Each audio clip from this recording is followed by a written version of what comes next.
Welcome to GOAT James Kingdom, where basketball lives forever. Here in GOAT James Kingdom, we attack the GOAT debate head on, where we challenge all Michael Jordan fans and all LeBron detractors to who is the GOAT of basketball. You can catch us every Sunday noon Eastern Time, right here on the GOAT James Kingdom channel, for the GOAT James Kingdom show with B. Lee and A. Johnny. Also, we go live Friday nights with the Friday Night Exposure with the Exposer, where you catch special shows and content as a GOAT James Kingdom follower and subscriber. Also, check out the GOAT James Kingdom membership, where you can get exclusive content.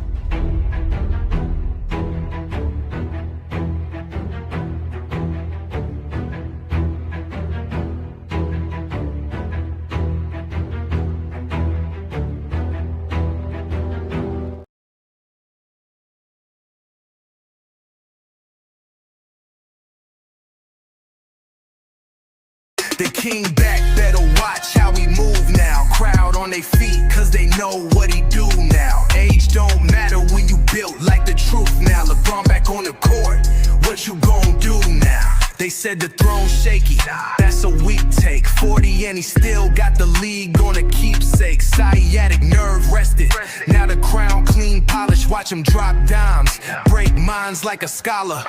Minutes restriction, man, please, that's a joke line. He'll still run the floor, hit the corner like it's goal line. Luka and Reeves ballin', but LeBron still must see. Still the system, still the engine, still the cheat. They came back, better watch how we move now. Crowd on their feet, cause they know what he do now. Age don't matter when you built like the truth now. LeBron back on the court, what you gon' do now? The king back, better watch how we move now. Crowd on their feet, cause they know what he do now. Age don't matter when you built like the truth now. LeBron back on the court, what you gon' do now? NBA watching every sprint, every jump step. Wonder if the king still got bounced like a dubstep. We ain't worried, this ain't hype, this is legacy. Every comeback chapter feeling like a prophecy. Check the metrics, stack it. Efficiency crazy like he play on a bracket. Load manage what, man, the kingdom don't panic. He back in the lab, now the league looking frantic. The king back, better watch how we move now. Crowd on their feet, cause they know what he do now. Age don't matter when you built like the truth now. LeBron back on the court, what you gon' do now?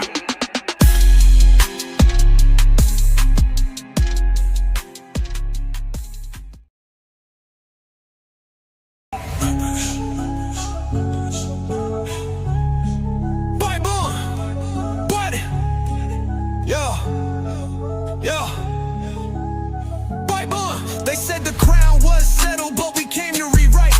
B. Lee with the blueprint of Johnny bringing the fight. LeBron with the vision, no gimmicks, just facts. Go James Kingdom, put the whole game on his back. Built like a fortress from the haters we fed. A Johnny with the flame while B. Lee stay ahead. Dropping Olympic gold in 40-point nights. 2012 done, had the world in fright. Skip the nostalgia, we talking data and war. Got receipts for the lies y'all been praising before. From Cleveland to Miami to the Lake Show Rise. Finals MVPs rain down from the sky. This ain't opinion, this verse has got math. When B. Lee speak numbers and a Johnny bring wrath. We got songs for the truth, hooks for the pain. Every bar built to echo LeBron's reign. Paul's Wayne. Oh, boom. Wait, hey, boom. Let's get it. Ha, ha.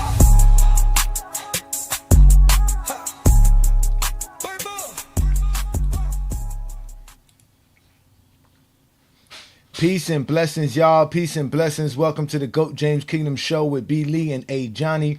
Y'all know what we do. We go live every Sunday noon Eastern time right here on the GOAT James Kingdom platform, where you can be a member by just going ahead and hitting that join tab after hitting that subscribe button and also hitting that like button. Thank you for joining us as well on another great Sunday afternoon, as we are here to celebrate the GOAT coming back to basketball. The rumors is he's going to play this week. So we are here to talk about the return of the King, and we're going to have some fun with y'all like we always do. You know who I am, A. Johnny the Exposer. I got my boy B. Lee in the building. What's good, Brandon? What's good, everybody? All right, and obviously we got King John in the building, another representative, the GJK to the fullest. What's good, brother? What's up, everybody? Know All everybody right, feeling good this week. yeah, we see we got a few GJK members in the building. Shout out to obviously Najee, always represent for the to the fullest. Peace and blessings to you. Obviously, we got my boy Juan Boy's in the building. Peace and blessings, Juan Boy. Thank you for joining us on this great Sunday afternoon. We got King Money Fly in the building. Peace and blessings. Yeah, we have to get King Money Fly on. We got to get in touch with you, brother, so we can give you your flowers. So definitely reach out to us. And again, shout out to everybody who's watching us on all other platforms. You guys know who we are. We are the GOAT James Kingdom. It's the kingdom, ladies and gentlemen. We are excited. The NBA season has been going well. LeBron plays this week. Supposedly he's supposed to come back when Tuesday. Yeah, I think they Brandon. said Tuesday. I think they said Tuesday. They got Hopefully. a, they got a home and home with Utah Tuesday and Sunday. The Tuesday is in LA. The Sunday game is in Utah. So most likely they're gonna play in that Tuesday game because it's their first home game over their road trip. So it should be Tuesday versus Utah.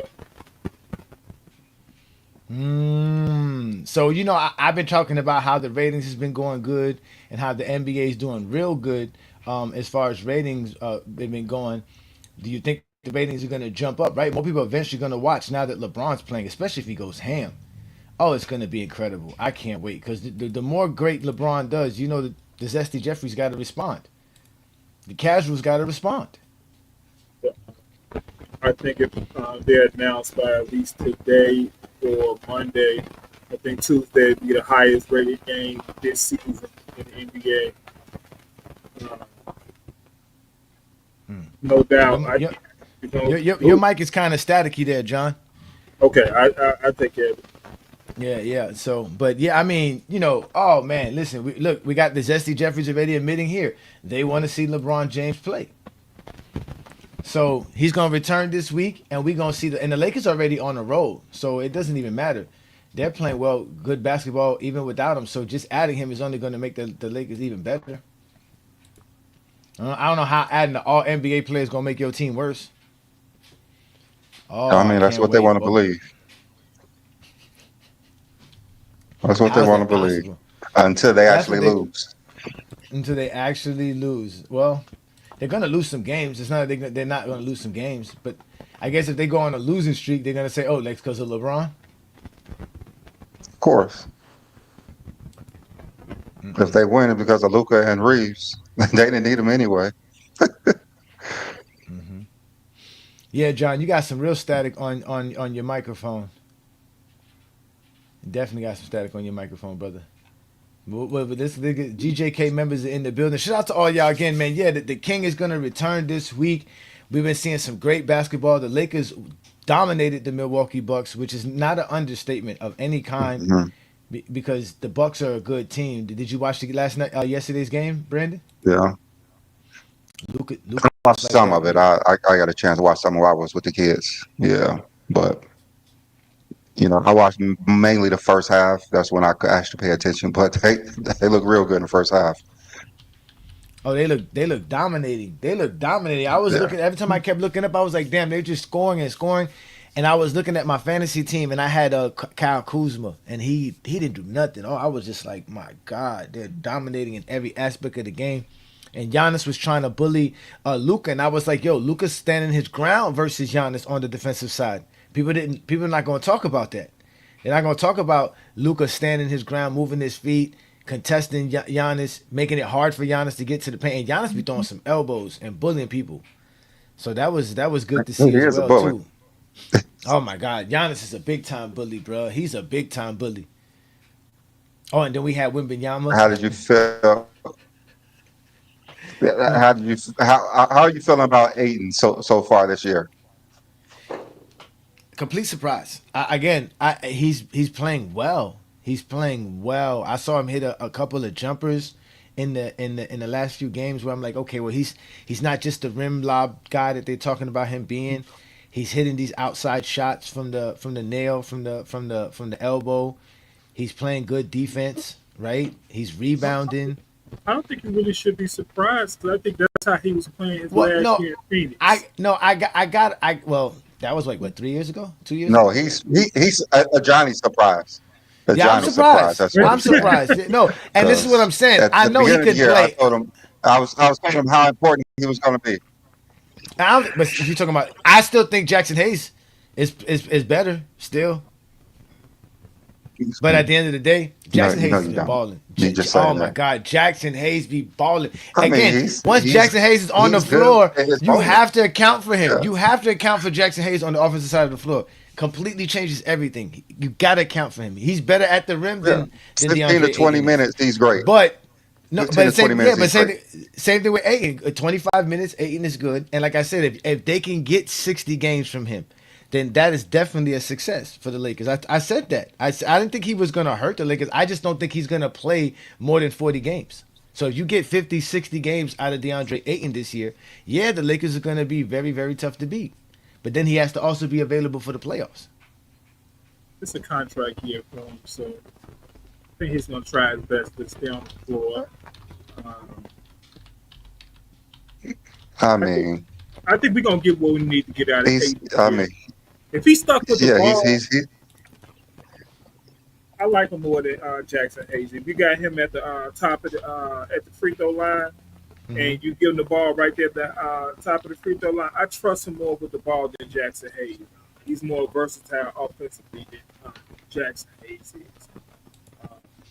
I mean, he's just a better player than Jackson Hayes. Yeah, he is. He's definitely a better player. Definitely. I mean, you got two eyes, you can see that. Yeah, I guess his last 10 games he's been playing very well. I mean, at the first start he had to try to figure things out, like the first 3 to 4 games, and then after that he's just been like 20 and 10 almost.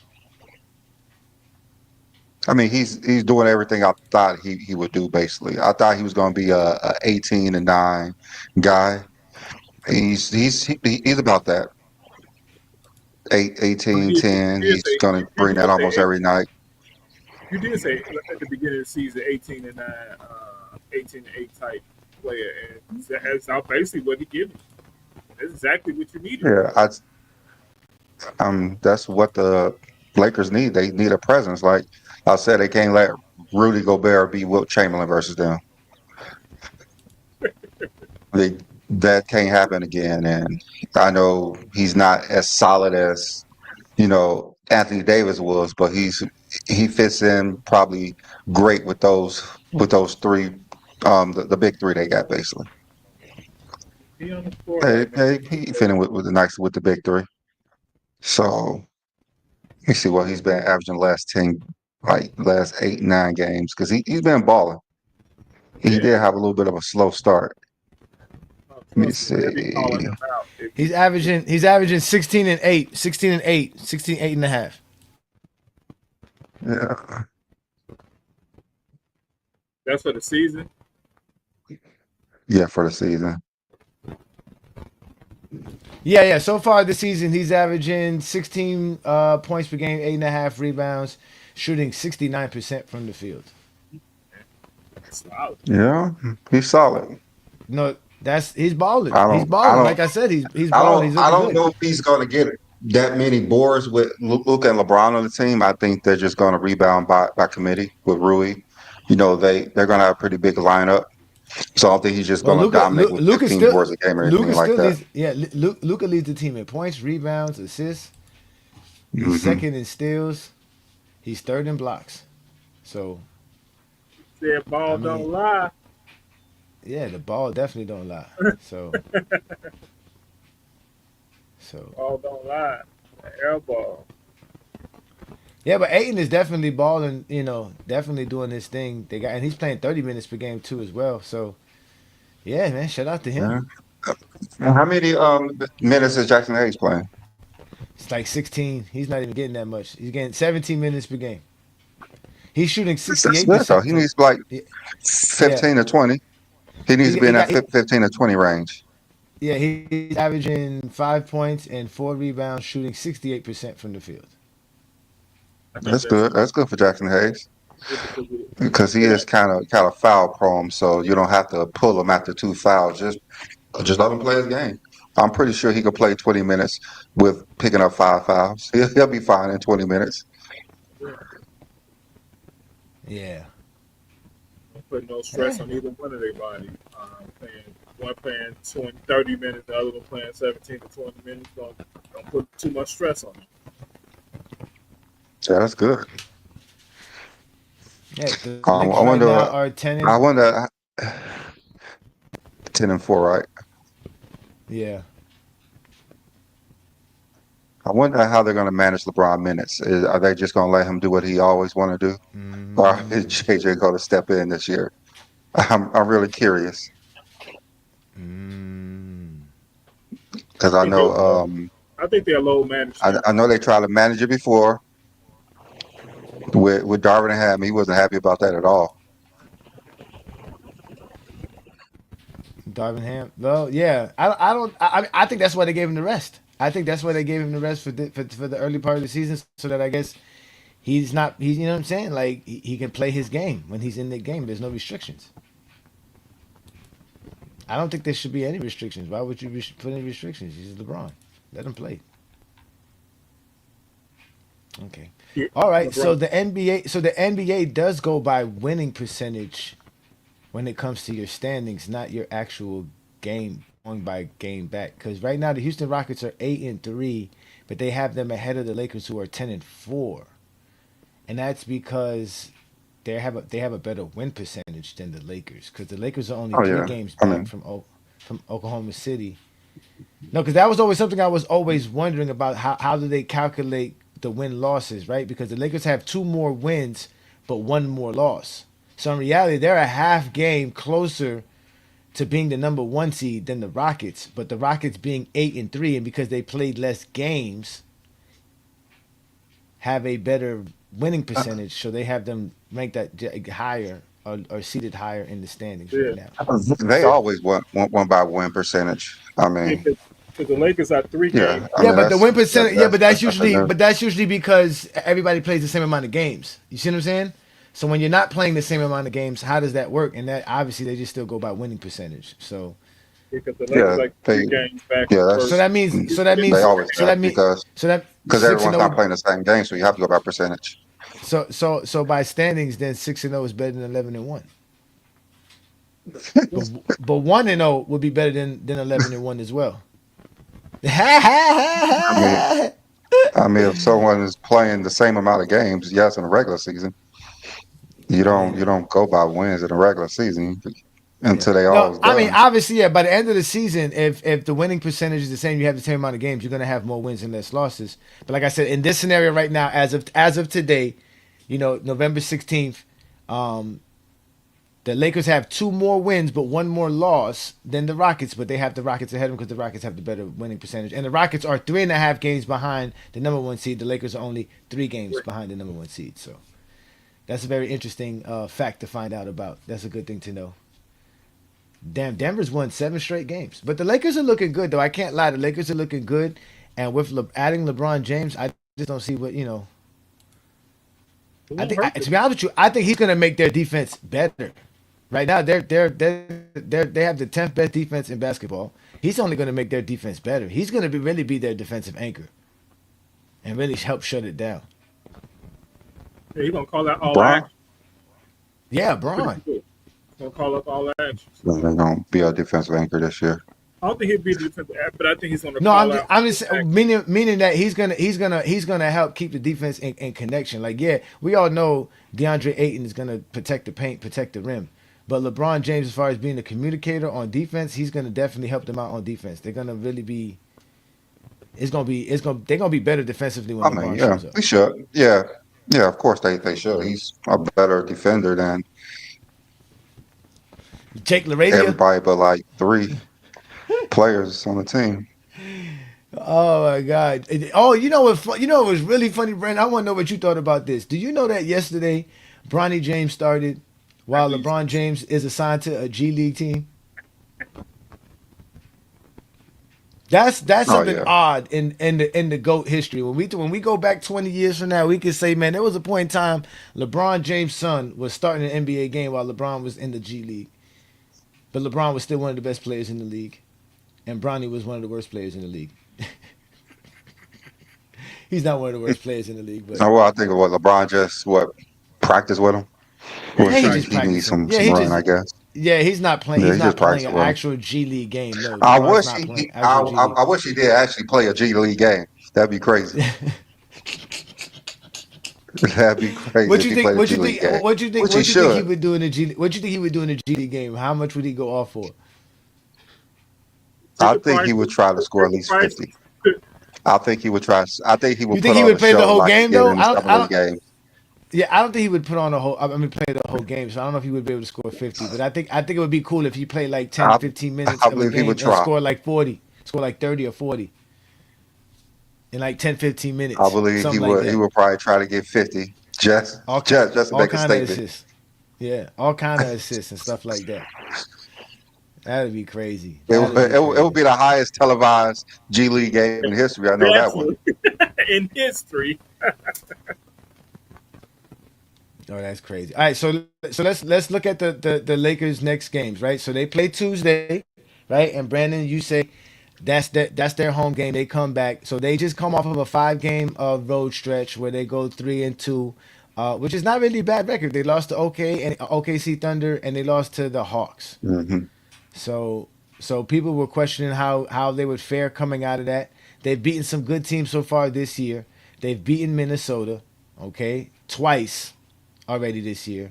They've beaten the Heat. They've beaten the San Antonio Spurs. And they've beaten the Milwaukee Bucks. Now they have a stretch where it's Yeah. really easy for them. They're gonna play back-to-back games versus the Utah Jazz, starting at home on There's a long Tuesday. break between the two. It's a long break Yeah. between Yep, the two. So Yeah, yep, 'cause that would be a yep. good game for LeBron to come back to. They have basically their next 6 games, 5 are going to be at home. Then they have the Clippers and the Dallas Mavericks back-to-back games next week, which are going to be in-season tournament games or NBA Cup games. Then they have the Pelicans and the Suns to end out the month and to start the next month, which was basically the 1st of December on a Monday. And then they go back on a 5 road trip where they go against the Raptors, the Celtics, the Sixers. Then they play the Jazz again. Then they go to the Clippers and the Suns. So the Lakers might be in a good stretch here. After 20 games, we might be looking at the Lakers, I mean, possibly being 15-5. If not, you know what I'm saying? Like, they might just get on a good stretch. And then, oh my God, then the Zesty Jeffries are going to be hurt, bro. They're going to be hurt. Cause they can't take us being happy, Brandon. Already Every hurt. time when we're happy, when we're happy, it hurts their feelings. I don't know. I never understood that. Like I never like us being happy watching basketball, all that stuff. Like it really is hilarious to me. Yeah. Oh, trust me, you gonna be watching, bro. We know you watching, bro. Stop acting stupid, brother. We already know you gonna be watching LeBron James play because you got to prove your point that the Lakers are not gonna make the playoffs, right? So how you gonna do that without watching the Lakers, bro? Stop it, bro. We already know what you about to do. All y'all finna be watching. We had a Zesty Jeffrey. At least be a real Zesty Jeffrey and admit it. Somebody play they watch. Shout out to Tay. Peace and blessings, brother. Another DJ. They literally watch LeBron in secrecy. Yes. And OKC has been destroying every team. Yeah, OKC has been Brandon, ain't no destroying every team. secret. They don't watch LeBron James in secrecy. They watch him flat out. In Just public. That's the only play they watch. That's the only play they watch. They watch LeBron more than they ever watch Jordan. Yeah, because they had Well, these big by satellites. far. By far, they've watched more LeBron than they've ever seen Jordan. I mean, LeBron's their hero. Dude, shout love out to LeBron. Mar, man. Peace and blessings, man. King Rotisserie. Nobody want to hear that shit, King Rotisserie. How you gonna make videos about LeBron without watching LeBron? But you still gonna make 35 videos of LeBron claiming you ain't watching him. I mean, his criteria says LeBron. Yeah, we all know that too. Obviously, Yeah. LeBron's his favorite player. No, don't do that. Don't block them, man. Let them enjoy. They have to see this, Wild Boy. They have to enjoy this, man. Leave them alone. Y'all gotta stop blocking people, man. We are not here to block nobody. They are free. They are safe in the comments. We keep telling y'all that. Leave people alone in the comments. Leave them alone. Being rotisserie. King Rotisserie, man. Nobody want to hear that King Rotisserie, man.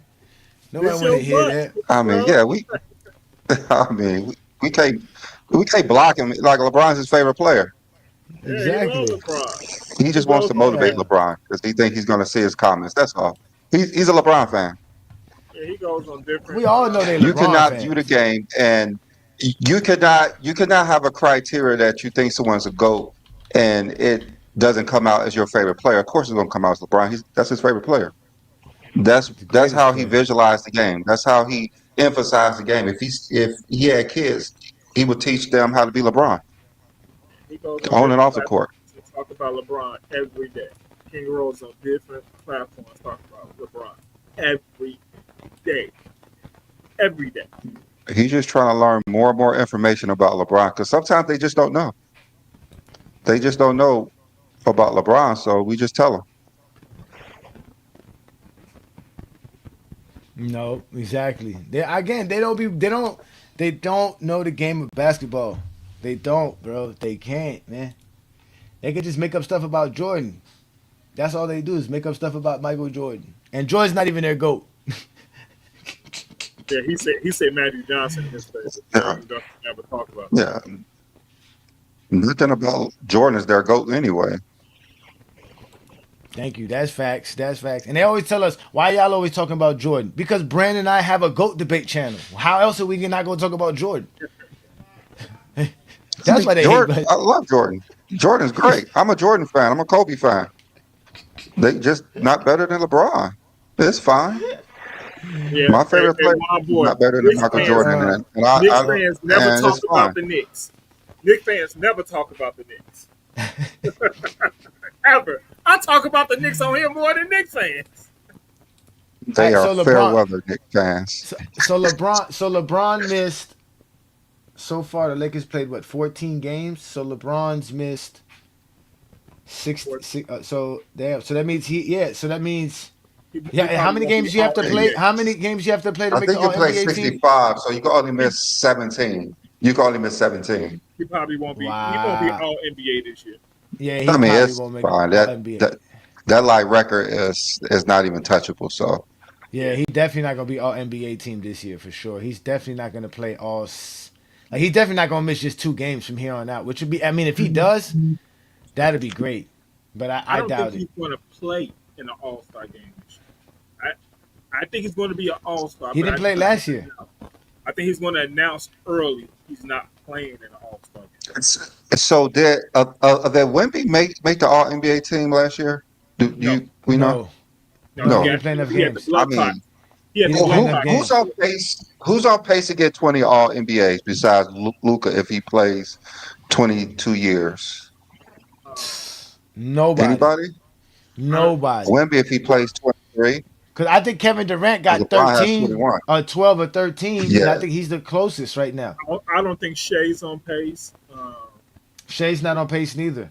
No, The only Shea person, definitely not on pace it's unless like he plays Brandon said, 25. it's Luca because Luca was getting All NBA It's team his Luka. first year. It's Luca, Flag, and Wemby. Giannis not close. Nah, even Wemby's already 3 seasons in. Wemby's not playing 20 years, bro. No, he has to play 23 years. Well, I can't. Kevin say that. Durant Let me has not say 11. that. Let me not say that. Ooh, that's Kevin He has Durant 11. has 11 All NBA teams. He has 11. So Damn. that's thank you, Brandon. Brandon. That's what I Damn. keep telling people, bro. I keep trying to explain. Brandon, only 6 players have ever played 21 NBA seasons or more. the crazy. LeBron has 21 All 21. NBA seasons. Hey, LeBron has a chance. That's- LeBron also has a chance. LeBron just needs to relax. This dude need to Oh, wait. relax. He also you has a put chance to be second in assists all time this year. You put Kevin Durant and Larry Bird together. That's LeBron James All NBA selections. KD And Larry Bird. I think Larry Bird Is got it 10. Magic and Bird too? Is it Magic and Bird too? I know that Magic, point. It's Magic and Jordan. You put Magic and Jordan together, you get 21 All Magic NBA has selections. 11. Magic has 10 All NBA teams. He has 10. He has 10. How much does Bird have? Bird has 10 too, Let me right? see. Let me see. Bird has 10. That's crazy. Exactly. So you put Bird and Kevin Durant together, you get 21 All NBAs. That's LeBron. You put Jordan and Magic together, that's 21 All NBAs. That's LeBron. You put Magic and Bird's points and all NBA teams. That's less than LeBron. That's crazy. Also, Yeah. so that they total points are less than LeBron as well. No, because Mhm. Kevin Durant, because no. No, Bird and Magic. That's what I'm Bird and saying, Magic. Birdie. Oh, yeah, Bird, yeah. If you add Bird Mhm. and Magic stats together, yeah, they don't equal 42,000. No points and yeah, Well, hey, yeah. what are we? We actually not having a GOAT conversation. We just talking within I each mean, other. it's hard to have a GOAT conversation. It's just hard unless the only way you can have it if you just don't understand basketball. No, if you discredit stuff, Brandon, we've done this for a very long time, bro. They discredit things from everybody else, and whatever Michael Jordan did great, that's what's accepted. That's how it. That's how it is. That's why there is a GOAT debate, because it's basically everybody's flaws versus Michael Jordan's greatness. They don't want to talk about Jordan's flaws, and they don't want to talk about a player's greatness. We can't mention this. We can't talk about how 21 All NBAs. They're like, that's just longevity. No, that's not just longevity. Like, and I still don't know what longevity means. I haven't had one Zesty Jeffrey tell me what does longevity No, means. When does it start? I've always asked I what mean, year starts longevity. What year starts? no, they know That's what I'm saying. they know. You can easily ask them who has the greatest longevity of all time. They would say LeBron James. So LeBron James is the definition of longevity to them. Then that's all they know. Hey, we They don't just know how to measure it, quantify it, or anything. They just know LeBron James has the greatest longevity. Like, to me, I believe they just don't understand definition of words. When we say LeBron James is the greatest scorer of all time, it boggles their mind because they don't understand what greatest means. They don't understand what greater means. They don't understand what best means. They just don't understand adjectives really. So when we talk about greater, what's greater? 11 or 6. They have a hard time with that because they don't understand math. They don't understand definition. 11 is obviously greater than 6. LeBron James has the Hmm. most points of all time. He's obviously the greatest scorer of all time. It's just the facts. Sometimes you don't even have to think about it. It's just the facts. He has more than everybody. That makes him on top of everything. He's the greatest scorer. He has the most. I would just have a Simple as that. conversation. I was just having a Simple as that. conversation with somebody who said Jordan is better than LeBron because Jordan got 6 rings and LeBron has 4. But in the same conversation, he said Jokic is better than Tim Duncan. I said, well, Jokic only got 1 ring and Tim has 5. What are we talking about? And guess what word he brought up? Stats. Oh, now you want to have a stat conversation. Hmm. Yeah, with a guy who got 1 ring. Hmm. You judging differently with everybody. I said you don't want to talk about stats when it comes to LeBron and Jordan, but you want to talk about it when it comes to Tim Duncan and Joe. Okay. It's always a caveat to Jordan. It's fine. Always. It's always a caveat to Jordan. Always. It's always some nonsense with them, bro. But Nobody Yeah. want to talk about the Wizards years. Jordan has less points than LeBron. But that's all it is. There's always some nonsense. It's always some nonsense. And they're the ones who keep LeBron James names alive. Like, if he's in the G League, show us the game. Did you see the game he played in the G League? Hey, I love it that he is G League. It's cool. Cause y'all talking about the G League now. The NBA loves it. Yeah.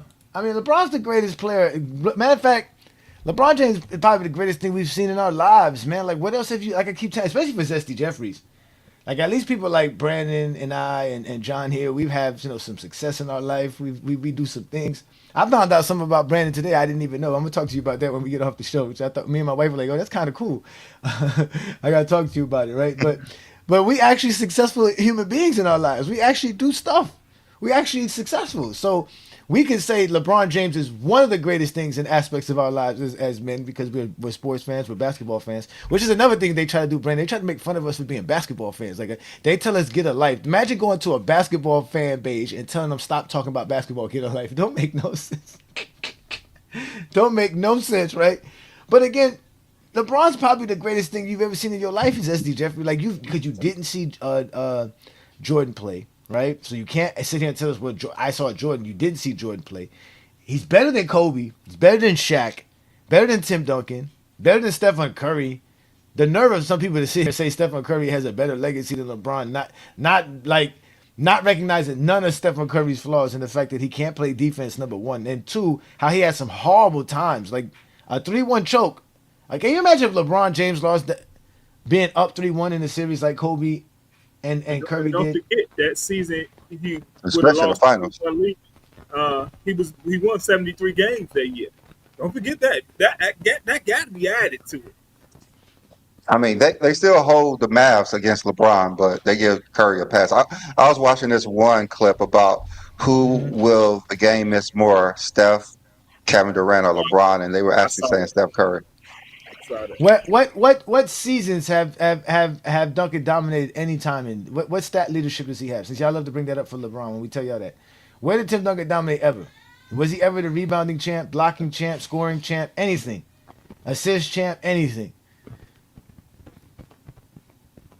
Does he have the same amount of MVPs, finals MVPs as LeBron? Anything. Any of these things.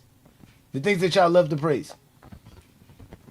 What you gonna bring up? Oh, he has more all defensive selections. We know he has more all defensive selections. That we know he has more all defensive selections. Steph Curry got 4 championships and 1 final MVP, and that was a gift.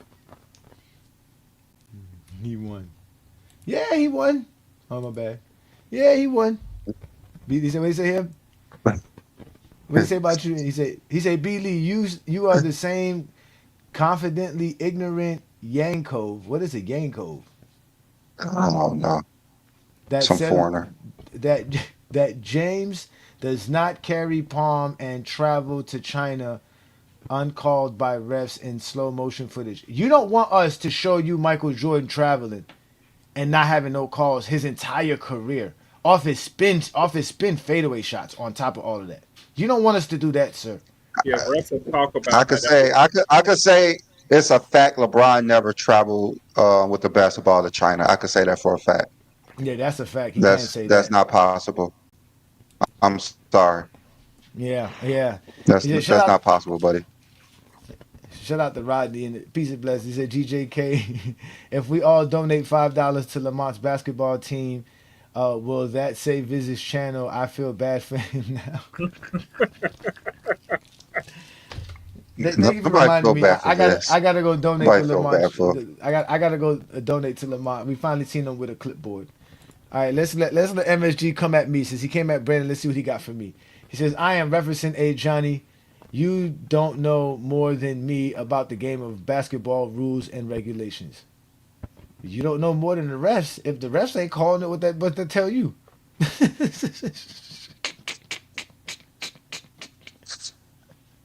Don't argue with me. I don't care if refs call travel or don't call travel. I see them call the game perfectly fine with me. Are they perfect at it? No. But I know damn well it's hard to be a referee. I would love to see, forget y'all sitting out here shooting free throws and playing basketball. Let me go see y'all referee a basketball game. And let me see you run up and down the court and make the perfect calls every time. Let me see you go do that. When we have NBA players who don't know the gather step rule. Come on. Exactly. We had these dudes who still think Giannis traveled on that play. Yeah. They still argue with me that Giannis traveled on that play after every referee had told you it is not a travel. It's not a travel. A lot of people don't know the gather step rule at all. At all. They just believe every step should be a dribble. That's all. Well, they don't believe that because if you play basketball, you're dribbling the ball, you're taking more than 2 steps. I know. Man, they just don't understand. Know. My question would to be with anybody who think that Giannis traveled. My question to you is: do you think Giannis could have dribbled the ball again? Yep. If you think that he couldn't dribble the ball again, then you don't know basketball. At the end of the day, he could have dribbled the ball. That's why he never gathered the ball. He could have still made another dribble. That's why his dribble never ended until he grabbed the ball. Grab the ball. So, you guys don't know basketball. Yeah, that rule is they got the set rule. People don't understand. You do it in a rule. It's just so advanced for people. That's all. Bro, that's sad, bro. Because the fact that you praising a 19-year-old supposedly for cooking Lamont, which we don't have footage of this supposed cooking on Lamont, you 40-some years old and can't cook Lamont. So that's sad. That says a lot about you more than anything. Man, don't worry. Me and Lamont gonna go live later on tonight on TikTok. I'm gonna hit Lamont. I'm gonna say Lamont, man. We got. I personally seen Lamont cook King Row, so. Man, we got plenty y'all, footage of King Roll. y'all got to stop going at one of our LeBron fans. So leave Roll alone. Give him some grace. Hey, Give him some grace. I give grace to LeBron fan. Just say the refs missed it. Give him some grace. Bro, y'all really don't want me to start bringing up Michael Jordan traveling footages, man. Y'all really don't want these troubles, man. Why y'all be asking for trouble from GOAT James Kingdom, man? He has to call off of work on Tuesday so he can watch LeBron. Don't make no sense. Oh, we got Gil in the building. Shout out to Gilbert Arenas. Chicago Bulls are easily the best defensive team in the 90s. What idiot said otherwise? Y'all gotta stop letting Gilbert Arenas pick up our fights, man. Hey, Gil, man, they mad at Lamont because they don't never have a take of their own. Their take is always predicated on what other people validate them as. That's why they always say nobody says what y'all be saying. That's why they always tell us that, Brandon. Nobody talks like you guys. Nobody talks like you. Who says this stuff? The one thing I guess Stephen A and Skip Bayless is they changed the conversation of what basketball really is, and their influence on how people talk about basketball may be the greatest thing that changed basketball today. I mean, you can see them repeating every day exactly what people like Skip Bayless and Stephen A has said and talked about basketball. Just like the whole Bronny James when he was playing last season versus 76ers, and he said, Maxey cooked him when he only scored 6 points on him. 6. And it's Maxey. Yes. They acting like he's talking about it was like this rookie that came from the G League. Dude, the same guy who's been putting up 50 on other teams. So, that game started the whole. Bruh, they don't know basketball. All they do is say stuff for them to get together with each other and approve each other's nonsense. That shit don't work nowhere else. They live in their own echo chamber. Like one boy say, watch the film. Watch the film. They never watch the film. Well, there's a reason why they didn't win the chip. The GOAT. They faced the GOAT in the greatest finals performance in NBA history. That's why they didn't win a championship. That's it. Yeah, because that's why they went to go get KD the next year, because it wasn't enough. Exactly. Just like Jordan's career. It wasn't enough. And when LeBron returns, it's going to be nothing but to the moon. Hey, Steph Curry, the Golden State Warriors won 73 games. Steph Curry is the first unanimous MVP. Steph Curry had one of the best advanced stat seasons ever, and it wasn't enough.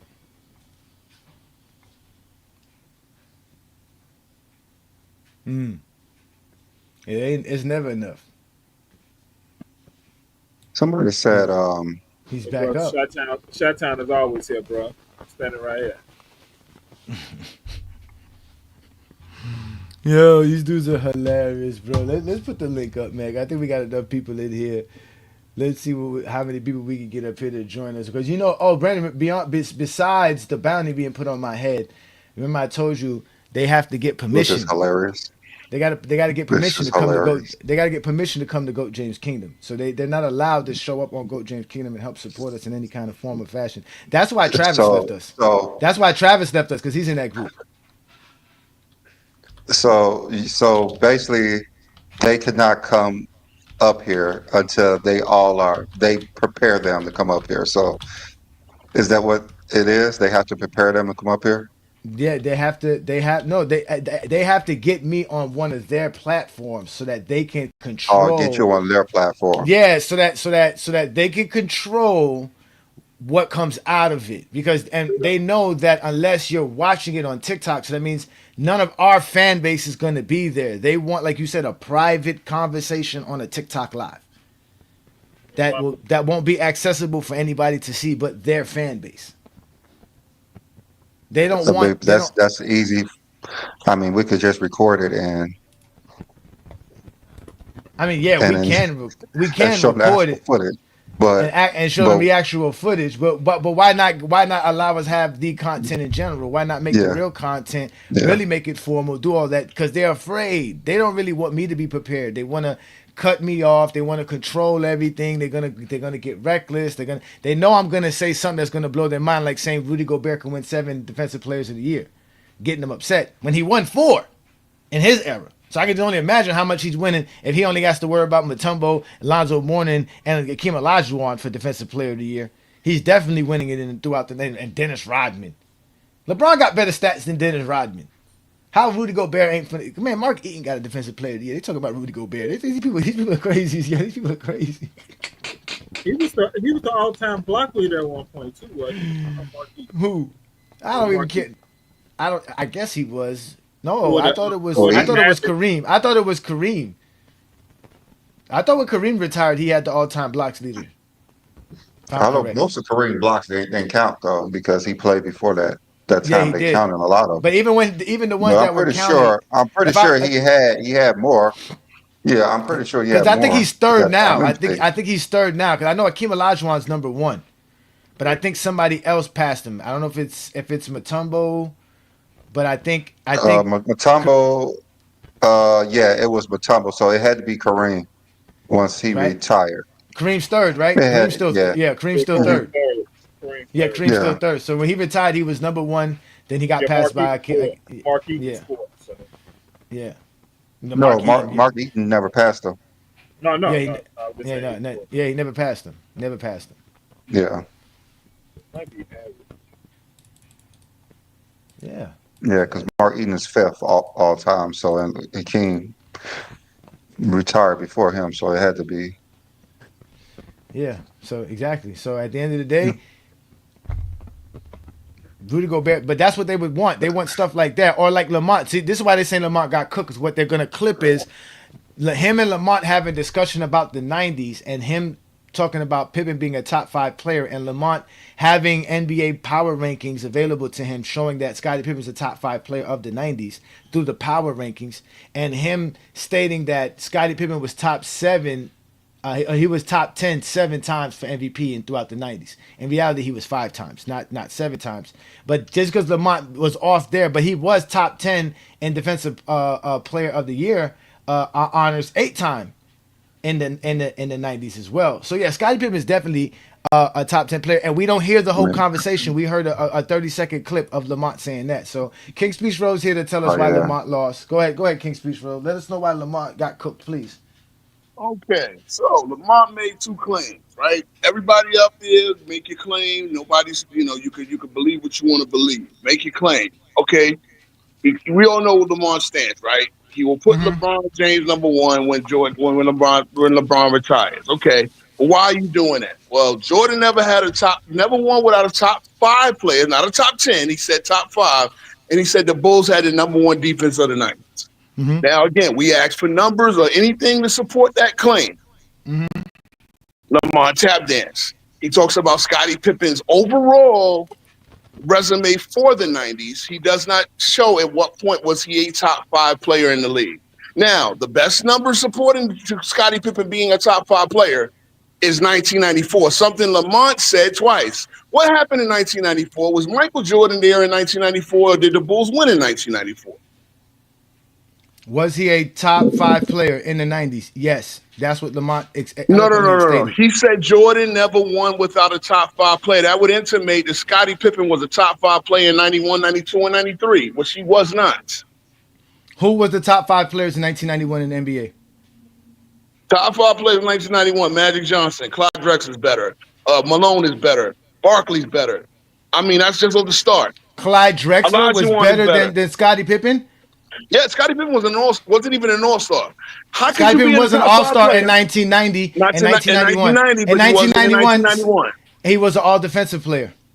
Okay, but does that make you a top 5 player? There's 10 guys on the All-NBA defensive team. So Okay. let's just say 91. Let's just say 91 he's not. Let's go 92. Let's go 92. Is he a top 5 player in 1992? Who are the top 5 best players in 1992? I'm gonna start. Hakeem Olajuwon is better. Hakeem Olajuwon is better. Okay, who else? Arguably Isaiah Thomas. I mean Isaiah Thomas from 91. Isaiah Thomas is better than Scottie Pippen in 1992. Come on, brother. Why See what I'm saying? That y'all can't even name players that are better. Okay, Malone, Barkley. Hold on, bro. We asked you for 91. You said Magic was the first player. The second player you went to was Clyde Drexler, which is a fringe top 5 player. Now, mind you, Scottie Pippen is a two-way player. Now, hold on. Wait. Let's stop there. Let's stop here. Let's bring Lamont up because Lamont's going to tell us exactly what the conversation was. Lamont, can you help us understand what this conversation was? Yes. So first of all, I don't know why King Ro just lied like that. So this is what happened. Bro, you got some background noise. Go ahead, Hold on, Lamont. that might be me. Let me put my headphones. No. It's Ro. As soon as I mute him, it went away. Okay. So, he asked me. This. It started off by one particular question: who won with less help? I said I feel like LeBron won with less help. He said, "Why do you think that?" So I said, Jordan won with the best team in the NBA by far. I said he had the best coach. I said he had the best role players as far as Steve Kerr being the best three-point shooters, Craig Hodges, John Paxson. He won with the best six-man players like Tony Kukoc. I said Jordan himself was the best player. And I said that he had a top 5 teammate in Scottie Pippen. And then as soon as I said Scottie Pippen was a top 5 player, this guy by the name of Jake said, "Oh, you can't lie like that." And he wanted to then go down this diatribe of why was Scottie Pippen a top 5 player, which was funny to me because right before we had this conversation, he said he values two-way players. And I said, when you're talking about a guy who is not only first team all NBA, but also first team all defense in multiple years, yet you get mad at me for saying he's a top 10 player. What are these other magical players are you going to say is better if you value two-way play? But again, he wasn't really interested in telling me why he didn't think Pippen was top 5 or giving me other players.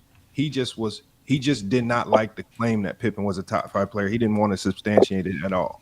And also, when we talk about defenses of the 90s, King Ro just lied. No one up there, first of all, said, FYF, tell us why the Bulls had the best defense substantiated with numbers. King Ro, we did.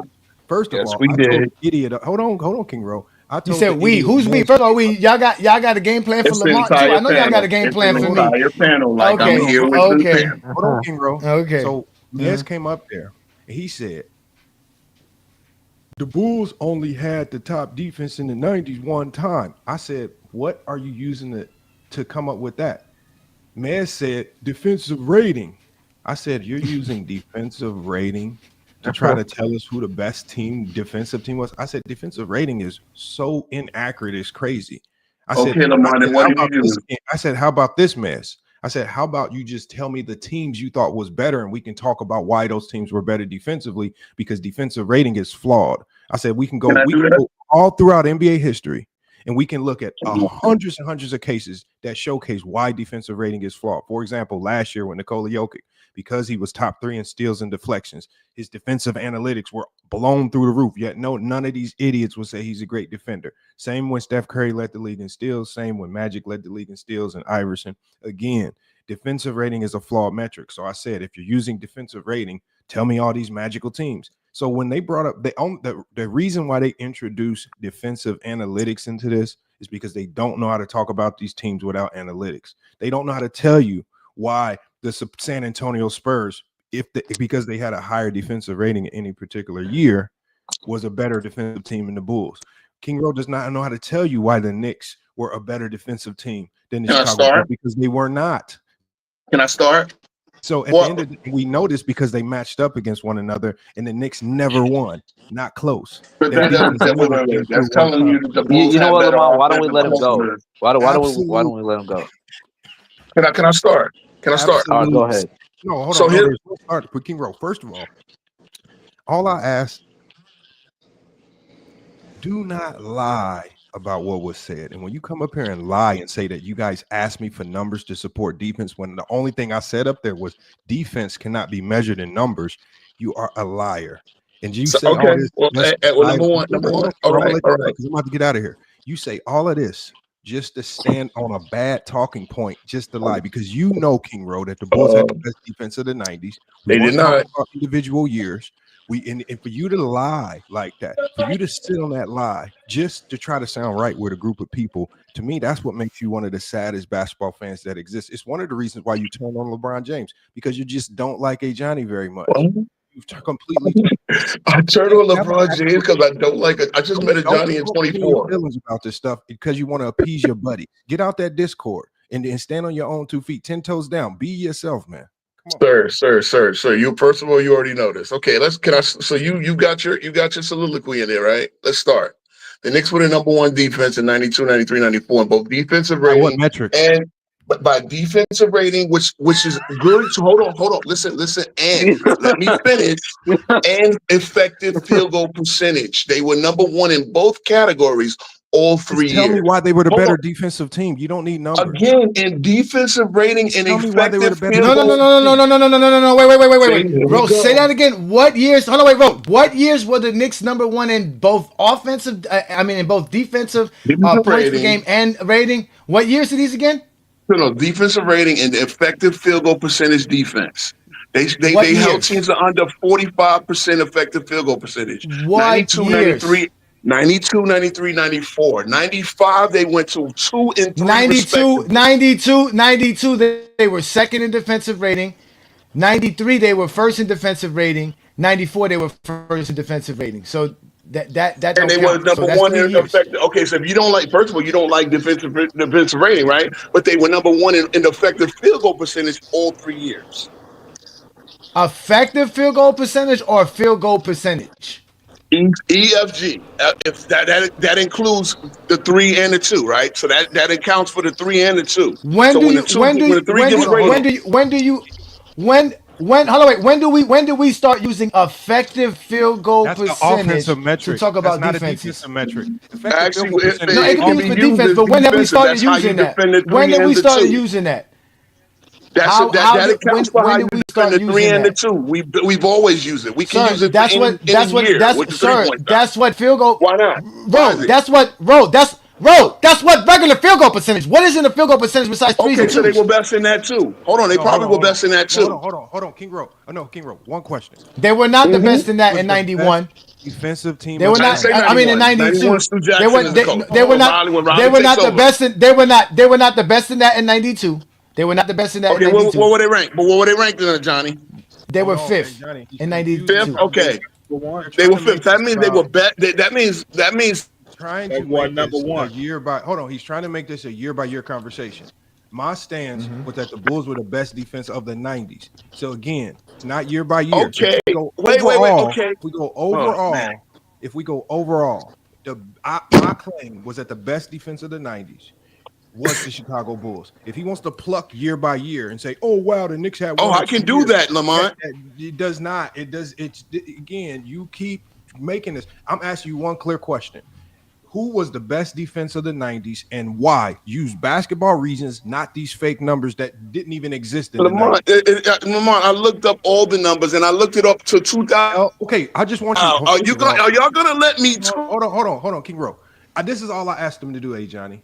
Tell me why the Knicks. If you think the Knicks are the best defensive team, tell me why with basketball reasons. Talk about players. Talk about their ability, their versatility. Don't talk about fake numbers that didn't even exist in the 90s. Please go ahead. So then, okay, at one point you're looking at a team with Anthony Mason, John Starks, Charles Oakley, Patrick Ewing, and Derek Harper. That's 92, 93, 94. You tell me that between the physicality, between the rim protection of Patrick Ewing, between the pressure defense you're getting out of that backcourt with Derek Harper, you gonna tell me Derek Harper wasn't one of the best guys at using the hand check to keep a player in check? And then you gotta get down there. How long did Derek Harper play for the Knicks in the 90s? How many years? He played for 92, 93. No, he played for the 90, 94, 95, and I believe 94, 95, and 96. At one point, that's the defense. You're using like 3 years to say that he's the best defensive player. The numbers that I'm using, the Knicks never fall out of the top 5 in any of the years from even when Ewing played half the season in 98, they still were 5 and 6. In the 90s. So who was the best defense in the 90s? The Knicks, because the Knicks never fall off. The Knicks never fall off as long as Van Gundy or Pat Riley was the coach. The Knicks precipitously fell off in 2002 when Van Gundy gets fired. So the New York Knicks, you're saying, had the best defense in basketball throughout the 90s. They never fall out of top 5 of either of the numbers that I use. So that whether you want to believe that number or not, they never. The Bulls fell out the top 5. The Bulls were not.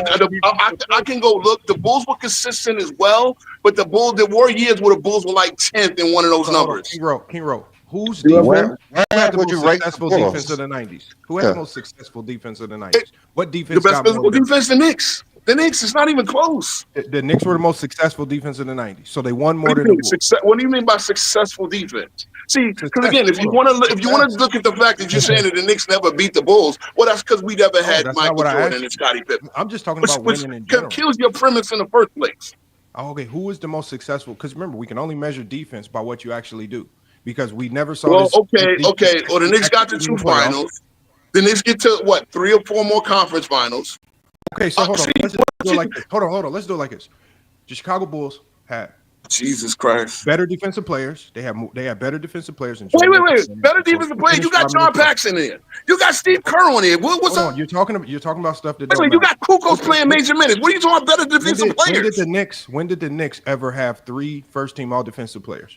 Oh God. Okay, so now we're going to talk about so it's just adding defense, all NBA defensive players. That's how you get it done. Ever have 3 first? Come on, bro. That's you gotta account for liabilities like Tony Kukoc. Come on, bro. When did Tony Kukoc was playing 30 minutes a game? Like when you all defensive players. Oh Lord Jesus, bro. John Paxson and Bill Cartwright. Wow, that's so intimidating at the rim. When did the Knicks and on the perimeter 3 first-team all-defensive players? No, that's not. That's Lamont. As a defensive team, you do not judge defense like that. You have to judge defense as a 5-man unit, not adding accolades. See, now you want to use accolades. You want to use accolades. Oh no! I judge a team stat. I use a team stat. You just said that they're not a great defense because of how intimidating they are. I use a team stat that judges how good they guard every possession, which is effective field goal percentage, and defensive rating, which is defense amount of points allowed for 100 possessions. You don't see using that for a player is flawed because you're accounting for the player is in the unit. You're using that for an entire team for an entire season. That is an effective number to choose. Hold on, King Rowe. Last year when the Lakers cracked the top 10 without Anthony Davis as the top 10 defense, you didn't respect it. I know because I knew it wouldn't hold up. Oh no, I respected it because it was what it was. No, you did not. We all heard your conversation, but it didn't hold up. Wait, what happened? Okay, they actually played good defense on a. King Rowe, you keep trying to change the conversation. Last year, when Ajani said that the Los Angeles Lakers defense cracked the top 10, and he used the same defensive analytics that you're using, now all of a sudden these same defensive don't mean anything. You didn't believe him. You said my eye test means more. This team ain't better defensively without AD, even though the analytics says so. So again, you're picking and choosing when these numbers matter. You don't truly believe in them. You're only trying to use these numbers because it's the only thing the Knicks can stand on. Because the one thing we know is that the defense was not successful in the playoffs. It was not highly successful even in the regular season, unless you're dealing with complete bum teams. And whenever the Knicks face heavy hitters, even in the regular season, Lamont, they're number one against. And I want you to go back and look, Johnny, because I can go prove this because I've already done a video on this. Whenever Patrick Ewing and the Knicks faced top 10 teams in the NBA, I want you to go look at how they perform defensively. They were in Yeah. the garbage can. In the garbage can. But King Rowe They don't couldn't want to face elite comp. He just wants to show you their defense against bottom feeders of the 90s. That's all they Against do. bottom Yeah. feeders, this is the Knicks against every team for 82 games. When you're trying to use the Luka, which is like, Man, when you guys face Luka the played Bulls, 26 the games. Rockets, Luka played 26 games, and you're playing Brandon. against select competition. Brandon. I'm talking about the when you Knicks for an face the entire Bulls, the decade. Rockets, Brandon, the Never Pacers, fell out hold on, of the top Brandon. five. Hold on, guys. We got some people in the background. Let me bring up some of these folks here. All right, Brandon, you want to do this, Brandon? Let's do this. Can you anybody want to write this down? Or Brandon, if you can write this down. Let's just start with the New York Knicks. 1990 New York Knicks were 15 in points per game on defense, and they were 13th in defensive rating. Anybody want to write this down? No, I'll write it down real quick. Let's see. I mean, this is a complete waste of time. We all know that the Knicks wasn't the best defensive team in the 90s. I know, but they This want is numbers, a Brandon. waste But of this is what we time. do best in Go James Kingdom, right? We bring up numbers. Because, see, like, unlike that supposed conversation between Lamar and this 19-year-old, this is recorded. And they're going to come listen to us, show them the stats that they want to use. So, again, the Knicks had the 15th ranked defense, and they had the 13th rated defense in 1990. Y'all got that? 1991. And The what? They had let me go back. They had the 15th ranked defense, which is points per game, and they had the 13th rated defense, which is defensive rating. Yeah, I got it. In 1991, they had the 7th ranked defense, which is points per game, and the 12th rated defense, which is defensive rating in the NBA. Good start. In 92, they had both. They were number 2 in both categories. They were number 2 in points per game and number 2 in defensive rating. Yep. 1993, they were first in both categories. Came back from 02. 1994, they were first in both categories. The Juju's. 1995, they were second in points per game and first in defensive rating. 96, they were fourth in both categories. 97, they were fifth in points per game. They were second in rating. 98, they were second in points per game, but fourth in rating. And then in 99, they were both fourth in both categories. So it looked like the Knicks were top 5 in defensive rating and points per game 8 out of the 10 years in the 90s. Let's go to Chicago. And let's see what Chicago was throughout the 90s. So these are the numbers they want, Lamar. Again, Lamar wasn't using numbers, but these are the numbers that they want. Because we know they're liars. They bring up fake numbers and fake stats to us and try to tell us that these are the actual numbers when we all know they don't do no research. We all know Zesty Jeffries can't read. They can't count. So let's just give them the actual numbers. So here we go here. Let's start with 1990 Chicago Bulls. In 1990, the Chicago Bulls were 12th in points per game and 19th in defensive rating. In 1991, the Bulls were 4th in points per game, 7th in defensive rating. In 1992, the Bulls were 3rd in points per game and 4th in defensive rating.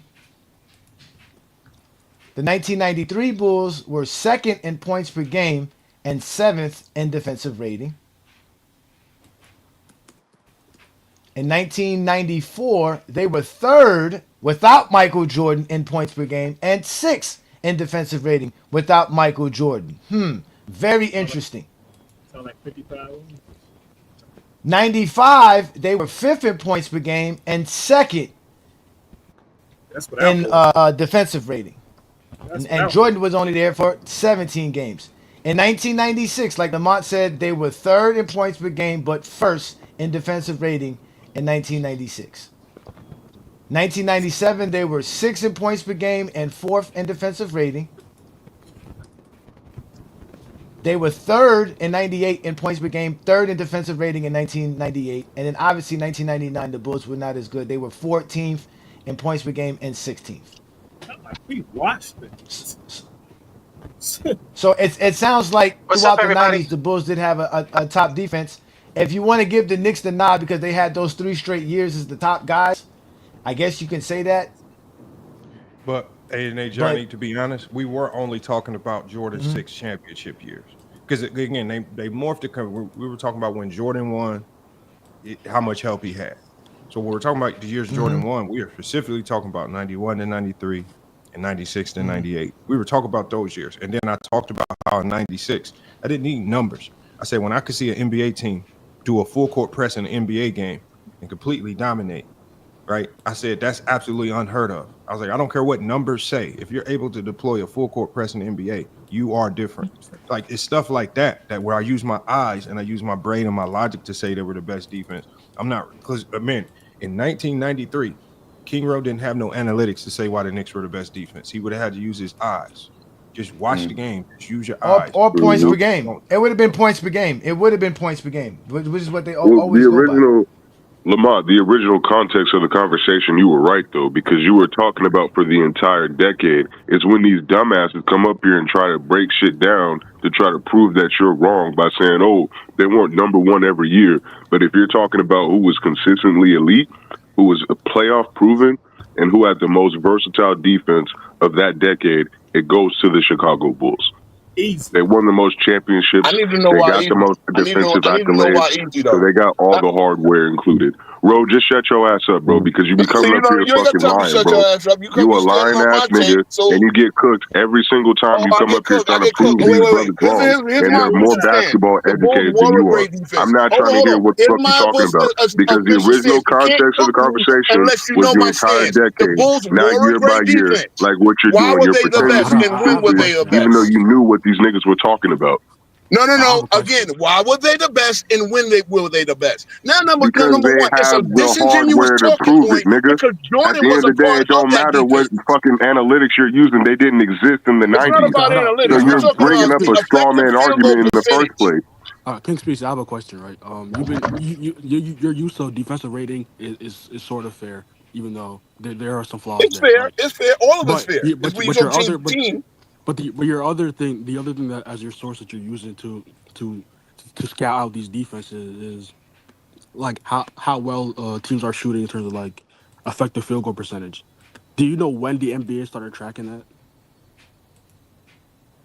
I'm sure when the 3-point shot became more of a thing, because really, with a low volume of 3-point shooting, there's not going to be much difference between 3-point shooting and field goal percentage and effective field goal percentage, right? The only difference is the 3-point shot, right? How efficient a team shoots defensive, the 3-point shot will change that number. So yeah. So here's what it actually says. It says the NBA started officially tracking opponents' effective field goal percentage in the 1996-1997 NBA season. When you had an uptick of threes was what I said. You were trying to use 91, 92, 93 to justify the Knicks. But okay, so then field goal percentage will be very similar, sir. Because you don't have a high volume of threes. Lamont's been talking about field goal percentage. You've been using effective field goal percentage. So but you can use either though. Whether you track it or not, you can still calculate it. And because chasing people off the three, if you did that, what affected to your defense? Again, So if the Knicks were the better defense, then why is it that? Here's the thing. The reason why, because they were consistently a top 5 defense from the time they hired Riley until the time they fired Van Gundy. As a Knicks fan, I must know this, right? Because that's when we fell off when defense left the building. But we were consistently a top 5 defense. Whether Ewing was hurt, whether Ewing played 29 games like he did in 98, we were consistently a top 5 defense. And that was based on the system and the way they played. Okay, so if you want to break down, and I'm not saying the Bulls weren't a great defense, because that's one of the reasons I believed in '94 that they had no fall off. They didn't have no fall off. Obviously, they did fall off, but they were able to win 55 games because they still were a great defensive team in '94. How did they have a fall off in '94? Well, they went from a 3-peat to getting out in the second round. That's results. And offensively. Hold on, wait, stop there, Ro. Stop. See, I've been very patient listening to this, bro. These dudes are telling you the reasons why the Bulls defense was better was due to the results of what the Bulls did. Here it is.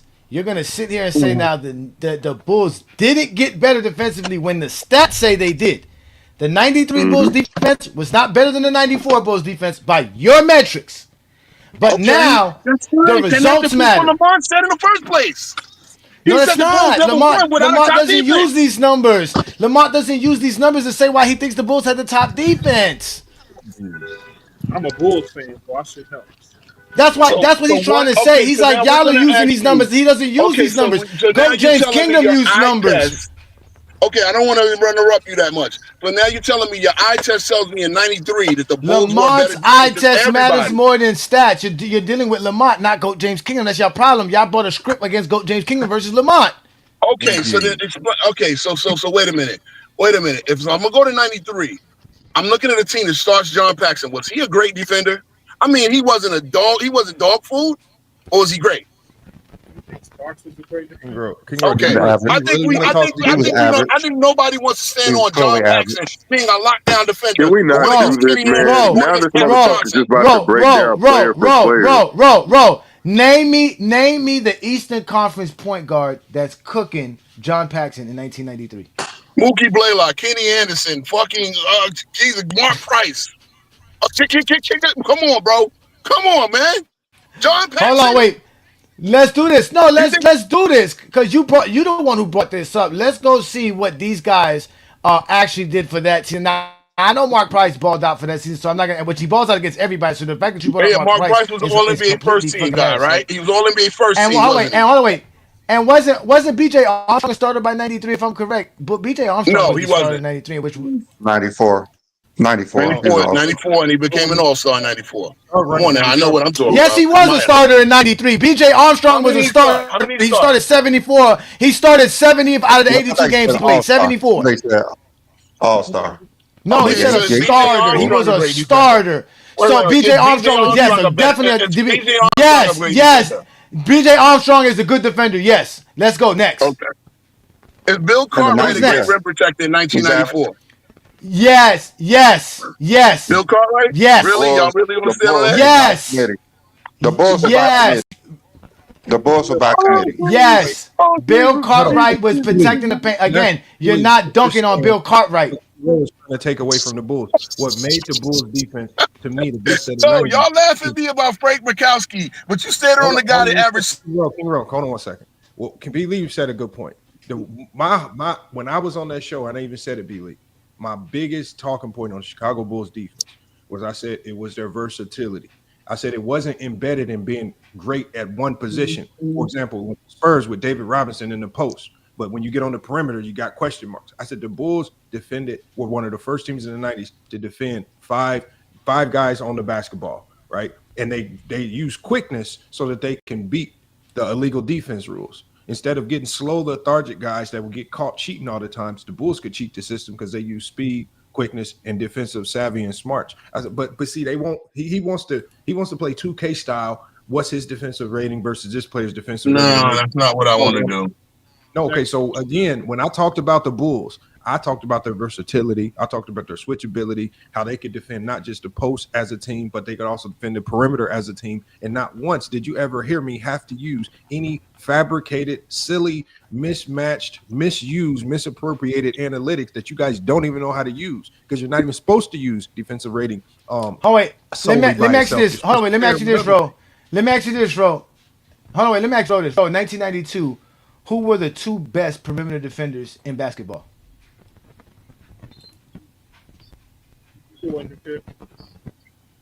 He's on mute. He better say Scottie Pippen and Jordan. We know by 93 it was Scottie Pippen and Jordan. Every year, you would basically, y'all gonna say, we all know y'all gonna say Jordan was the best perimeter player. So we gotta ask Scottie, because we all say Scottie was there. So Scottie, so the Bulls throughout the 90s had the two best perimeter defenders on their roster. I'm gonna say that, and I'm gonna say that. Hold on. I'm gonna say that though. Look though. The teeth of the Bulls defense is Scottie and Mike. That's the teeth. That's where they biting you at. That's where they getting you at. Having two good pressure guys like Scottie and Mike. Nobody had that.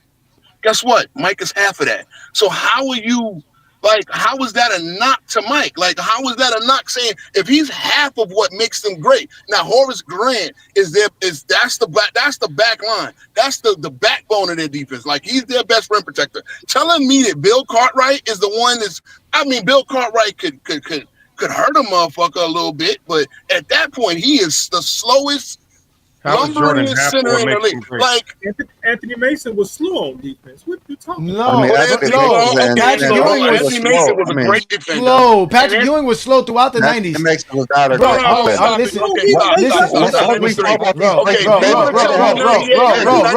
Bro, Jordan. But hold on, wait, roll. Just to explain to you how you're proving Lamont's point and how you're just off on all of this. Lamont's telling you the strategy because as soon as Jordan left, he wasn't half. They were still better without Jordan the next year. Without all the same guys that you're saying, the real cog of the Chicago Bulls defense was Scottie Pippen because they can full court press with Scottie Pippen. We watched the Bulls. Hold on, wait. I'm watching. Again.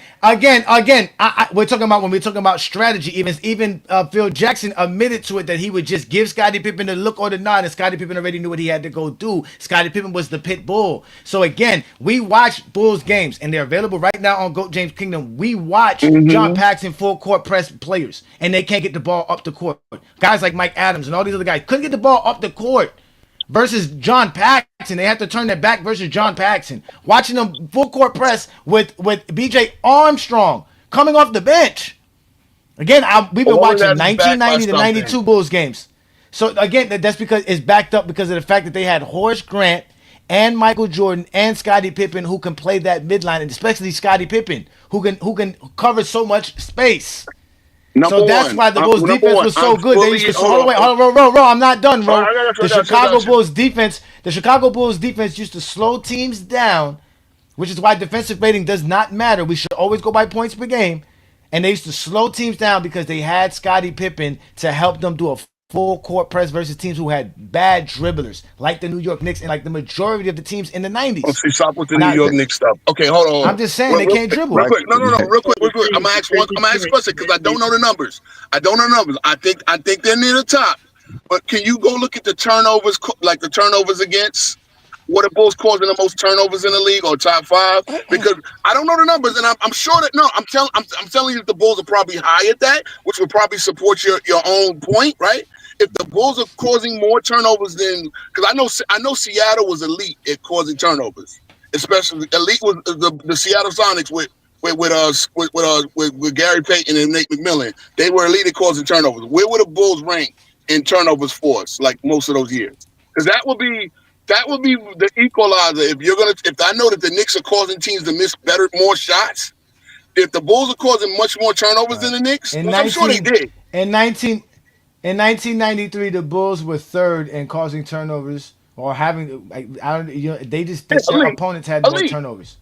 Yeah, okay, they were third. The Knicks were 6. It was 17.3 for the Knicks, 18. Yeah. That's in 1993. That's in 1993. That's. You want to go to 94? Just because we go year by year. Because the Bulls, I can concede that point. If you're telling me that they were elite at causing turnovers every year, then I can concede. What's the point of this?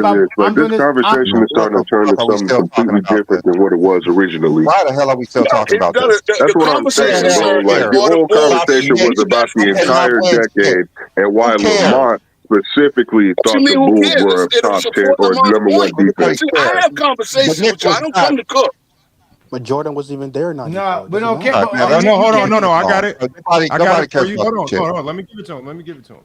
So we give it to him. In 1990, it was the Seattle Supersonics. 91, 92, 93, it was Chicago. 94, it went back to Seattle. 95, and hold on. 94 and 95 were Seattle. Chicago was second. 96, 97, and 98, it was all Chicago Bulls. So if you just focus on the Bulls' 6 championship years, they led the league in forced turnovers and turnover percentage in 91, 92, 93, 96, 97, and 98. I told you, they were running a full court press on teams, man. What do you think was going to happen? Best defense in the but this is what they do, and I'm glad that Brandon is seeing this. You see what I'm saying, Brandon?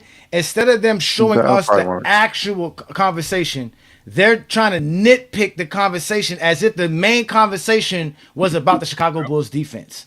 And that was not the conversation. It was what you were asked to use to support your point. Now again, hold on, I brought up the turnover. Bro, and nobody cares, bro. He still. It doesn't matter what y'all say. Michael Jordan had more help than anybody in NBA history. That's fine. In That's history. fine, right? That's fine. Now, hold on, Johnny. Don't you think Michael Jordan is part of causing those turnovers all those years? I don't care about causing those turnovers. You just said that now you're just going to use that. So wait, so now get the fuck out of here, bro. So now you just told us to go look up turnovers just so that if the Bulls are number one, you can turn around and say, look, it was because of Jordan.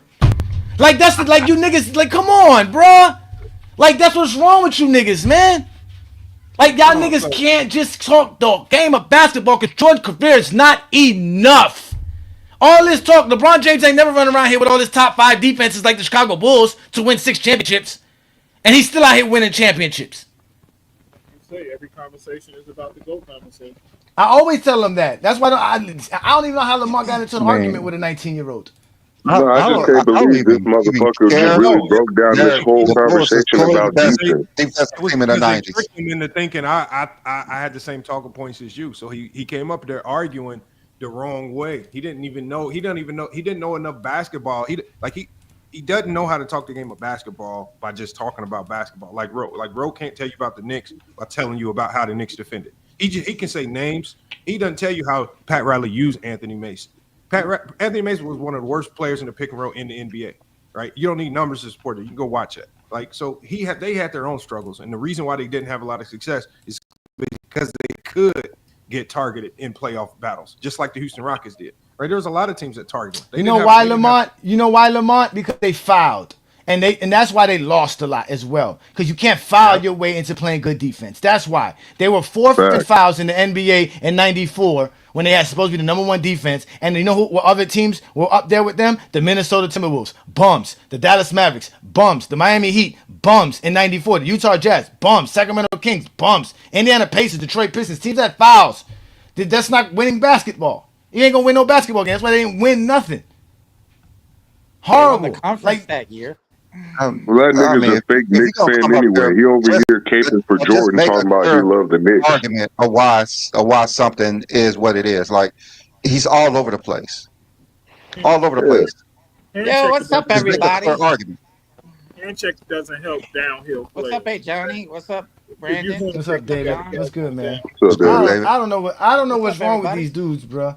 And like Lamont said, they just trying to get one up, Brandon. Like I told you, Brandon, it's crazy how that's why they have to put a bounty up. Because they have yet to get one up on GOAT James Kingdom. One. I hate Knicks fans that love Jordan. That makes no sense to my mind. The craziest thing in America to me. I started when I came on here. It's teams I can never root for. Detroit and the Knicks. It's a part of my blood veins. It's part of life. Like I hate Jordan so much. When I see the Knicks wearing the fucking jersey with the Jumpman logo on it, I can't even watch the game. It turns me off. Look, we gotta go live tonight, Lamont. We're gonna end it with that, Lamont. We gotta go live tonight. Yeah, we can do that. I get told every day I'm a traitor for saying LeBron James would go. Knicks fans never get told they're a traitor, and Jordan used to kill their ass.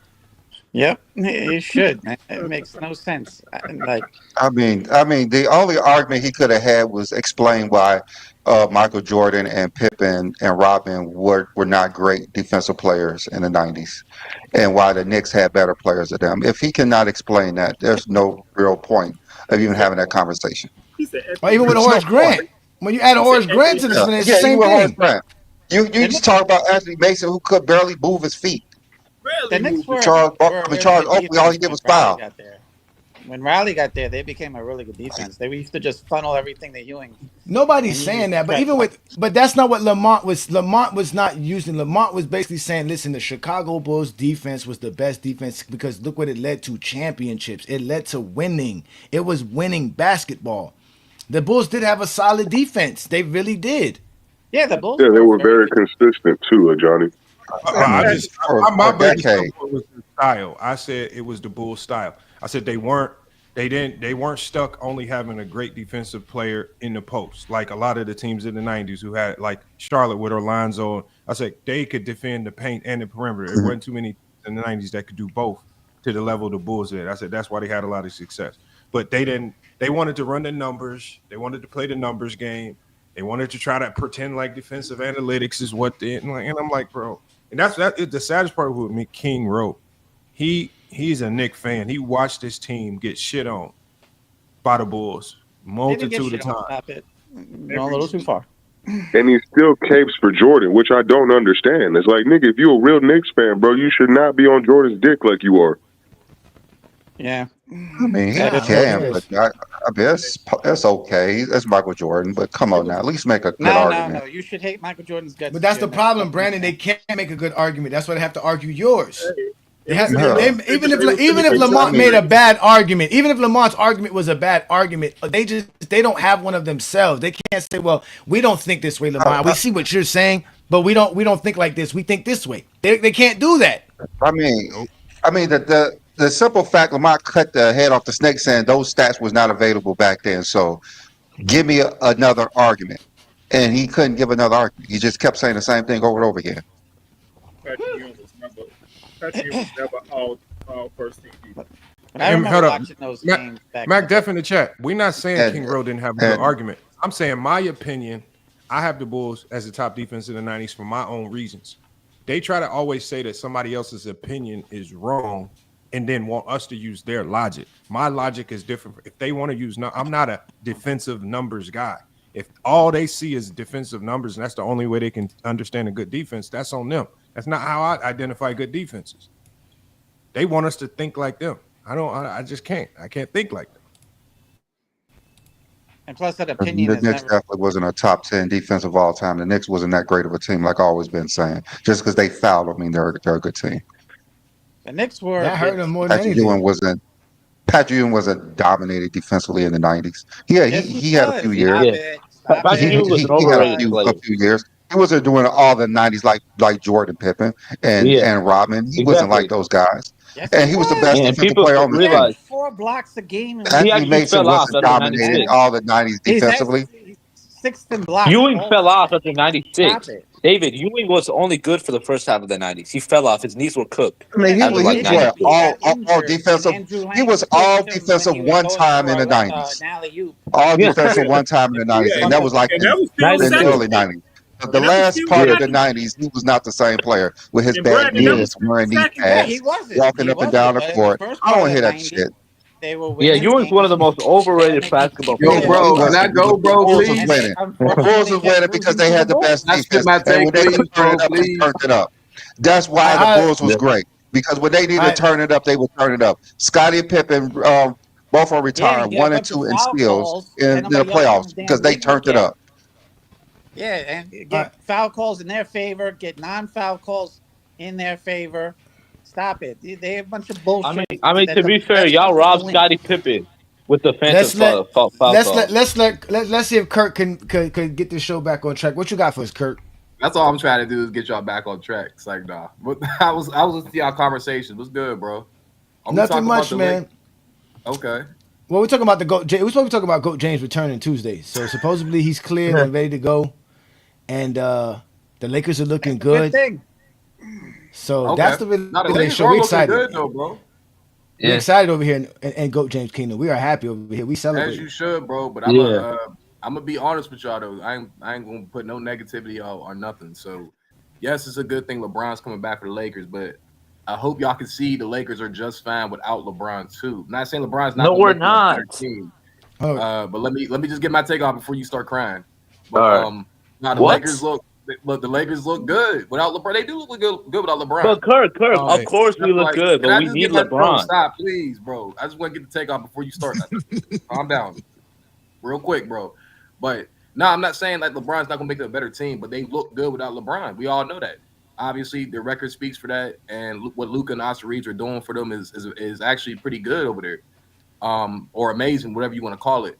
But for me, with LeBron, I feel like LeBron, like he has to like just fit into the offense. Like obviously, he's not the same LeBron He's the oldest player to ever play 23 seasons. Not saying that he's not going to come out and play good basketball, but he just has to fit into this offense and probably play in the post a little bit. And obviously, like, he can play make, but there's already two playmakers in Austin Reeves and Luka. So I feel like he just has to find his way into the offense. But obviously, they need his IQ. And this is my last point. This is the biggest thing that scared me for the Lakers. I know they're a good regular season team. I had them being a really good team this year, but when they faced that OKC team, I know OKC the best team in the NBA. I'm not saying this because I'm an OKC fan. I'm just saying when I saw them face OKC and I saw Luka and Austin Reeves hold that ball at top of the key and not pass the ball, and I'm like, OKC is gonna they're gonna play defense on you. They want you to hold the ball. Luka was not passing the ball. Every screen they had for Luka or Austin Reeves, they blitzed him. And he just looked like it just didn't look good for the Lakers. So I'm looking. I'm like, so they needed a LeBron. It just wasn't. It wasn't a good game for the Lakers. Did they not need another ball handler? That's not a good sign for the Lakers. That's all I'm trying to say. Like I'm not saying they're a good team, but that game right there, 10-4. So 10-4, and all you can talk about is something that you claim is not a good sign. Whatever sign you think is not good is good for the Lakers because they're 10-4. No, I'm not. I got somebody right here just said. Let me make sure I address this here because you just rambling right now. You just rambling. They keep telling you this ain't the pull out podcast. Y'all just be rambling. Again, I was shitting on the Lakers to start the season because it's still fucking Lakers team. I don't give a fuck about no purple and gold. I just told you the truth. I'm just saying they're good. What truth are you telling? They're 10-4. They don't have no signs of anything to worry about. What signs? So hold on. Wait. So okay, let me be honest with you. So that whole spiel I just said. I did not shit on him. I just said that game, right? I just said one game. I said that game worried me. That didn't worry none of y'all? Why worried when you're 10-4? It's one game. The same way the one game beating out Milwaukee by 30 doesn't mean anything. It was just a good game for the Lakers and you keep it moving. It don't mean anything. That game didn't It's basketball, sir. They play 82 games, bro. As a basketball fan, you should know this. Hey, Kirk, last year when the Lakers blew out OKC, did that worry you? No, exactly. It's the NBA, bro. It happens. It happens. Did it worry you? Back and forth. It was a back and forth. No. Did it worry you? The Lakers blew out OKC. Did it worry you? I mean, it worried me a little bit. It did. It worried me a little bit. Oh, okay. What happened? How did season end? Hold on. You're talking about that game didn't worry you at all? Like you was like it's just they was holding the ball. They wasn't even passing the ball, bro. They was literally holding the ball on every screen, getting blitzed. That did not worry you at all. Like, why y'all can't cap up here? That's what this has nothing to do with emotion or nothing. It's too early in the year to be worried. They show you how much they need LeBron James. You said it's not emotion, but you asking us to be worried. We just told you our emotions is not worried. We ecstatic. No, worried. I ain't gonna lie, bro. We're ecstatic. The GOAT's coming back. We're ecstatic. The Lakers are 10-4. There's nothing to worry about. There's nothing but sunshine and rainbows here. It's like Bikini Bottom down here, bro. I mean, I don't know what y'all. Y'all can't. It's almost like Visage Channel. We almost feel like blowing bubbles. What? It's a party in LA, man. Hey, Kirk, we celebrating right now. Austin's averaging 26 points per game, bro. What we worried about? Averaging 34. Hey, Johnny, 34. LeBron James is gonna come back, Kirk. They're 3 games behind OKC, who's playing super phenomenal. That's super phenomenal. So like when that game showed me right there, they're not ready, bro. Yeah, we're not ready good for what? Of course it's not. It's November. It's November. Bro, nobody's ready in November. What are you supposed to be ready for in November? The in-season cup?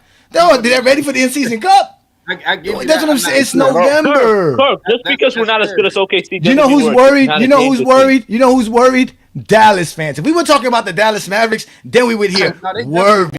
No, bro. I'm just saying. She said there's no worry in the Laker locker room or anything. I ain't glad, bro. You a logical guy, bro. You can't sit here and say like y'all could be logical, bro. Listen, bro. Kirk. Bro, for me, I'm always Kirk. For me, I'm always super optimistic to the positive side. So the thing is, when think about this. When the OKC gets J-Dub back, in my mind, I'm not going to be thinking about, will J-Dub mess up the chemistry? I'm thinking, damn, OKC is going to be better. When you tell me that the Lakers are playing well and they get LeBron James back, well, the first thing that comes to my mind is, well, the Lakers are going to be better. I don't run around thinking, well, will LeBron mess up the chemistry? And will he play in the post and do all this stupid stuff? Bro, you got 20 years to know that LeBron James, when you put him around good players, you get good results. So again, I don't think stupidly, or I'm not. Y'all must still live depressed lives. This is why Johnny's right. Y'all depressed. Y'all live sad lives. Y'all cry. Hey, J-Dub gonna mess up everything for OKC. This is my point, Kirk. This is my point, Kirk. Out of all right.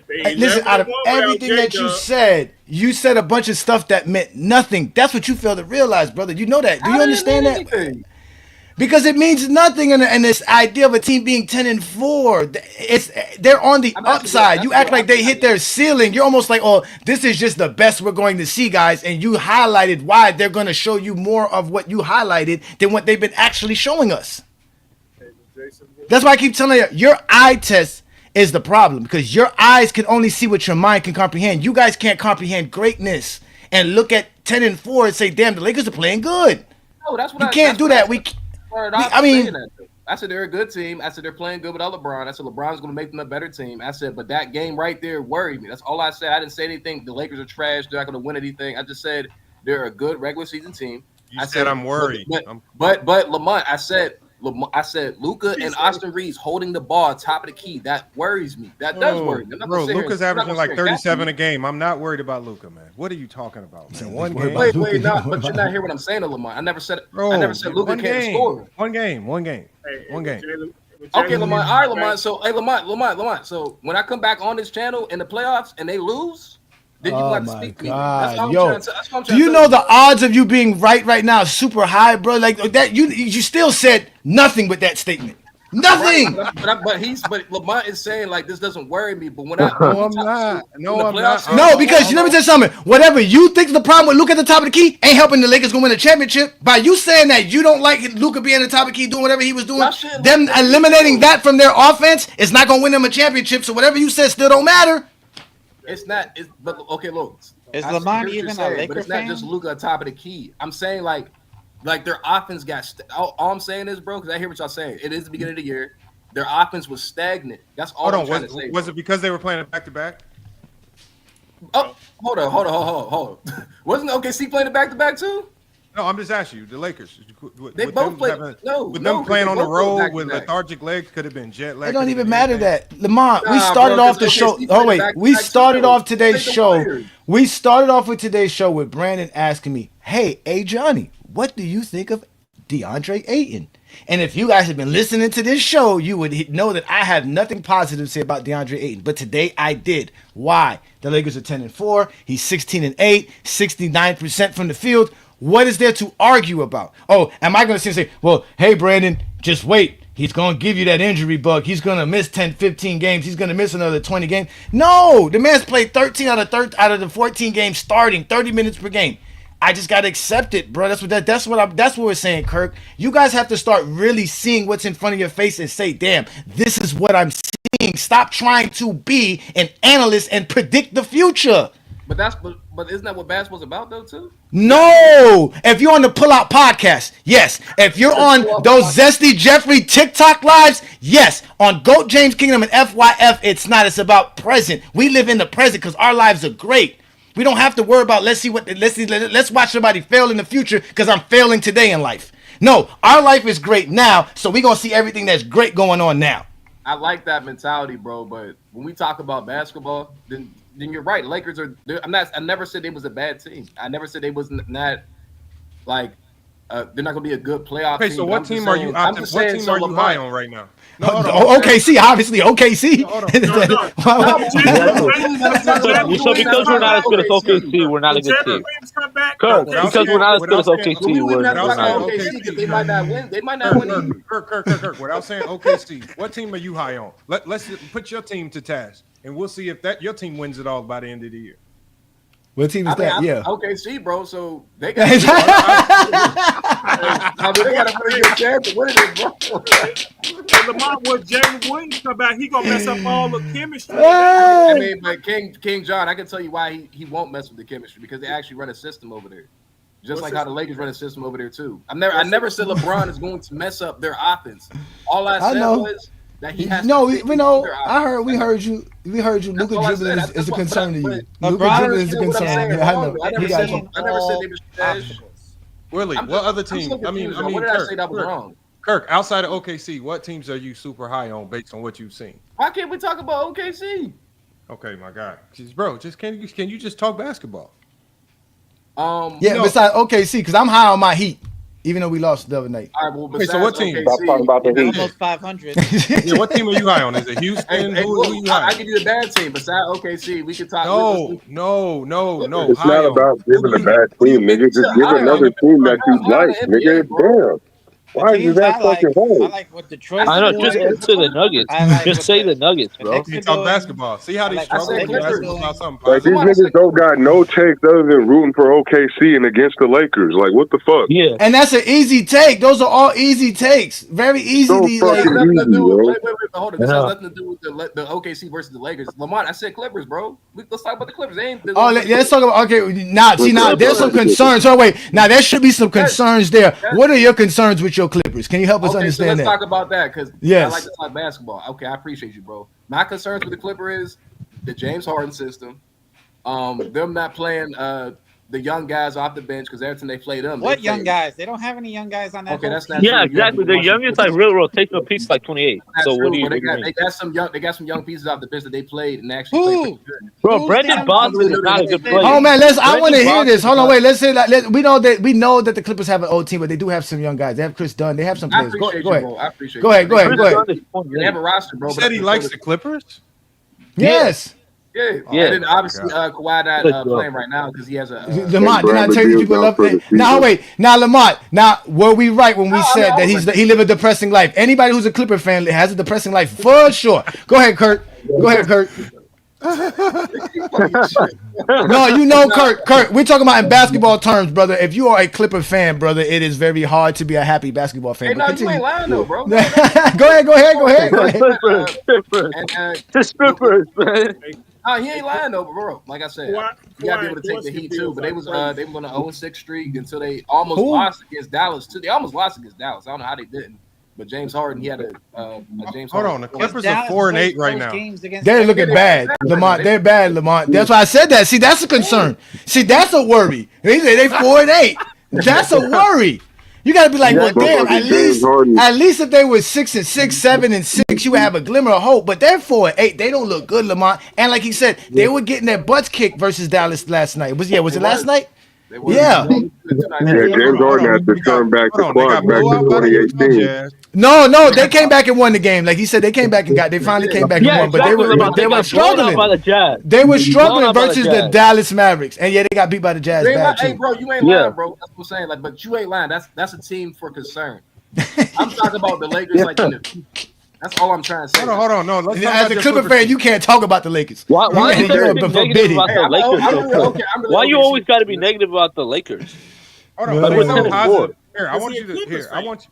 All right, let's talk about. Let's go, bro. Go. Hold on. Well, I want you to hear you. I want you to. I mean, obviously, if you're down on the Lakers, who are playing far better than anybody's expectations, right now, bro. In the future, then tell us about. Tell us about the Clippers right now. Your team. Okay, so. I'm not obviously too excited how they're playing right now. I feel like I want to blame Ty Lue, right? But I feel like it's just like the Clippers are the oldest team by number, like in the NBA. I'm not saying this is the reason why they're losing. I feel like they're losing. It is the reason why they're losing. They're not trusting their system either. Because I feel like I just told y'all, it's James Harden pick and roll. They're not feeding Zubac in the paint. And I'm not gonna lie, like this is probably the number one concerning thing for the Clippers for me. That when they play defense. When they put Zubac in that pick and roll, bro, it is an automatic bucket sometimes. Bro. They fry Zubac every time he steps away from the three-pointer. And I'm not saying he should be able to guard the threes, but I ain't gonna lie, the defense is very shaky, bro. So because they're old. That's one of the worst defenses in the league. So how do they play? A lot of concerning things for the Clippers, bro. How do they play Zubac on the pick and roll? They play him in the drop or drop for sure. Those drop every time, bro. That's why you get fried. So it's not even on him then. That's the scheme they got him playing. No, right, it's not on. It's not. It really ain't on him because I like to tell you, they play drop a lot in Denver because Joker can't go out there. But there's those defenders know to do their job. Those guys in Clippers got to do their job. You can't be having Zubac out there trying to play defense. You have to play drop. He's protecting the paint. He's making sure the guy don't go downhill. You need to recover. You need to recover. How they gonna do that? That's a good point. That's a good point, bro. You need to recover. That's the day.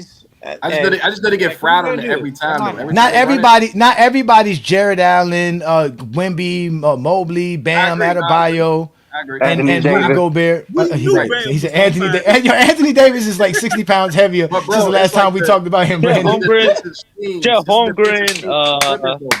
Yeah, Chet Holmgren. Every time they do it, bro, it's like the team. It's just not good for the Clippers. Like they are old. You was gonna bring up Asia Wilson. They're old. Oh my God! He said he's hurt. Bro. Like I feel like they're just not doing what they're supposed to do, bro. That's what. How can they do it when they're old and don't have the athleticism? Bro, this is a team full of 80s babies. It's a team full of 80s babies, bro. Hey, let me. I wanna ask Mac Def this. Mac, as a Chicago Bulls fan, did the Knicks have a better defense than the Chicago Bulls in the 90s? They might have. Nah, the numbers wise, yeah, but no, the Bulls were a better defense because of they peaked higher and because of the playoffs. Even when in '93, when the Knicks were the number one defense in the regular season, the Bulls ended up the number one defense in the playoffs that year. So, you heard that, Lamont. You heard that, Lamont. You gotta use that next time. The Bulls 7 Playoffs matter, Lamont, to the Zesty Jeffries on TikTok. We gotta use that tonight. Yeah, not in '93. In '92, they took us. I'm about to say because their defense was '93. It went 6. Yeah, I'm about to say they Okay. All right, so Mac, as a Bulls fan, are you happy about the King coming back? I'm not tripping. Any Laker fan should be geek right now. Y'all should be up. You know what I'm saying? I without LeBron to start the season and the way y'all lost to the Warriors, I was like, I thought y'all was gonna be fighting for like a play-in spot. Who's y'all? You don't say y'all. You better be talking to them, not me. I never thought the Laker fans. Yeah, talk to these Laker fans all over the place. All these Laker fans. Yeah. So the Miami positive, gonna even make the playoffs. So. Shut up, Chicago. Yeah, you ain't gonna make the playoffs with that. You lost to the Knicks. You can't even be talking. The Knicks beat you. Go ahead, Bulls Mac. Gonna make the playoffs. The Knicks are good. Beat your team too. Hey, I'm an OKC fan. You know that, bro. Hey, all I know is we beat the Heat. We beat the Heat, so that's all I know. We beat the Heat. We beat the Heat, so the Bulls is gonna. Don't worry, we gonna beat the Knicks on the Lakers Monday. look good though, bro. We all know the Lakers look good. They look really good. Like no cap. But I'm not. The Lakers look good. They could finish the 3rd or 2nd seed, but I'm not high on them in the playoffs. Not yet. And that has nothing to do with their team or the players or LeBron. It's just matchups. The team that I'm high on that I thought they were gonna be a top 6 seed, but I didn't think they were gonna be good. But I think they're gonna be nice in the playoffs matchup wise is the Houston Rockets. They're kind of built similar to OKC. Is just as far as we got a defensive minded team. We have a big in the middle, and then we also have a scorer who can get 30, just like SGA KD can get 30. So they kind of built mirror image, but they not OKC. But I think in the playoffs matchup, because the OKC got a ball handler. I would watch out. I was just about to say that Houston ain't got no ball handler. Yeah, they're missing exactly. Van Vliet. I'm not mad at him. They're 8-3. I'm not mad in the at West. That's a good record. Still, that's a good record. That is a good record, but I like them trying them out there, and they should really work him into that position. See how good he can turn out playing and handling the ball like that. Now they tough. If they would have had Van Vliet over the night, they probably would have beat OKC over the night if they had Van Vliet. But I'm glad John agrees. They implemented Reed Shepherd in. I thought he was going to be garbage, but Reed Shepherd looking good too. So Reed Shepherd's tough. That's a big I think they're going to be. I'm glad John agrees because Kevin Durant is not the equivalent of SGA. I think that's what we're trying to say. All right, not at this stage of his career. No, he's not. Nah. But he's still effective though. Now I'm gonna have to give y'all a warning because my man Kion is in the building. If you guys know who Kion is, we are international here in GOAT James Kingdom. Kion is our Caribbean buddy, big time LeBron fan, and we know he is excited about LeBron's return. Kion, Tell them about LeBron's. What happened, Benjamin? Yes. Tell them how LeBron's about to dominate the NBA, still 20-something years in. And if y'all don't understand him, I'll translate later. Go ahead, Kion. The mic is yours, brother. Yeah, what's going on?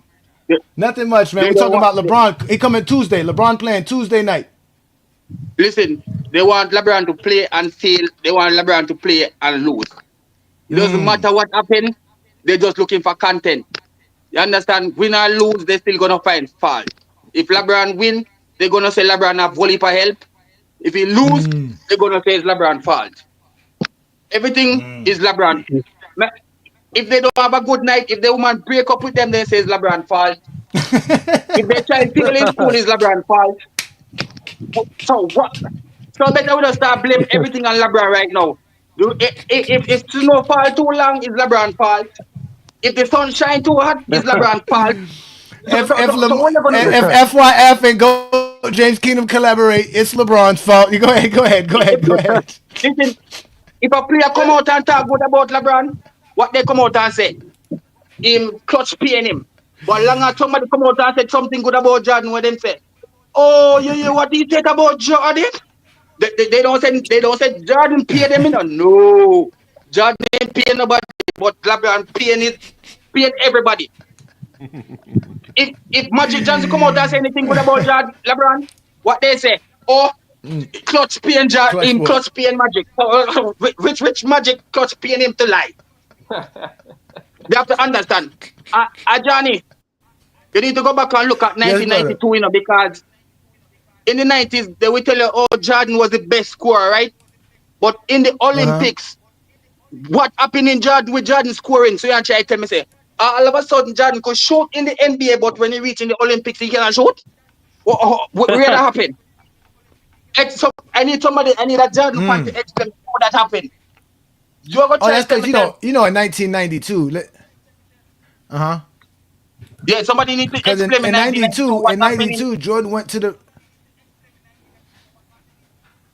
What you saying? Yeah, Jordan took 23 shots per game in 1992. Jordan took 23 shots per game in 92 to average 30 points per game. It's combination and the referee help him out. That's why he have a good record.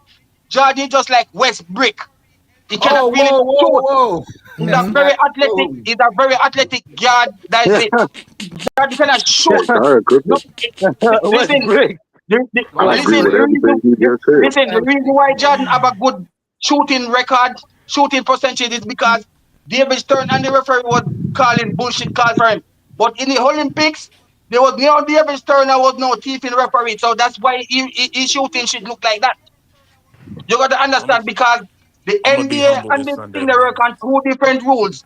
There's no sissy in the Olympics, but you could be sissy out in the NBA. That's why you see enough of them when they reach in the Olympics, their shooting should look different. They look totally different in the Olympics. But in the NBA, you know them. That's what they say now. That's what they say now. They say that the international play is tougher. It's tougher than today's players. Yeah, because that's facts, Kion. Kion's spitting up but facts there. Y'all be getting mad at Kion. It's because of Jordan they take out this physical rule. Because of Jordan, because remember, Bird get beat up, Isaiah get beat up, all those other teams get beat up, but Jordan must not get beat up. How come is that? And then you go tell me, oh, Jordan playing the toughest era, so the 90s tougher than the 80s, right? So somebody tell me the 90s tougher than the 80s? What went on there? I think the 90s is better than the 80s, but toughness, I mean, it go hand in hand with the 80s and 90s. No, it's not. No, it's not. No. 80s is by far the toughest era of the 20th century. Jordan is one of the tougher era. Yeah. Listen, Bird get beat up, right? They didn't change the rule. When Magic Johnson get beat up, no rule change. Isaiah get beat up, pump up in her face, no rule change. Jordan come in, cannot win, rule change. All of a sudden you hear him play against fall come in because they try to protect Jordan. So, but that didn't change the physicality of the game. But I think the physicality is overrated. The physicality is overrated. That's the issue. Physicality is overrated. Like that. It was actually Jordan was the only player that was treated like that. So actually, Detroit changed the rules, not Jordan. Jordan changed the rules because he went. No, Jordan beats to the ref. Hey, David, No, Jordan he bitched does, to the but commissioner. Jordan he's got wrong that about rule that. changed. The bad boy Yeah. Detroit Pistons actually changed the rules. Jordan didn't change No, the they rules. didn't. The They bad played No, they boys by the did didn't. not rules. change the rules. No, Jordan they They bitched to the did. didn't. Not They commissioner. change shit. didn't. They didn't. Jordan Jordan bitched to the complained with commissioner. Phil Jackson to the media. That's why Isaiah Johnny, Thomas doesn't like Jordan, because like he said, instead of giving us credit for being champions, Jordan called us dirty and undeserving champions. That's exactly what he Yeah. called them because of their Jordan Literally did misstep. said that Johnny in the point, remember that.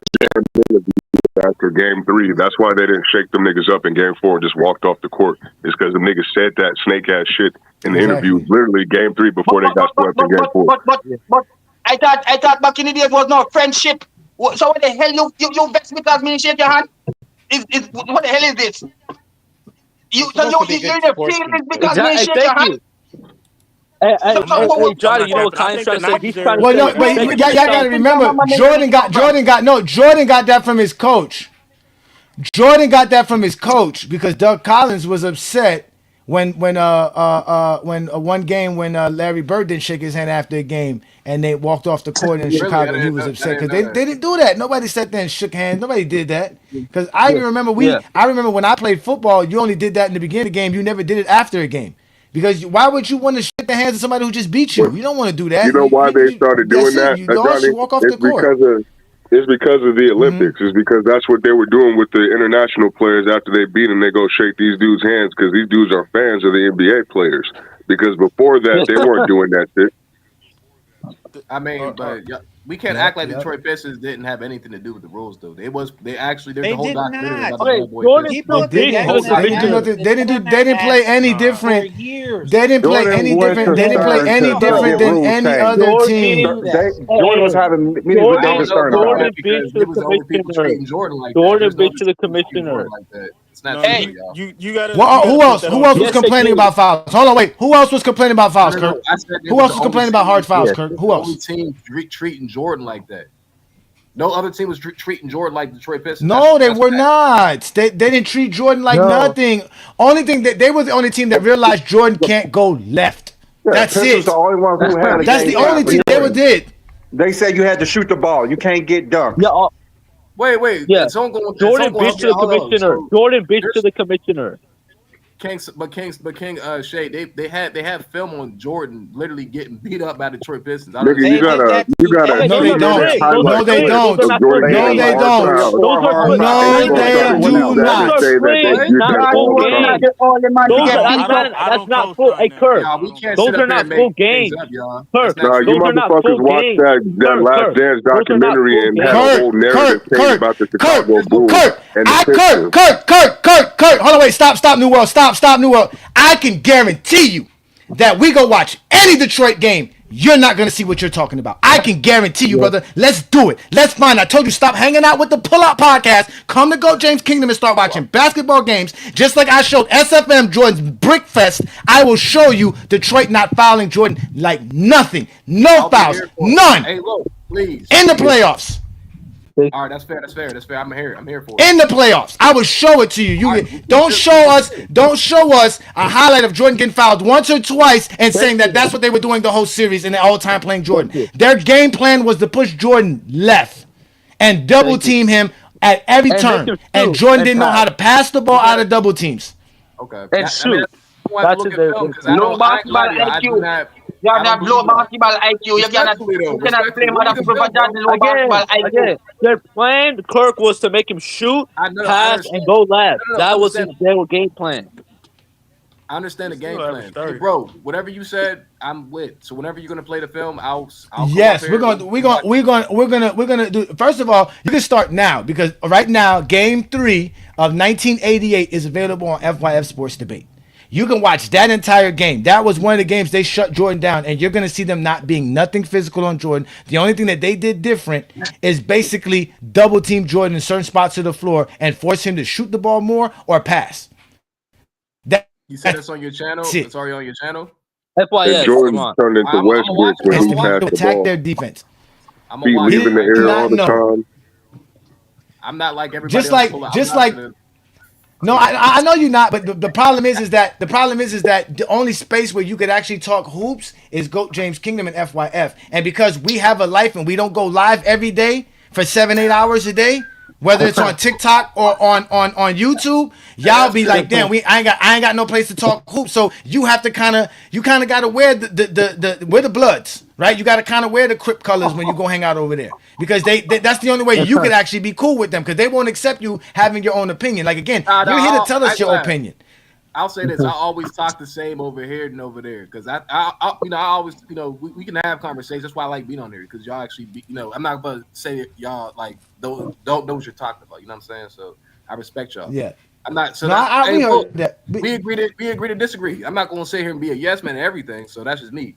So I'm just saying that a lot of those things a lot of things that we think is common sense in basketball, like the Bulls the Detroit Pistons just bullied Michael Jordan and just fouled him to win games. That is not what they did. They had an actual strategy versus Michael Jordan, because Jordan had a lot of weaknesses, and they were the only team to actually take advantage of Jordan's weaknesses. They realized that. The Jordan rules. Exactly, the Jordan rules. Jordan It's the same thing. Smart. They want to talk Jordan game plan.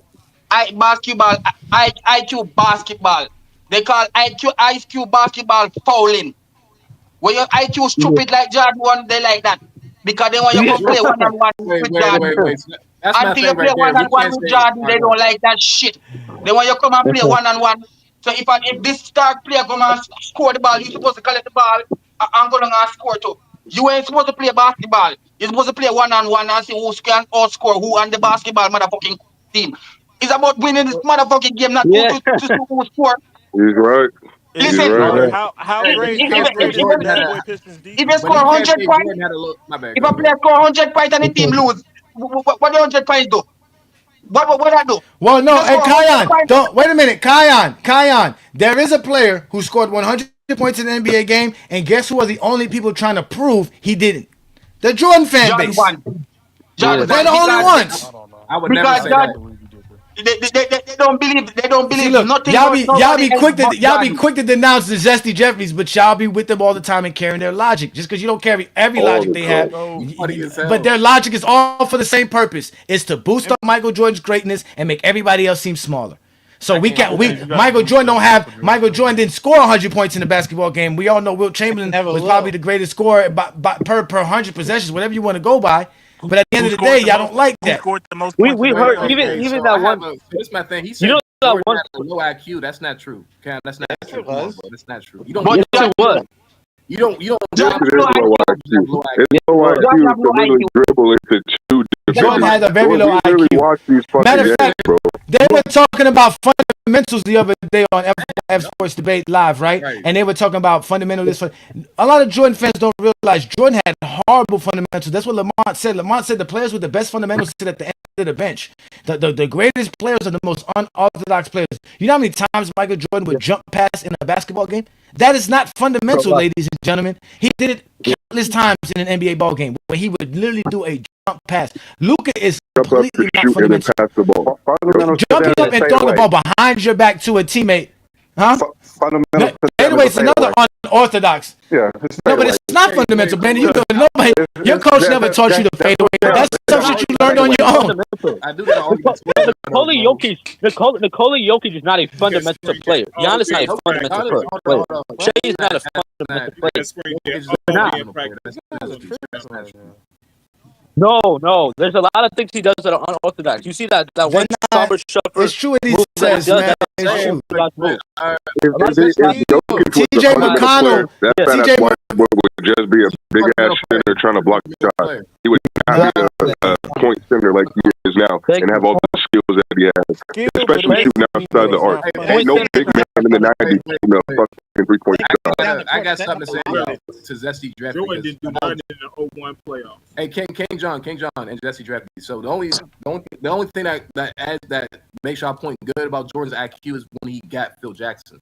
I would give you that part, because he wasn't a championship player without Phil Jackson, but he did have a high IQ. I wouldn't say Jordan had a low IQ. I can't say that about a player that's he didn't want to run this right. He went to the Eastern Conference. Yeah, no, you're right, King John. That's why I said he didn't. Phil Jackson actually made Jordan pass. He made Jordan run the triangle. He actually made Jordan into a better player. So I give Phil Jackson that. Chris, y'all points. I see what y'all saying. You're not crazy, But I'm not gonna say he has a low IQ from what he's accomplished. He did have a low IQ.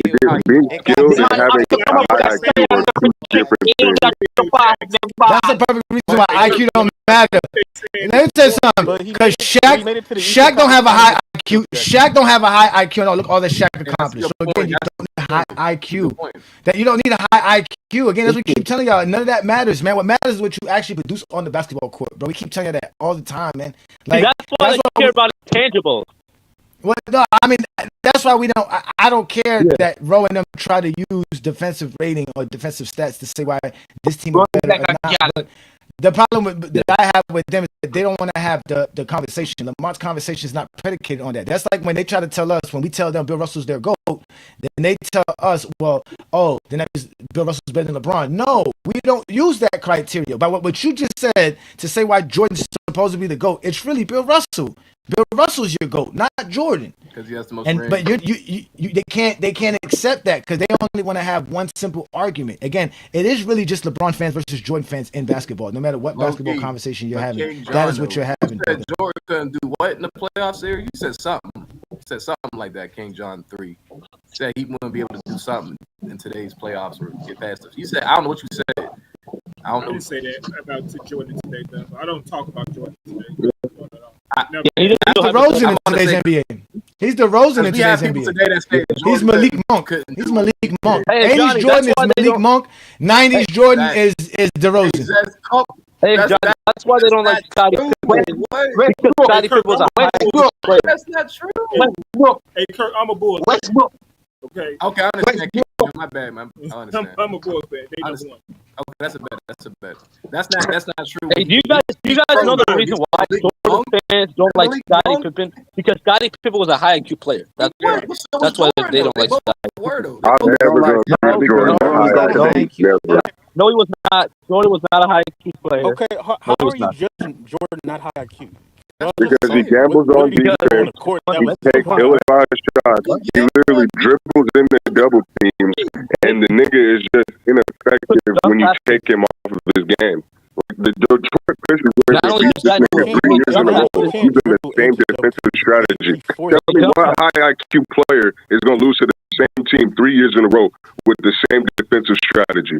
I want you to explain that to me. If you're gonna let the go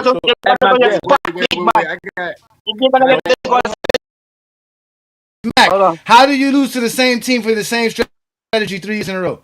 Again, and you have give better credit. teams. Number one, no, I'm gonna say two things. Number one, he wasn't the first, and he's not gonna be the last person to lose to a team 3 times in a. That's not my question. My question was, how does a high IQ player lose to the same team 3 years in a row? Don't talk about other players. Just answer the question, nigga. Because hold on. When you have the better team. Question, I'm answering the question in two ways. Number one, he wasn't the first one to do that. There's high IQ players that lost to teams 3 years in a row, a la Jerry West, a la Will Chamberlain, a la Oscar Robertson. Now, with Jordan, please give credit to the Bad Boy Pistons and call them a top 5 defense team all time, in which they were. They were not. They were not, sir. Don't give me your rankings, sir. Don't give me your rankings, sir. Why did Jordan lose them 3 times in a row? Why? Why? If he has a high IQ, why is he losing to them? Number one, the Pistons were better. Number one, the Pistons were a better basketball team than the Chicago Bulls. That's number one. Number two. All 3 years. All 3 years they were the better team. Yes. All 3 seasons, man. They were the better team. Oh my God. Even with no all NBA player, no all defensive player on their roster. Let him make it. I want to hear his point. I want to hear his second point. Again, they were the better team. He's using rankings. Rankings doesn't make that doesn't help us. He's using rankings. I didn't say that's not helping us understand anything. He's saying this team is ranked better than this team. This player is ranked better than this team. He's not saying nothing you're ranking. You're using comparisons. You're saying that the Bulls were not as good as the Pistons. It's a lie. How is that a lie? That's your ranking. There's nothing to state that. A lie? Because they didn't have shit on their team. Nigga, they had nothing on their fucking team. They had nothing on their team. They were a bum ass team. Hey, Johnny's saying there's no facts. The Bad Boy Pistons. Who had a better defense, the Bulls or the Bad Boy Pistons in '88? I think that The Bulls. The Bulls did. Numbers. The Bulls did. Numbers. Okay, let me. Y'all, God, I said two things and y'all just hype. So again, if you want to say the Bulls had a better defense number wise, I'm not disagreeing with you with that. Just what King Rose said with the '90s Knicks, I'm not disagreeing with what he said numbers wise. But the better team, 88, 89, and 90 was the Pistons. You can go off of record wise, they were better. The Bulls could not beat the Pistons in Detroit. The Bulls were like 2-24 in those 3 years in the regular season in playoffs versus the Pistons. Like I'm a Jordan fan. Jordan got his ass whooped by the Pistons. Isaiah Thomas because owned of low Jordan. IQ. Hold on. I'm a Bulls fan and I'm a Jordan guy. I can admit he got his ass whooped by the Pistons. That's just facts. For all 3 years, and the Bulls were not better than the Pistons. Those are facts. Oh, no, they weren't better than the Pistons. Explain to me how Wilt Chamberlain. Hold on, wait. Explain to me how Wilt Chamberlain. Explain how Wilt Chamberlain has an IIQ losing to a team 3 times. So Wilt Chamberlain has a high IQ. Number one, he's one of the best scorers. Yes, and explain why he lost to a team 3 times. Best defenders in the league. When he lost to the Celtics and he got his numbers, they lost by 1 point, 2 points because Havlicek stole the ball, because Don Nelson hit a great shot, or Casey Jones and Sam Jones made shots down the stretch. He lost 4 game 7s by a total of 9 points. I'm saying he did his part. Bro. He got his assist and everything. Hold on. He got his assist and everything. He lost 4 game 7s, my guy, by 9 points. He had a high IQ. He put up his numbers, but he couldn't beat the best team. When he finally did beat the Celtics, Not yet, if you're proving the point. Hold on. Let me finish. When he finally did beat the Celtics in '67, what did he do? His IQ changed. He said, "I'm not going to be a scorer. I'm going to be a distributor. I'm going to lead the league in assists, and I'm going to average, instead of 30 plus points, I'm going to average 24 points and 24 rebounds." We beat the Celtics in 5. So that's a high IQ player. When So he choked in 68. So, huh? So why did he choke? Why did he choke at 68? No, but again. Okay. So you're saying his IQ got better to beat them. So that means he had a lower IQ when he beat them, correct? No, you don't have a low IQ. You don't have a low IQ because you lose, fam. Either you lose the way, and I'm talking about Wilt Chamberlain. When he lost to the Celtics dynasty 4 game 7s by a total of 9 points, his IQ was high. He was the best player on the court against 6 other Hall of Famers. You didn't even answer my question, bro. I said, why I know he still didn't answer the question. He still hasn't answered the question. To the same team with the same strategy, the same defensive strategy. Wilt didn't lose to the same team 3 years in a row with the same defensive strategy. No, we didn't. Because you literally just broke down the game and you were explaining that he lost due to circumstances that were not necessarily under his control. Like with John Havlicek stealing the ball and him losing by 1 point or 2 points.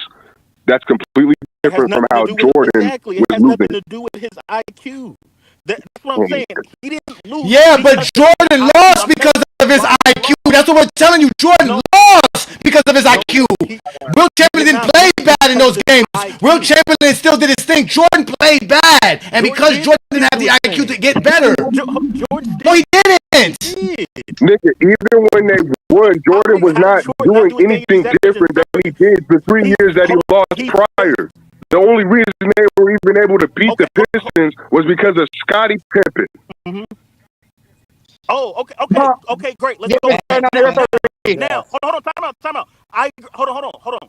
Let's go with that. They beat the Pistons because of Scottie Pippen. Great. Now, what did Jordan's IQ? Did Jordan's IQ get better, or did Scottie Pippen get better? No, Scottie Pippen got better. That's why they won. Okay, then. So what's the difference? So I'm asking you, why did Jordan's IQ not do anything? No, that's what I'm trying to tell you. Jordan never had an IQ, nigga. That's what I'm trying to tell you, nigga. gained an IQ in 91. He never gained it in 92. He never gained it in 93. He never gained it in 96, 97, 98. In 2000, he never gained a high IQ of the game of basketball. He was just lucky. Yeah. So when he stole the ball, hold on. When he stole the ball from Karl Malone, that wasn't a No, his coach told him to do that. His coach told him to do that. His coach told him to do that. Okay, cool. I hold on. I agree with that. So what about when he told Steve Kerr, watch when something comes off of me?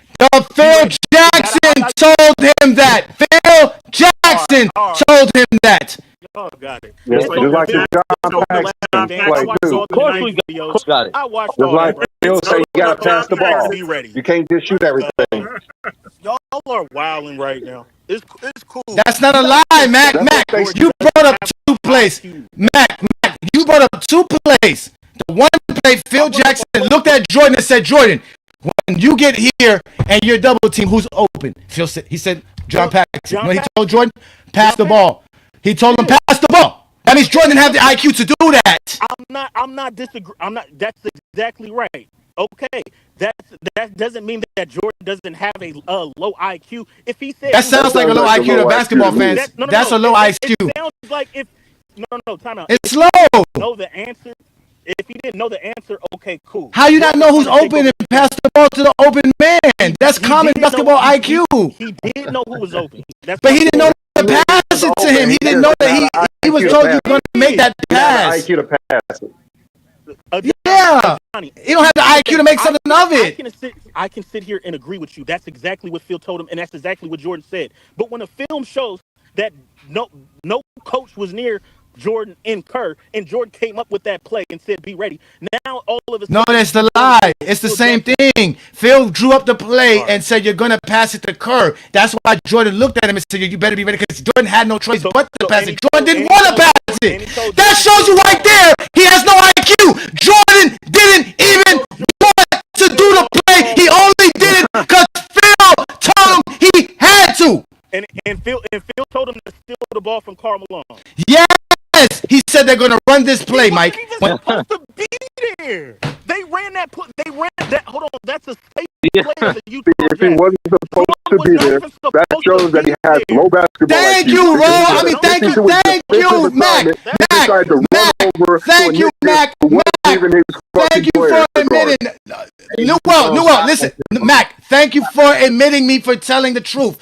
Yes, it's a staple play, which is why Phil Jackson knew they were going to run it, not Michael. No, and he told them they're going to run this play. When they run this play and they send Hornacek to clear out that side of the floor, don't go. You can get a steal. Stop crediting. And that's what Jordan did. Stop crediting Phil Jackson's IQ to Michael Jordan. Stop crediting Phil Jackson's IQ to Michael Jordan. Tell him to do that. Wait. Phil Jackson's IQ, you're crediting to Michael Jordan. That's what you're doing. No, what did he tell him to say that? I never heard that. Never. It's in the last dance. It's in the last dance. It's in the last dance. They only watch the highlights. And Jordan did that on his own because of his IQ. John, crazy, he told them exactly. That's why he didn't call a timeout, because he knew everything. That's why Phil didn't call a timeout. Oh shit! Hey, Phil told him. Phil told him that the steal would be available for him. Jordan gets the ball because yes, he did, nigga. He told him the steal would be available. They run that play. It's a staple play. Why did Jordan do that play all of a sudden? Why Jordan never did it any other time versus them in that series? If they ran that play over 100 times, why was that the only time Jordan never did that? Because it's game 6. We're down by 1, and I need the ball. It's the perfect time. King John 3, is that true? That's why. King John 3. This is a new point because we already heard it on the last dance. This is a new point. We know what happened. We just didn't know what happened. We know fucking these Jordan fans don't want to believe anything. Now, mind you, he's not going to do it. He's not going to wait. Michael Jordan is not going to do this to make sure his team is not down by 1 point with 5 seconds left to go in the game. But he's going to do it now all of a sudden in game 6 with 47-50. That's not championship on the line. You're up 3-2. No, it isn't. What the fuck? This game no, it's not on the line. It's Jordan It's game another 6. game, If we, bro. nigga, It's I'm not on trying the to win line. a championship. Why would I do not make? It's not on the line. It's not on the line, sir. Again, if the game was on the line, why don't you stop that play every time? Why don't you stop it in the first quarter? Why don't you stop it in the first quarter so they're not up in the fourth quarter? Why did you wait till the fourth quarter to decide that this is what I'm going to do it? So exactly, because it's a staple play. So if I know they're going to it, I can make my adjustment and cheat whenever I want. Why wouldn't I do it at the perfect time? Why is it the perfect time? Why is it a perfect time that time? Why there was never no other time for this to be run? That's what I'm saying. You have no high IQ, man. Because it's game 6, the championship. It's the perfect time. It's the championship play. That's how you know you have no IQ. That's how you know you have no IQ. Because let me tell you something. Phil Jackson didn't tell Jordan to do that because it's game 6 with less than 3 minutes, something like that. And Phil Jackson told him to do that because Phil Jackson knew that there was a play being run and he had to do something at that moment. And in that moment, the high IQ of Phil Jackson looked at Jordan and said, hey, when they send you to go clear, don't clear, go get the strip. And Jordan said, okay. And that's what Jordan did. That's so Jordan would have wait. If Phil Jackson would have never told Jordan to not follow Jeff Hornacek, Jordan's IQ would have went to follow Hornacek. Jordan did not think of that on his own. That's a good point y'all saying, but let's be honest though, y'all. When players listen to their coaches, y'all, I ain't gonna lie, that's a high IQ to me because you're not going off your own IQ. So Phil Jackson didn't tell Jordan to do that. Did that serious, Yes, bro? he did, man. You're just being a fucking little bitch, man. Stop crying. So BJ, when you on the BJ, when you're on the Pull-Out podcast and they tell you Kyrie Irving took that shot instead of LeBron because LeBron was afraid, make sure you tell them, well, no, LeBron has a high IQ because that was the play called by the coach and it was successful, and that's how they win the championship. Make sure you say that. Make sure you say that. Make sure you say that. When Shea makes a play on the court, he looks at his coach. His coach be like, whatever he calls, and Shea be like, all right, we about to run this play right now. But the shit don't work. Obviously, Shea be like, all right, I'm gonna do this instead. Because MJ did things like that too. He be like, okay, this play's not working. I'm gonna decide to do this because. No, he did not. Lie, you have to listen to your coach, bro. Sometimes your coach might know. You need to just stop fucking lying. God damn. Y'all never have no examples of the shit that y'all be talking about. Y'all really can't accept trying to take LeBron stories and apply them to Jordan. They say we can't accept nothing about LeBron, but y'all can't accept nothing about Jordan, bro. Y'all can have it. Y'all can have it. Jordan can't shoot the three that well. Well, I can accept stuff about Jordan. Jordan wasn't the best defensive player on his team. It was Pippen. I can accept stuff about Jordan, but saying the nigga ain't got no. Nigga, shut your bitch ass up. I ain't got nothing to say to you. Especially when you come over here capping, nigga. You over here lying, nigga, and we expose your dumb ass every Sunday. So what the fuck you talking about here? Sunday, bro. What are you talking about? Nigga, you over here every Sunday that you up here, nigga, you get cooked. Nigga, you're the frying pan, dumbass. What? What'd you say? Frying pan. You be getting cooked in that bitch. Shut up. Who cooked me, nigga? Who cooked me? Hey, I could cook you right now, bro. You Do Lakers it. fan right now? Do it. Yeah, I'm a Lakers fan. Who are you a fan of, nigga? Who are you a fan of? Who are you a fan of? Who are you a fan of first? Who are you a fan of? You said what? Who are you a fan of, nigga? Look at my thing. You what? Come on, bro. Looks like you're I can't see your little avatar, nigga. Who is that? Who is that? Come on, bro. How old are you, bro? You like 65, bro. Nigga, OKC. Nigga, I'm a grown ass man, nigga. Who was on your avatar? Who is that? I'm asking you a simple question, nigga. You can't answer, nigga. OKC. You talking cooking me, nigga. You can't even answer a simple question. Who on the avatar, nigga? Who your team? Hey, OKC, bro. You the old one I can't see. OKC. So you like OKC? You a bandwagon ass nigga. I've been like, how long you been an OKC fan? I've been like. You like him in the KD days? I've been like. Yeah, I liked when KD was over Was there. that your New team, world. A 65-year-old man is a grown ass man, isn't he? Was that Come your on, team? bro. A 65-year-old man. I'm 65 now because you getting cooked. I called Okay. you 65. You said I'm a grown ass man. I said, okay, 65-year-old's a grown ass man. So what the fuck? What the? I'm I sound 65 to you, nigga. I sound 65 to you. Nigga, I ain't gonna lie, the way you be spitting sometimes, bro. I don't know, bro. Because I ain't gonna lie, Curry to GOAT. because y'all made some great points, bro. But he really broke that shit down, bro. Like I feel like not even I feel like, bro. I'm not saying you don't make good points, bro. I'm just saying like he act like Curry the GOAT was making some good points, y'all. Like we have to give him his credit though. What point? Nigga, he wasn't making no good points. He was sitting over here capping, nigga. I told him that Jordan doesn't have a high IQ because he gambles on defense, he dribbles in the double teams, and he couldn't explain to me how a nigga lose to the same team with the same defensive strategy 3 years in a row. How does that player have high IQ? The least the nigga could have done was give clear examples of Jordan having high IQ, but he didn't. The first thing the nigga tried to do was say a nigga like Jerry West and such, they had high IQs and they lost to these teams a certain few times in a row. But that wasn't the question, nigga.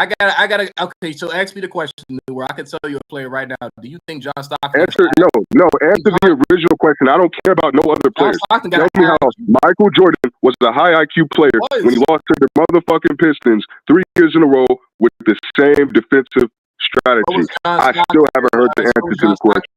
The Utah Jazz, when they lost to the Chicago Bulls twice in the finals, and they had a high IQ. Yes, they did. Yes, they did. And they lost to MJ twice. Who was the better team?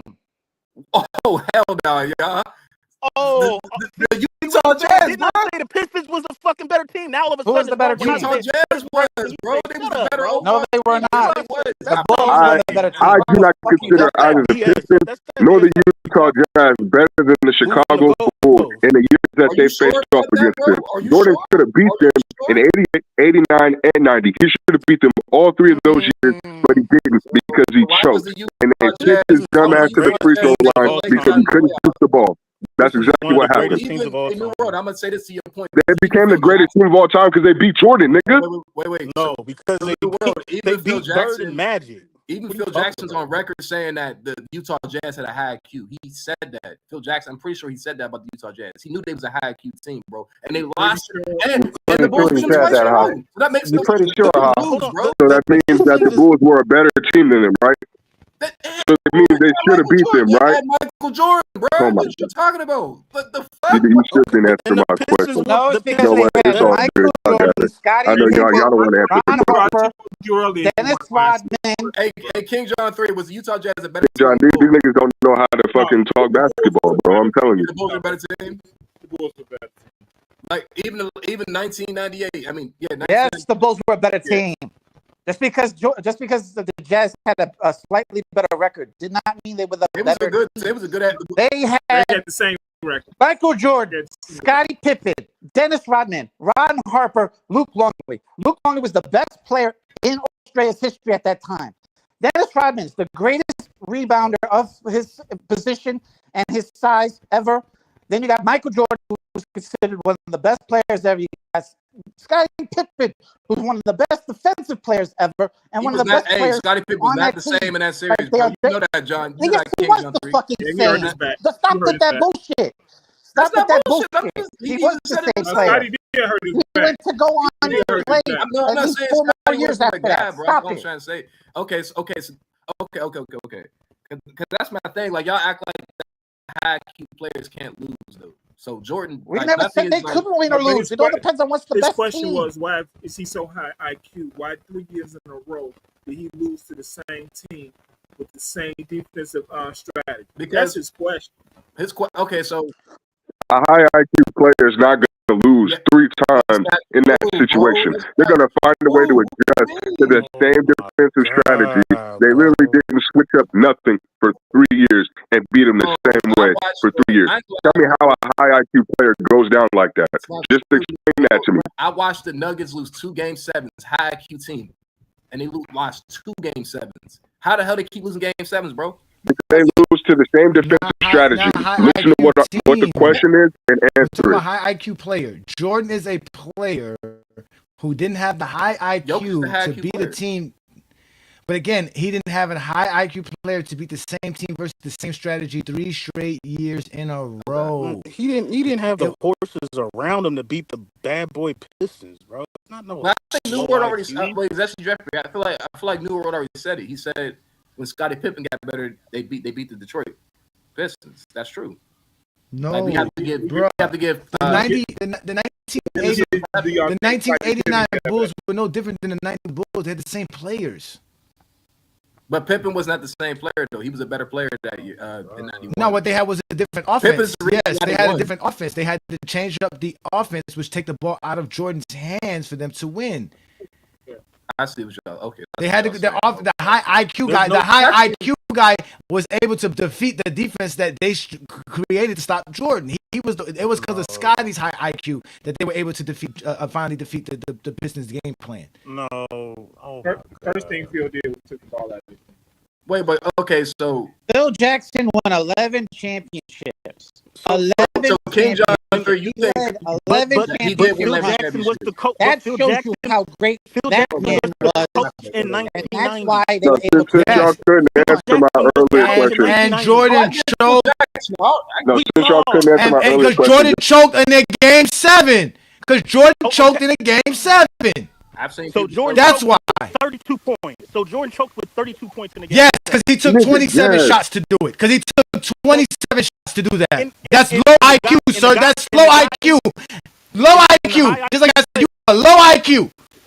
And the high IQ player in Scottie Pippen that defeated the Pistons. What did he do in that game 7? That's My point, nigga. He was hurt. He had a migraine. He had a bad game. Okay. That means the Bulls lose. Cool. Now, do you know what happened in Game 6 the year before? Do you know what happened in Game 6 the year before in '89? Yeah. Scottie Pippen got knocked Jordan out. choked. In Game Yeah, and 6. Jordan choked. The problem was not the problem was not Jordan's high IQ or choking. He didn't have the horse. As soon as Scotty get out, they lose. So once Scottie Pippen is home, my son. You know what he's saying, Johnny, bro? Sound like I'm Detroit. not But they want to discredit Scottie Pippen so much. What gets But me we so know mad we is can't win. Mac been on GOAT James Kingdom so long he knows we've heard all these bullshits forever. Go ahead. No, it's not, because it's the truth. It's the truth.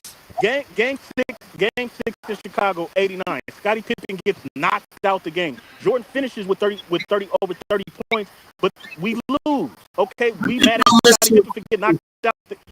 Hold on, we're mad at Scottie Pippen for getting knocked out the game in Game 6. Okay, come back the next year. The Pistons are better than us. They have a better record than us. We force the Game 7. Game 7 comes along, Pippen has a migraine. You got knocked out the year before. Now all of a sudden you have a migraine. Yeah, we pissed at you, my nigga. This is 2 years in a row in the Eastern Conference Finals versus the Pistons.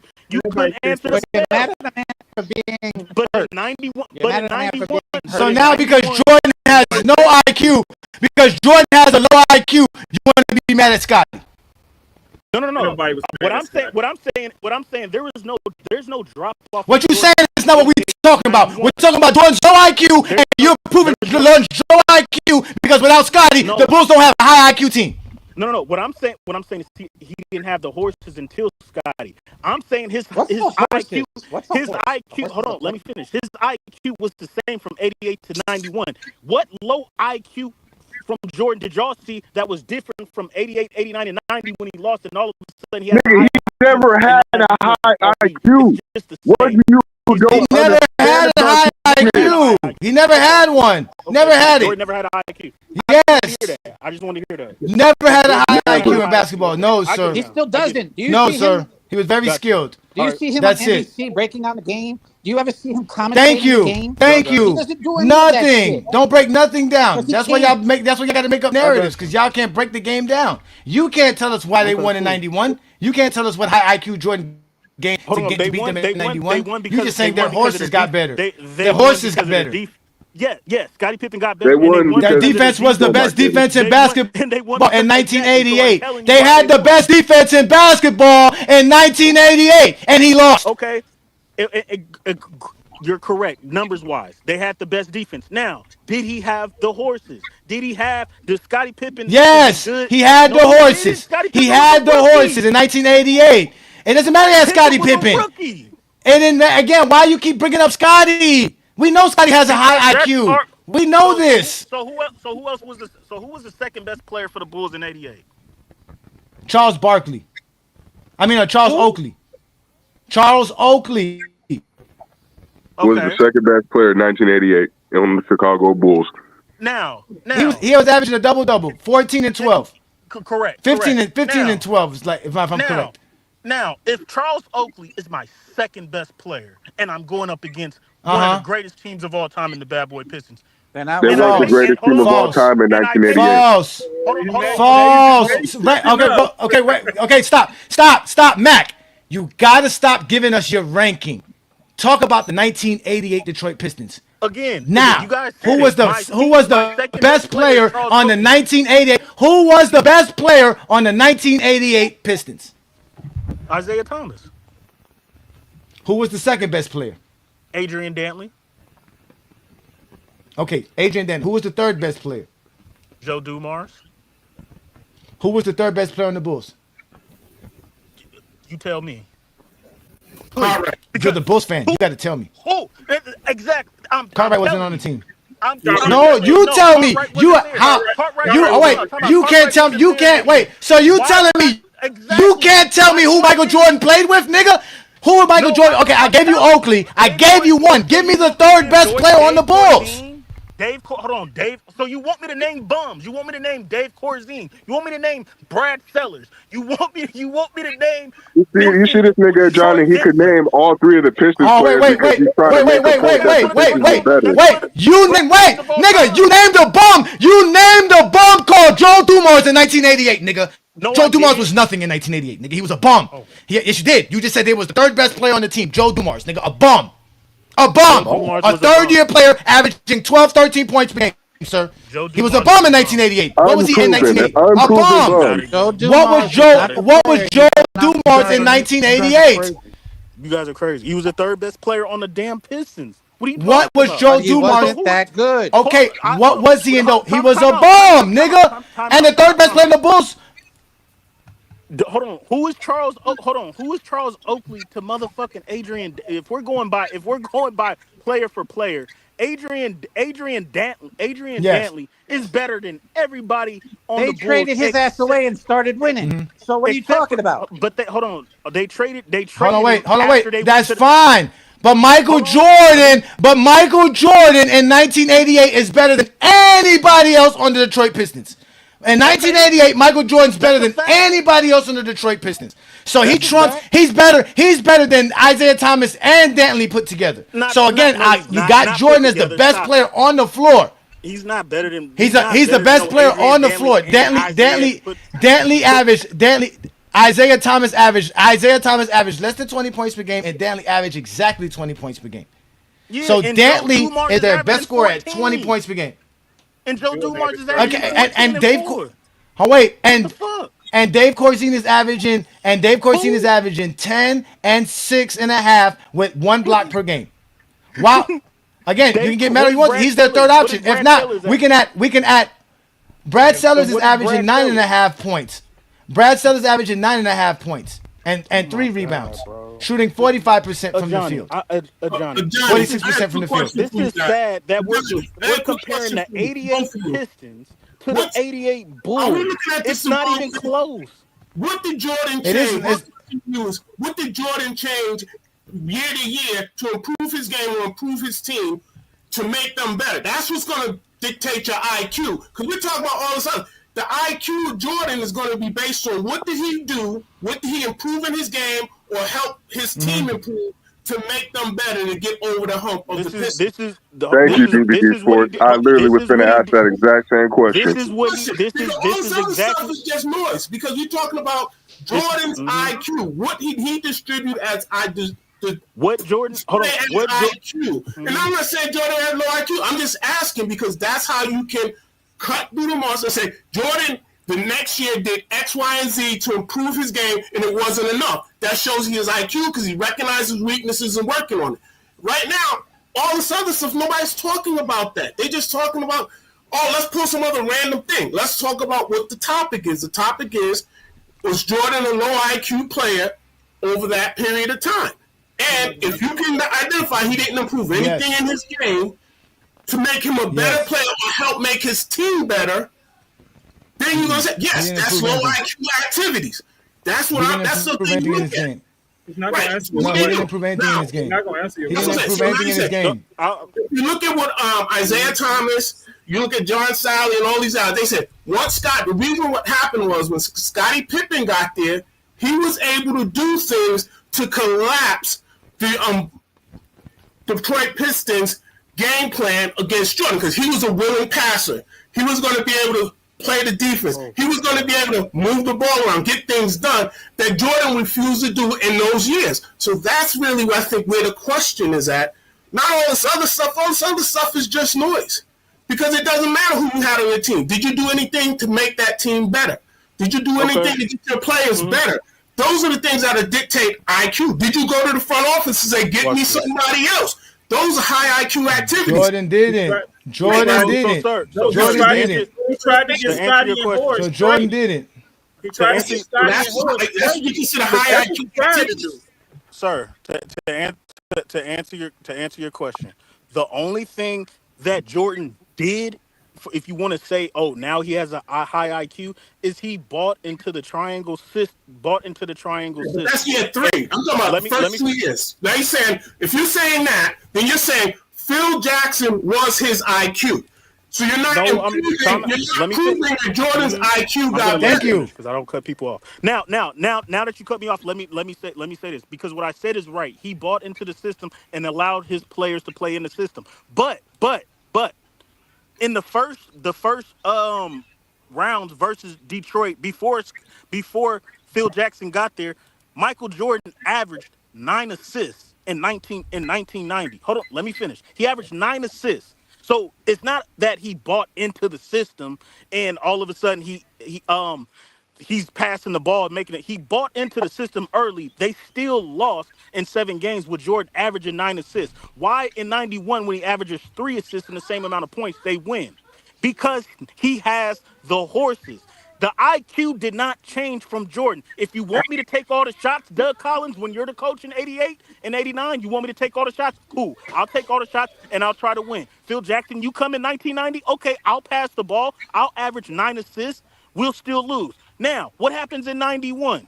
I have the horses now. I have Scottie Pippen. He's better. He's in year 4. Horace Grant, he's better. He's in year 4. You know what it sounds like to me? It just kind of sounds like they just need to take Jordan off the ball for them to win. Respect for Phil Jackson because Phil Jackson is the defensive-minded coach. He's not the offense. Tex Winners is the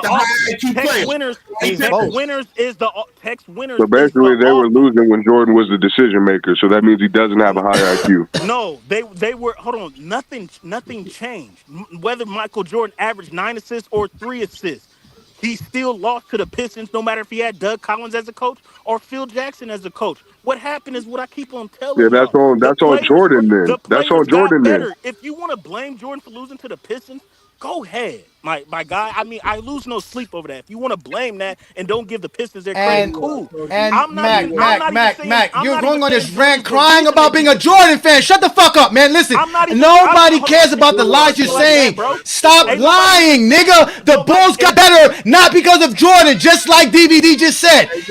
What did Jordan do to make those horses better? Absolutely nothing. He did nothing to make those horses better. He did nothing to make him better. Nothing. Cares?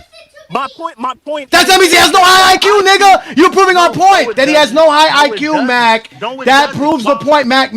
That proves exactly what DVD just asked you, nigga. When did Jordan develop any player? He didn't. When did he develop a system that he agreed with? He didn't agree with the triangle offense. In 91, he was saying how the triangle offense hampered him. He didn't believe in the triangle offense in 91 when they won a title with it.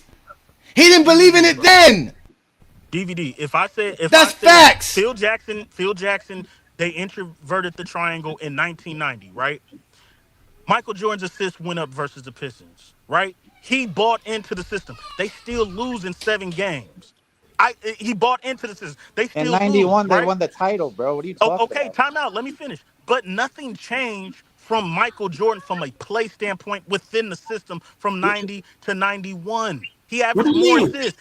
The ball was out of his hands in 90. They still lost in 90 with Phil Jackson as the coach. Lies. In 1990 and lies. See, this is why, you know what, Mac? Get the fuck off my show with your fucking lies. This nigga said Jordan averaged 9 assists in 1990. He did it. Jordan averaged 6.3 assists in 1990 versus the Detroit Pistons. He averaged 7 versus them in 1991. I knew that sounded weird, Johnny.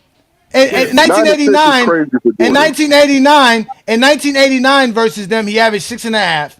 In 1988 versus them, he averages 4.6. Again, him buying into a system that Phil Jackson was telling him that he didn't buy into in reality, it's not Jordan's high IQ. Because Doug Collins wanted to run a different offense in 1988 as well. Jordan didn't want to run a different offense in 88 and 89. That's what got Doug Collins fired. Because Jordan would never stand suit with that. He had no choice but to stand suit with Phil Jackson because Phil Jackson was implementing this offense and they were going to run it no matter what. That's what you guys fail to realize. Like, you niggas just be coming up here lying on GOAT James Kingdom, bro. I'm tired of the lies, bro. I'm tired of y'all lying. I got actual footage, information. I got the book here for you. You could go read Sam Smith's book on the 1991 Bulls, and you can read throughout that book how they struggled with the triangle offense because Michael Jordan wouldn't want the offense. He didn't like it. He called it it was the de-Michaelization offense. That's what Mike called it. And he didn't want players. He didn't want Oakley gone. He didn't want Cartwright. He didn't want all those guys that helped him to win. He didn't want Scotty. He didn't want Horace Grant. He tried to get Scotty and Horace traded. He wanted all those guys gone, not realizing that those guys were going to make him better. Come on. I don't know who said it. It was true. We never heard Jordan break down the game of basketball. Never. That was me. Never heard Michael Jordan break down the game of basketball. Ever. He's not an analyst. You guys He's didn't not a prove play-by-play his guy. IQ Nothing. From the 80s Pistons until he won. The man bought into everything that the coach said. We told you Jordan had no high IQ. That's what he's supposed to do, nigga. He's a basketball player. He's a professional. He didn't That's buy his in. job, nigga. He went from taking 23 shots per game to taking 22 shots per game. That's not buying in. My whole point is that what he did in 88, 89, and 90 is the exact same thing he did in 91 when they won. The only thing that he did differently is that he just bought in more into the system. But why did he buy in? Is because he did buy into the system. But you can't. But he bought in is because he had the horses with Pippen. The man averaged 11 assists in the freaking NBA Finals. He bought into the system. He did average 11 assists in the Finals in 91. False. The reason the Chicago Bulls got over the Detroit Pistons in 91 was because they no longer can stop Scottie Pippen. Scottie Pippen figured out how to get everybody else in the Bulls involved, and the Jordan rules no longer worked or were effective because Scottie was now taking over the Bulls offense. That's why Jordan was going to get his 22 shots, 23 shots. He was going to get his, but Scottie was going to make everything work, and that's why they swept them that year. Scottie averaged 21 points per game versus the Detroit Pistons. He didn't do that in 89. He didn't do that in 88. He didn't do that in 90. Because of Scottie's ability to get the Bulls offense going. That's why. He's the high IQ player. So basically, when Phil Jackson took the ball out of Jordan's hands, that's when they got better. No, it's because he got the ball. Jordan wasn't going to allow Scottie Pippen to grow. Had the ball in 90. This is how low. No, he didn't have the ball in 90, got nigga. mad at Scottie Pippen for making a three. He did have the ball That's in how 90. low He did have the ball in 90. Yes, he did. Again, you're right. He had the ball in 90. He came up with the mind grading in Game 7. And that's why they lost. Because of Pippen was an inability to beat good, to beat Pippen. Because that's the only reason they even went 7. They don't want to give Scottie his flowers. That's the problem. I am giving Scottie his flowers. They don't want to give Scottie Pippen's his a flowers. top 25, That's top 30 always player. been the problem with Jordan fans. They don't want to give Scottie his flowers. I did give Scottie It's his flowers. funny. I just said he got. Hey, King John, it's funny because y'all not finna shit on the bad boy who Pistons. talk about the Bulls, they don't never want to give Scottie his flowers. They only became the bad boys because Jordan kept choking versus them. That's the only They reason. became the bad boys from going up against the fucking Celtics. The Celtics was their rivals. No, that's They not would have why never they became faced the the bad Celtics boys. if the Bulls didn't choke. They don't face the Celtics if the Bulls don't choke. They faced the Celtics in That's the 87. facts. They faced the They Celtics in became 87. the bad Again, and they boys lost. because of And they They became a lost. bad boy And they because of a lost salty to them. Jordan fan. They were losing to And they the Pistons lost. year And they after year lost after to year, them. and so And they they called them the lost. bad boys So is because that hold they on. were worried about Jordan getting The bullied. That's why. rivalry was If Jordan doesn't lose to them in '88, they don't beat the Pistons. Huh? Hold on. If they lose, if of course if Jordan beats the Pistons in '88, yeah, they face the Celtics. But everybody was getting whooped by the Celtics. Isaiah Thomas even said we weren't worried about the Bulls, we were worried about the Celtics. In '85, they lost. In '87, they had the Celtics. In '87, they should have won, but Bird stole the ball. Isaiah Thomas made a fucking Again, mistake. nobody cares what Detroit was looking up to. They were nobodies, nigga. They were nobodies. They became great for beating Jordan, nigga. That's it. They became great for beating Michael Jordan. Yes. Yes. Because you don't never mention what they did versus nobody cares what they did against the Lakers. Nobody cares what they did against the Celtics. They only care about what they did against the Bulls. Y'all don't never mention them. They're the bad boy Pistons because of what they did to the Bulls and Michael Y'all Jordan. never mention the Celtics or the Lakers finals. Y'all only talk about Michael Jordan and the motherfucking Bulls when it comes to the Pistons. What's up, John? If you go back a little bit, the maturation of the Detroit Pistons came to beat downs by the Celtics. That's what the history of it was. The Celtics was beating down the Pistons, getting them tough. And that's where you get this rough play. Because the Pistons had to learn how to be tough, how to play hard basketball, how to do all the things they were doing from the Celtics. People don't understand. That was the Pistons' maturation. So when it came to the Bulls, all the Pistons did to the Bulls was what the Celtics did to them. So why did it all of a sudden become this bad thing? Because that's how the league was.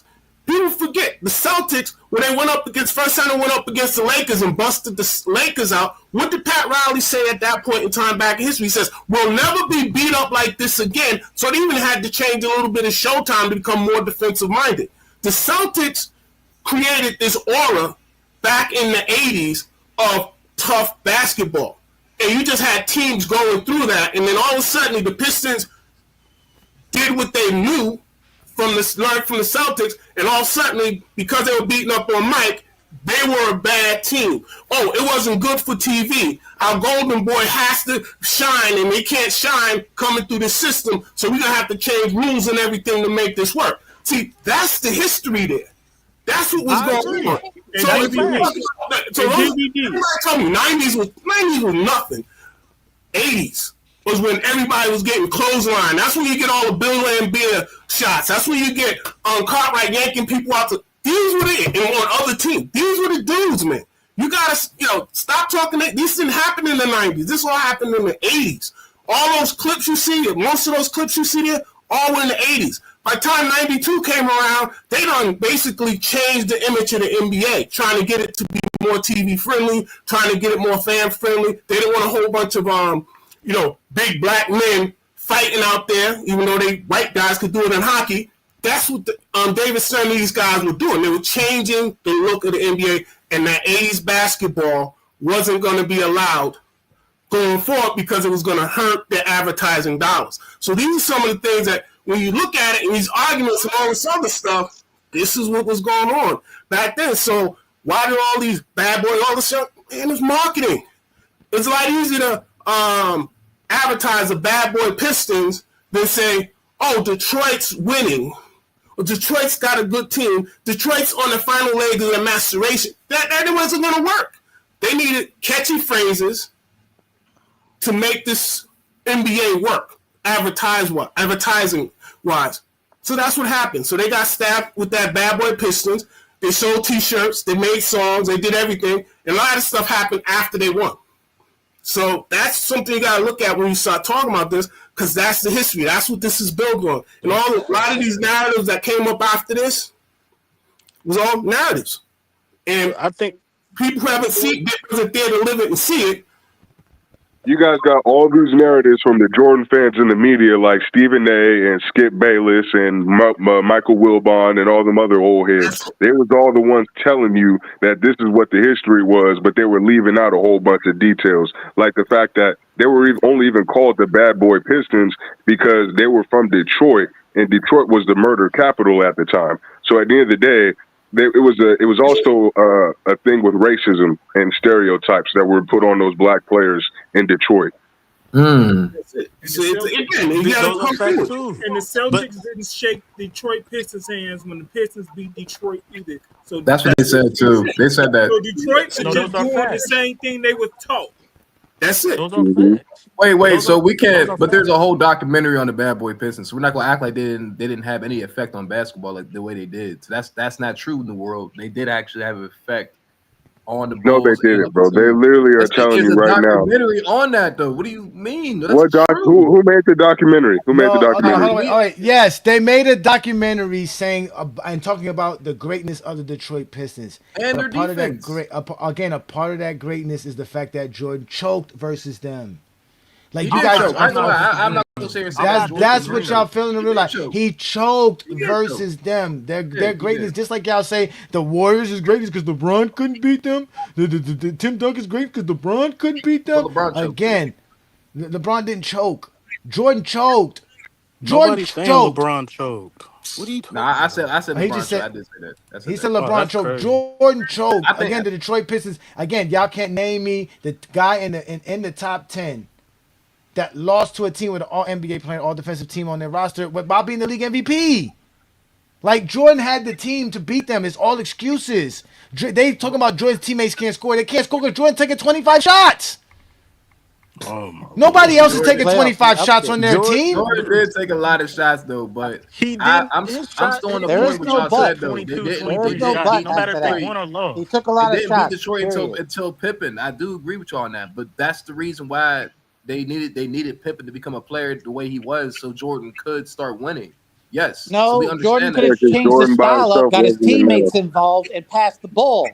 That No, could but have he been That's did because pass Jordan, the ball. again, Wow. to start. He actually did pass the ball. Okay, That's so true. to wheel this back to the original point of this conversation, Jordan's low IQ was why the Bulls couldn't win games. I can't. I'm not gonna. I can't agree with that. Yeah. Because nobody with a high Jordan will IQ pass the ball is losing only when he games like can't make that. a shot.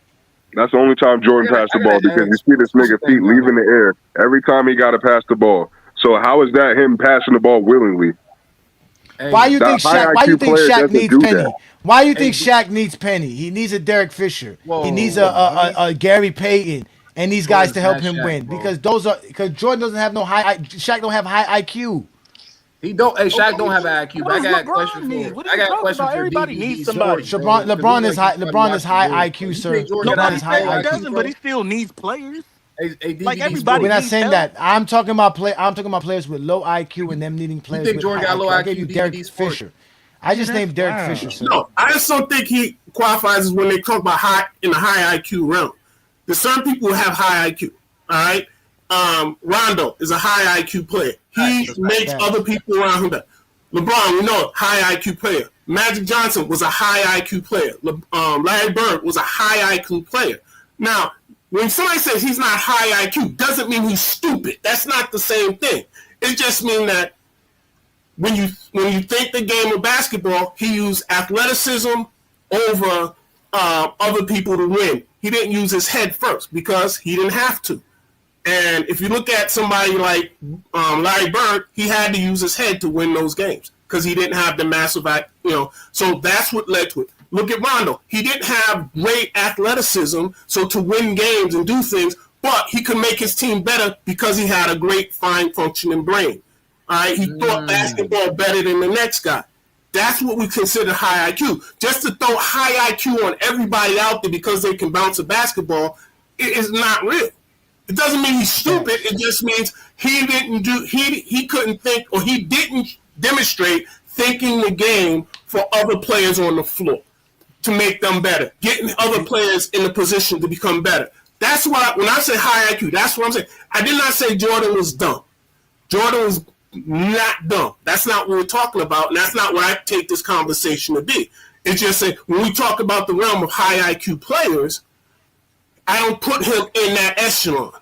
You know how they say, talk about the rooms about this? He wasn't in that room. That's all I'm saying. That's not a bad point because Larry Bird did have that crazy high IQ still on Isaiah Thomas. That was that high IQ still that he had. I ain't gonna lie, when I saw that play, bro, I don't even know how Larry stole that ball. Jordan did, but man.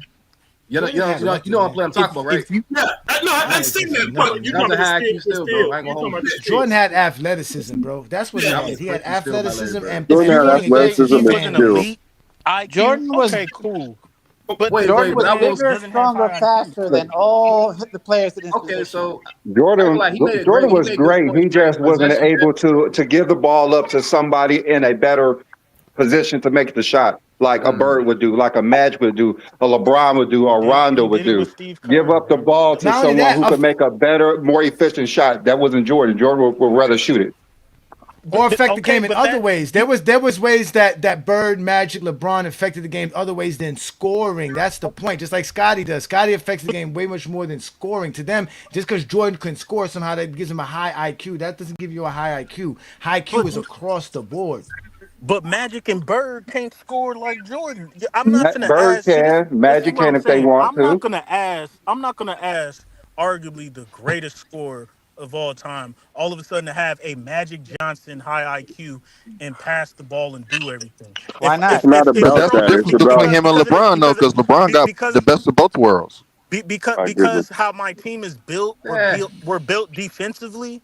I can have Scottie Pippen facilitate the offense, but I'm gonna have this guy who nobody can stop to average 33 points per game. I don't want my Why does guy he need that's to average averaging. 32 points for them to be effective? Hold on.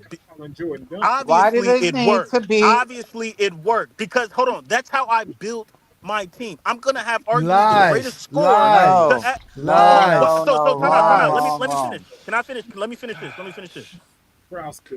If you have LeBron James, right, and he's a high IQ player and he can score and he can do everything all around, why would I ask him only to do one thing? I'm gonna ask him to do everything, right? Because he can do everything. I'm gonna ask you to rebound. I'm gonna ask No, you to play nigga, because defense. it's Let me basketball. finish. Because it's Hold on. basketball. Nobody strategizes for a nigga to score 33 points per game. That is bad basketball. That is low IQ basketball. Jerry Krause did not build the Bulls so Jordan could score 33 points per game. That's a lie. That's not winning basketball. That's a lie.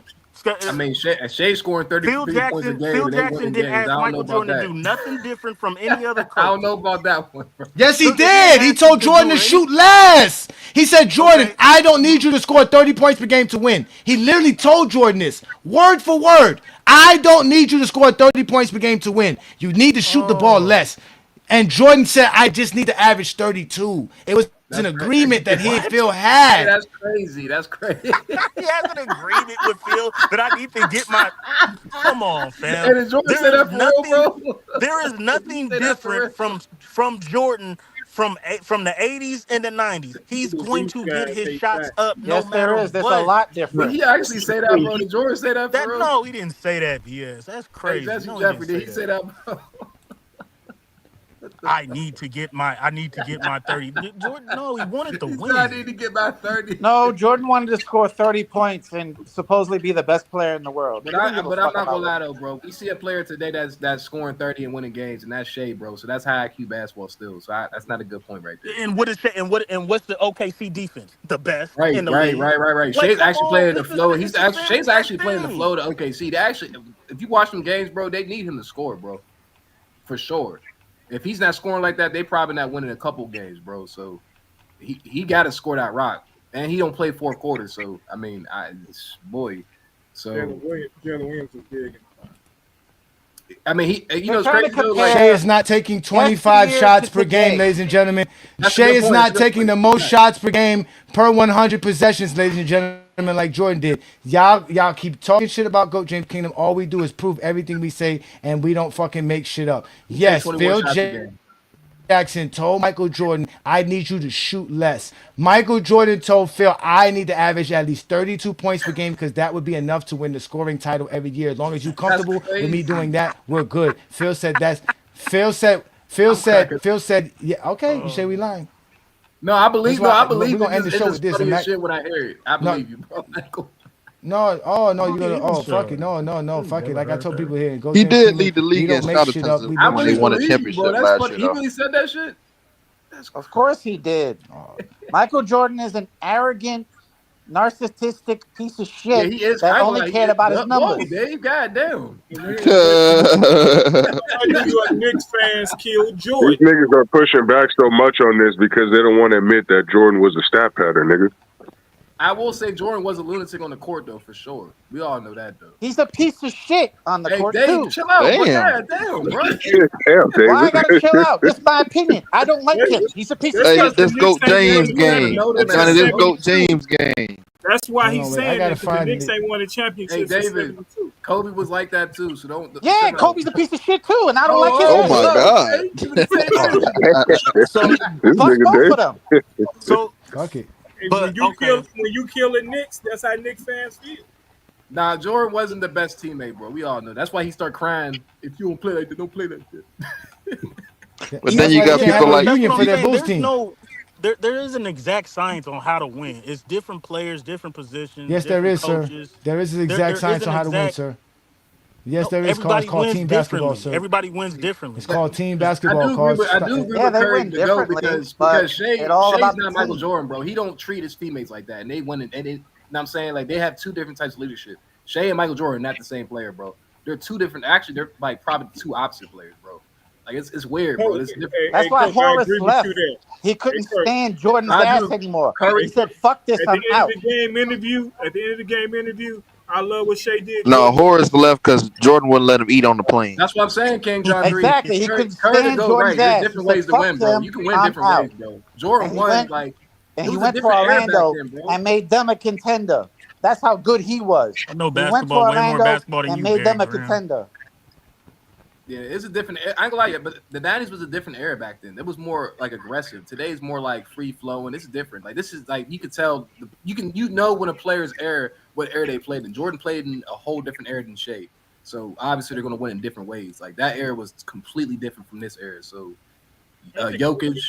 I think the '80s was a great team basketball era too. Right, Dr. J, he was a different leader. Dr. J was easy going. I think. I don't think he was that crazy on the court. MJ was just a lunatic. Jordan wasn't even the leader of that team. Scottie Pippen was. Hey, chill out, bro. Stop. See, that's I can't do that, bro. We can't do that. No one say he's wrong, bro. He's not. That's not Scottie true. Pippen was the most likable teammate. I don't know about all that. Scottie Pippen was the leader of that team. Yeah, all right. I gotta see this. All right, I need everybody to shut the fuck up. The initial conversation I had with MJ was, you've been averaging 37, 38 points a game. You've been winning MVP awards, but you're not getting there. And I don't think anybody that won a scoring championship has also won an NBA championship. And that's the most important thing, right? Right. So we established that. And then I said, so I want you to realize you're not going to be getting as many touches or taking as many shots. Said 32 points a game, I can do that and still win the scoring title. So I want you to realize you're not going to be getting as many touches or taking as many shots. Said 32 points a game, I can do that and still win the scoring title. I can do that and still win the scoring title. I can do that and still win the scoring title. I can do that and still win the scoring title. That would be no problem for me. I'd take 5 points off my average or whatever, you know. I said, well, that's only 3 or 4 shots, isn't it? Well, he said maybe it's 5 or 6, but...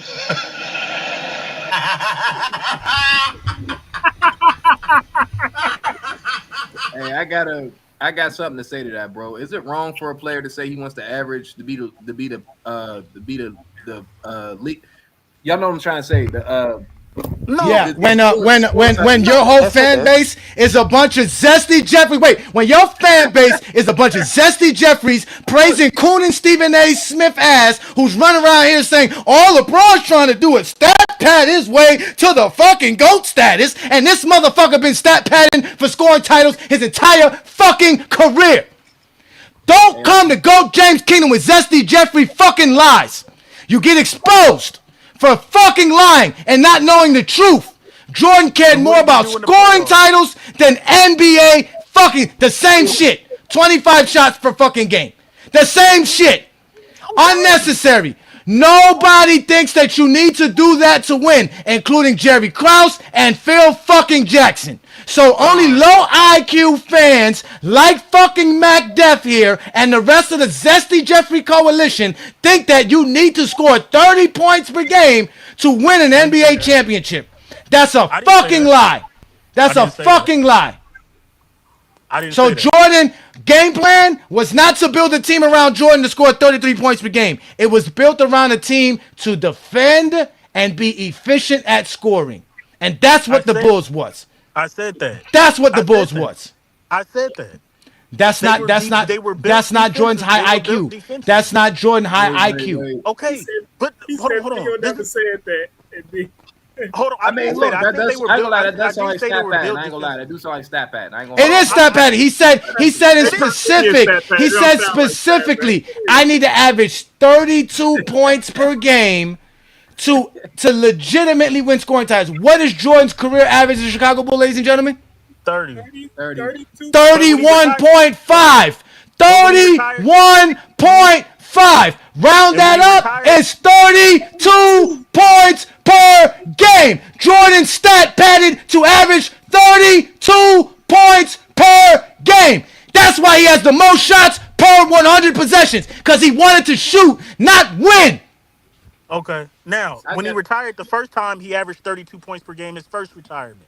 All we're saying is the Bulls were built defensively. If you want to say Jordan stat padded just to get his numbers and win the scoring title, cool. But if he drawed back in the playoffs, then you have a conversation. If he drawed back in some seasons, then you have a conversation. He didn't draw back in the playoffs neither. He upped it to 34. Meaning, it didn't matter if I averaged 32 or 34. I'm still going to be the first player to win a scoring title and a championship, no matter what type of system we run in field. That's a lie exactly also. what he did. Kareem did it. Kareem did that before Jordan. Mad that he won a scoring title. He upped it in the playoffs. Sir, we're not mad he won a scoring title. You're mad that you didn't know he was stat padding to do that. Anybody who takes the most shots can average the most points. There is no high IQ or high basketball skill in doing that. It is true, sir. It is true, sir. You can't show me anybody who's averaging 23, 24 shots per game that's not averaging 30 points per game, sir. That's just going to be a given. Iverson took the most shots and Kobe won the scoring title. So that's not again. true. You're not going to both of those guys take a lot of shots, sir. Just because you have multiple guys doing it in a season, it doesn't mean I'm wrong. It just means that we have more guys with low IQs like a Kobe Bryant and a goddamn Allen Iverson. Nobody said Jordan didn't take a lot of shots. We're telling you Jordan had a low IQ, nigga. You have a low IQ. That's why you take a lot of shots. Only a motherfucker with a low IQ takes a lot of shots.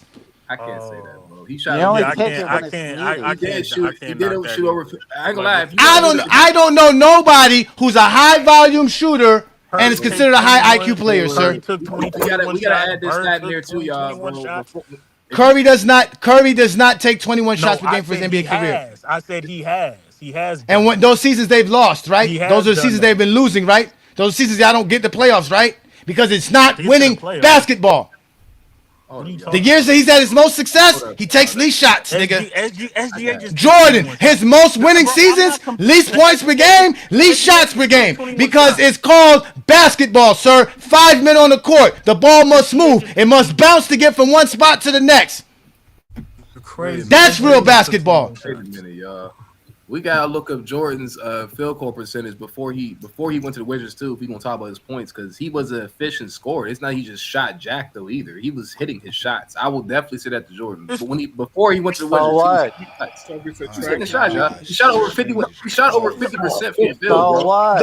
It's not. Look. I can. This is what I'm saying. I can agree with you that Kobe, Jordan, they're shot chuckers. Okay, if they won, they're winning. They won championships, dynasties. You guys are saying that they have low IQ because they done that and they could have played differently. What I'm saying is I don't think Michael Jordan can play like a LeBron James and because he's low IQ.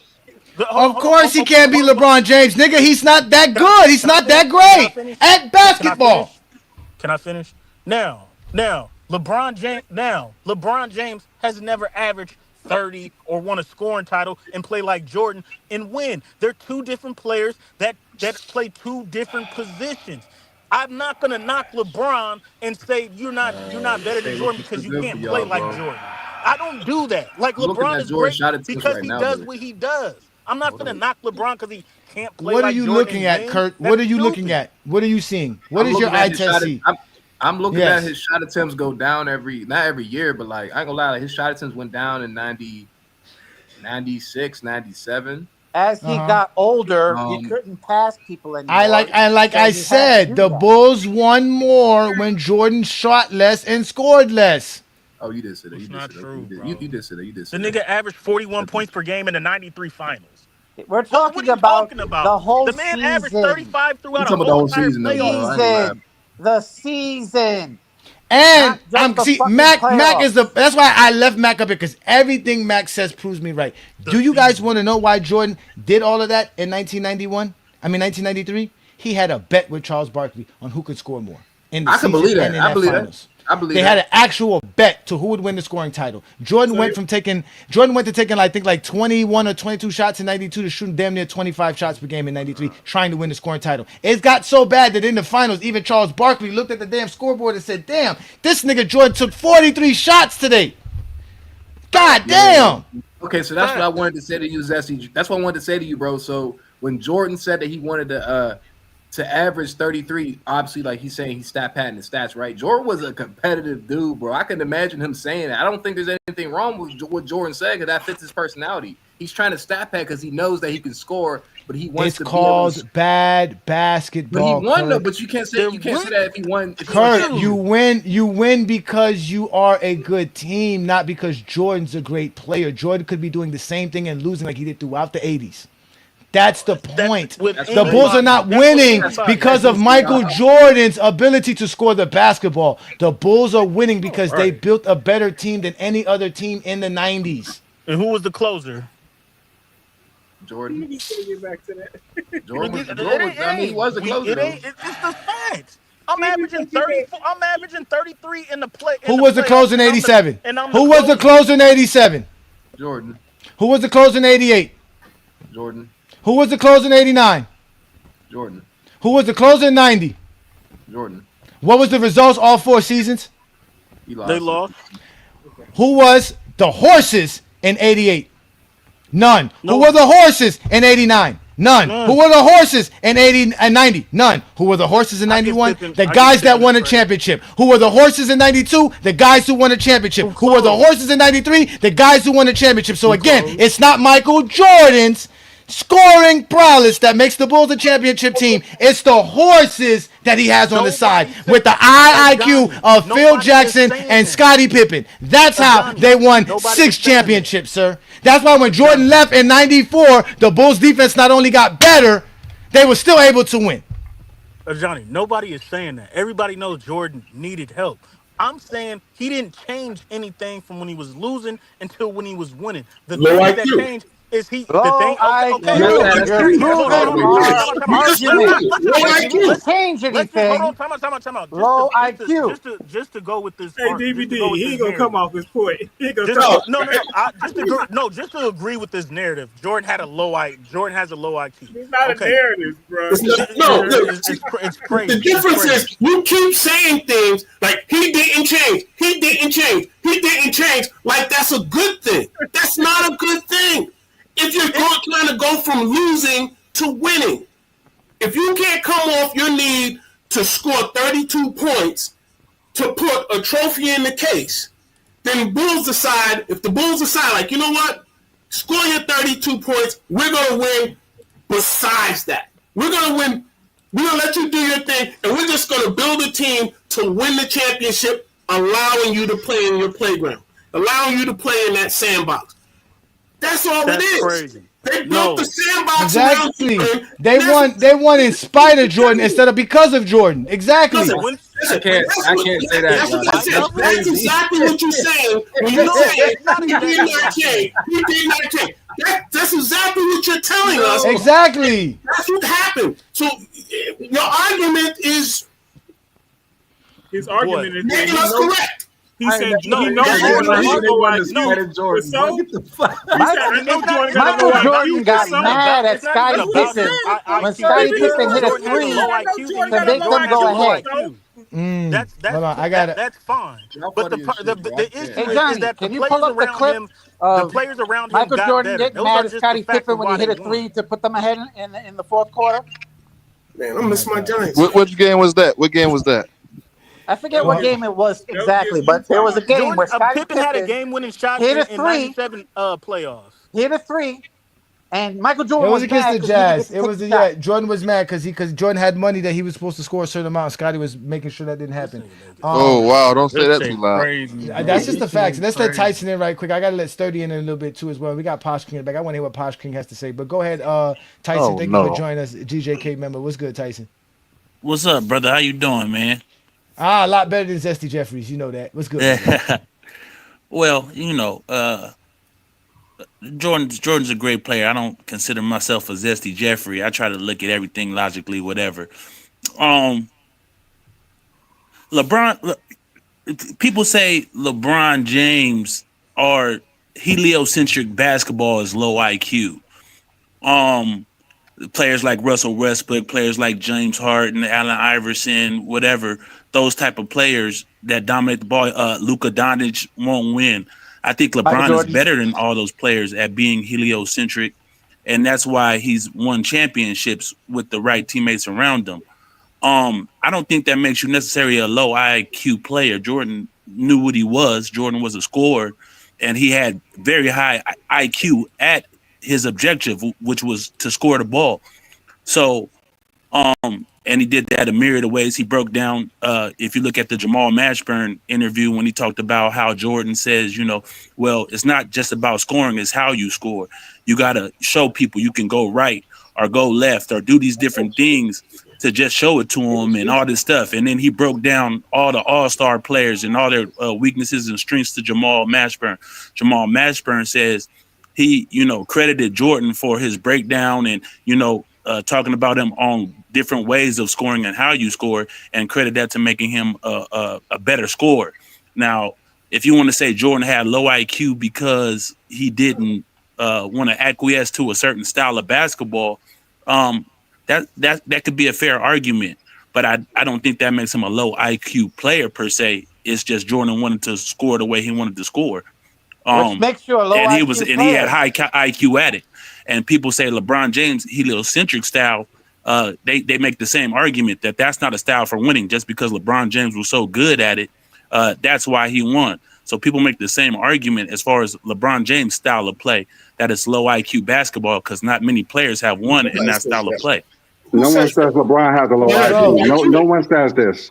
But Jordan, I didn't say. I said that style of play. I haven't heard many people say Jordan had a low IQ, to be honest. But you guys are making that argument today. It's not low IQ. It's not high IQ. I think you missed the point. It's not low IQ. It's just that he's in high IQ echelon. That's all. DVD, I think we missed the point because it's Tyson knows exactly what I'm going with this. It's because there's a Bloods and Crip war that has not been rectified here. There is a way Jordan fans view how basketball is supposed to be played, and there's ways that regular fans see how basketball is supposed to be played. Basketball is a game of possessions. The efficiency in your possessions, whether it's defensively or offensively. Correct. Taking a bunch of shots, ill-advised shots, is bad basketball, no matter who's doing it. It doesn't work. That's why they used to say Wilt Chamberlain wasn't better than Bill Russell at basketball. Correct. It was a more of a team style play. Correct. Exactly. When people say Wilt Chamberlain's taking your shot out the sky and dunking it, like it's true. He's just literally taking his goaltending his teammate shots. That's not high IQ. That's not high IQ, but he can do it. Like Lamont was talking about the other day about how a player's greatness is beyond his fundamentals because he has the ability to do things that's unorthodox, right? So nobody's telling. Perfect example. No one told Bill Russell to jump and block a shot. It was considered bad basketball to do such. But I agree with you, Johnny. But that's what I'm saying. But that's what I'm saying. But the whole point is that what we're saying, Jordan has low IQ. Jordan doesn't know how to play team basketball. That's why he has a low IQ. Fair, but then again, when we talk about the heliocentric, the triple double style quotation marks, where you're doing everything for your team, leading in rebounding, leading in assists, leading in scoring, your team. People argue that style of basketball is not winning basketball But that's not a style of basketball. That's a production of a player. Yeah, but then again, it's more heliocentric. They say if you let other guys be the point guard, if you let other guys get the assists, same people. Yeah, but the same people who say that are the same people who think taking a bunch of shots means good basketball. They don't know basketball. There's no basketball coach. There's no basketball coach that's going to look at a player who can rebound, pass, and assist and say, "Yo, don't rebound, don't pass." Like unless you got somebody better at it, right? Just like Bill Russell, I got guys who are better at scoring than me. So I'm going to understand your point, Johnny. Okay. Yeah. Okay. Yeah, but I understand that point, but at the same time, how many players have won doing those types of things? That's why they say just like you're making a valid point, and I'm not saying your point is not valid. Plenty have. Plenty have. Leading their team in points, rebounds, and assists. And averaging triple no, doubles. Meaning no. That's it. You're talking about the production. Again, you're talking about the production. Again, LeBron James should not be leading his team in rebounds if he has a good rebounder on his team. He never led his team in rebounding when Anthony Davis is there, because Anthony Davis is a better rebounder than him. He's not going to be able to out rebound Anthony Davis. He's not going to get to the boards better than Anthony Davis. Again, Bill Russell did everything on the basketball court. Right, everything. And that's the point. And that's Kareem the point. Did everything. Magic did everything. Bird did everything. And people will push back. People will push back and say that nobody's gonna score at an efficient clip. If you're passing the ball to Horace Grant and all these players, they're not gonna shoot 50% from the field or whatever. Your team is not gonna shoot 50% at that clip. Jordan led efficient offenses in that scoring style. No, he didn't. No, he did not. That's the problem. He did it? No. They weren't top 10 in offense? Horace Grant shot over 50%. Cartwright shot over 50%. No. Wait. You said they weren't efficient offense. Were they top 10 in offense? About an efficiency or points per game? We can go look that up right now if you would like to do that. I would love to go. Yeah. I don't know the years that the Bulls were top 10 in offense. Oh, wait. Let's go. Top 10 in offense quite often. Right, and that's what Jordan taking those medicines. So to say that wasn't an efficient offense, I think that's being disingenuous. 1987, Jordan's greatest scoring season, the Bulls were 20th in offense. Right. Yeah, that's not championship years. No, okay, let's go to championship years when they had inches and guys. No, let's go to championship years. Let's go to championship years. Let's go to 1990. 1990, they were 7th in points per game. Mm-hmm. Which is good. Which is good, right? I said it's not because but I know, but it's not because of Jordan's 30.6 points per game that they were. Well, that's for every player. If you want a so-called a bad team, even in LeBron James style of offense, they didn't always have, with his high IQ, they didn't always have elite offense, and you point to the players that were around him. As an example, Jordan shot 54% in 91, right? Which is great. Nobody's going to take nothing from Jordan for that. Scottie shot 52%. Horace Grant shot 55% from the field. John Paxson shot 55% from the field. They have efficient scores. The problem is that John Paxson's only taking 7 shots per game. Horace Grant's only taking 9 shots per game. Jordan's taking 22 shots per game. If Jordan's taking his 17, 18 shots per game like a normal number one option, that's the same. You're gonna still get the same results. That's what people fail to realize. You don't need Jordan's 22 shots per game. With that necessarily. You don't need Jordan's 22 shots per game for the Bulls to average 110 points per game. You don't need that. No, I disagree with that point. Why? Only because like John Paxson and some of those guys. Now, Scottie Pippen was to a certain degree, but as far as like shot creation, every team needs somebody to get the team, like create double teams.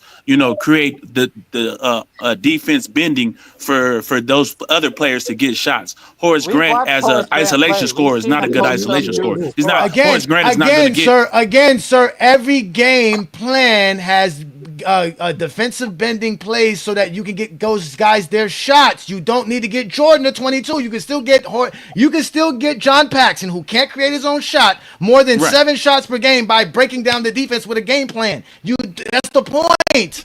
You can get those. He can get 2 more shots per game. I think that's being. No, that's not. Why can't he do that? Why can't Kyle Korver shot? Whatever, from 3-point land, 45%. A lot of that is because of LeBron James's create. Now, Kyle Korver's a great 3-point shooter, but to say that Kyle Korver should be taking 15 shots because he shoots 40-something% from 3. I don't think that's being. The point is that good basketball. The point is that you design as many plays as you can to get him those shots, and if you do get him, he's still going to shoot him at 44%. It's the same thing with Rudy Gobert. People say, "Oh, Rudy Gobert shoots 69% from the field." If you give Rudy Gobert 20 shots, he's still going to shoot 69. Yes, if you get him another 10 of the same shots. The problem is it is difficult to get. I get you. It is difficult to get the guys that much of a volume of a shot. Come on, Johnny. But my point is this: can you get Rudy Gobert 2 to 3 more shots per game? Yes. That's not hard to do with a game plan. No. That's not hard. I disagree. So you can't get a guy 2 more shots? 2 more shots? Because here's my point. Because Rudy Gobert doesn't dictate offense. His numbers are predicated on what the defense is allowing him to score. But that's my point. That's our point, Tyson. There is no offense that dictates 22 shots per game for one player. There's no offense that does that. But it has been, but that's not true. No, it's not. That's because that's what Jordan wanted to do. That's what Jordan wanted to do. That's what Kobe wanted to do. Kobe Bryant and they all played outside of their team's offense. That's why Larry Brown, Phil Jackson had a problem with these guys. Because there's no offense dictated for one player to take 22 shots per game. It is bad basketball. I understand that, but at the same time, I think most, I'm not gonna say all, I think a lot of great players take that have carte blanche to do what Luka does, carte blanche to do, are gonna leave coaches scratching their head at times because they're the hub of the offense.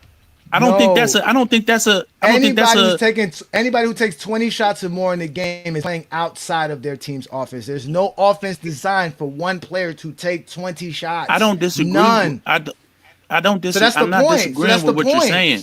But that's the point of the high IQ. That's what makes. I don't think that makes them low IQ players. I guarantee you, the guys who take the most shots per game, none of them are considered high IQ players besides Mike and Kobe.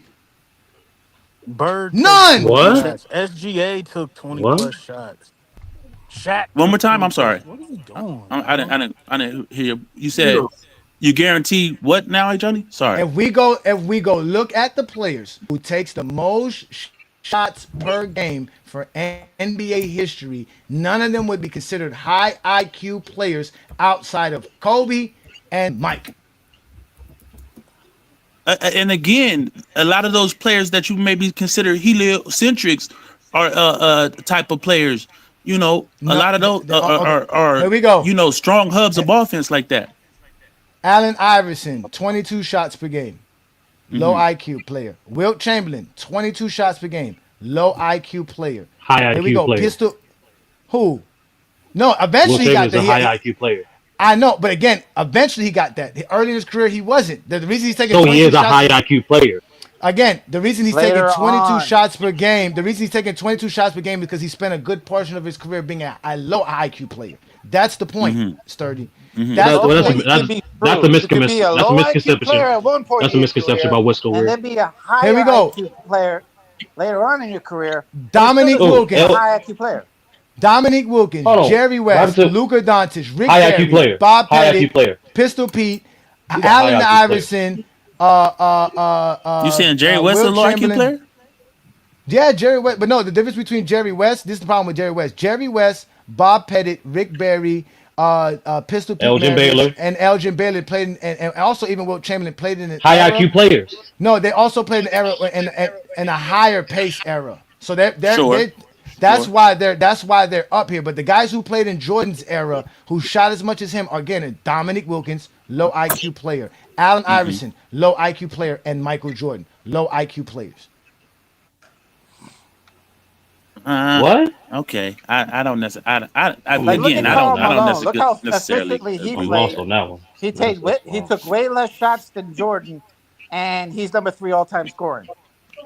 I think we talk, and again, if you want to blame the era, we're talking about an era where we lost a lot of the dynamic so-called wings. You know what I'm saying? The Dr. J's were gone, the Julius Ervings were gone, you know what I'm saying? Those type of players were gone. So, huh? No, you're talking to somebody else.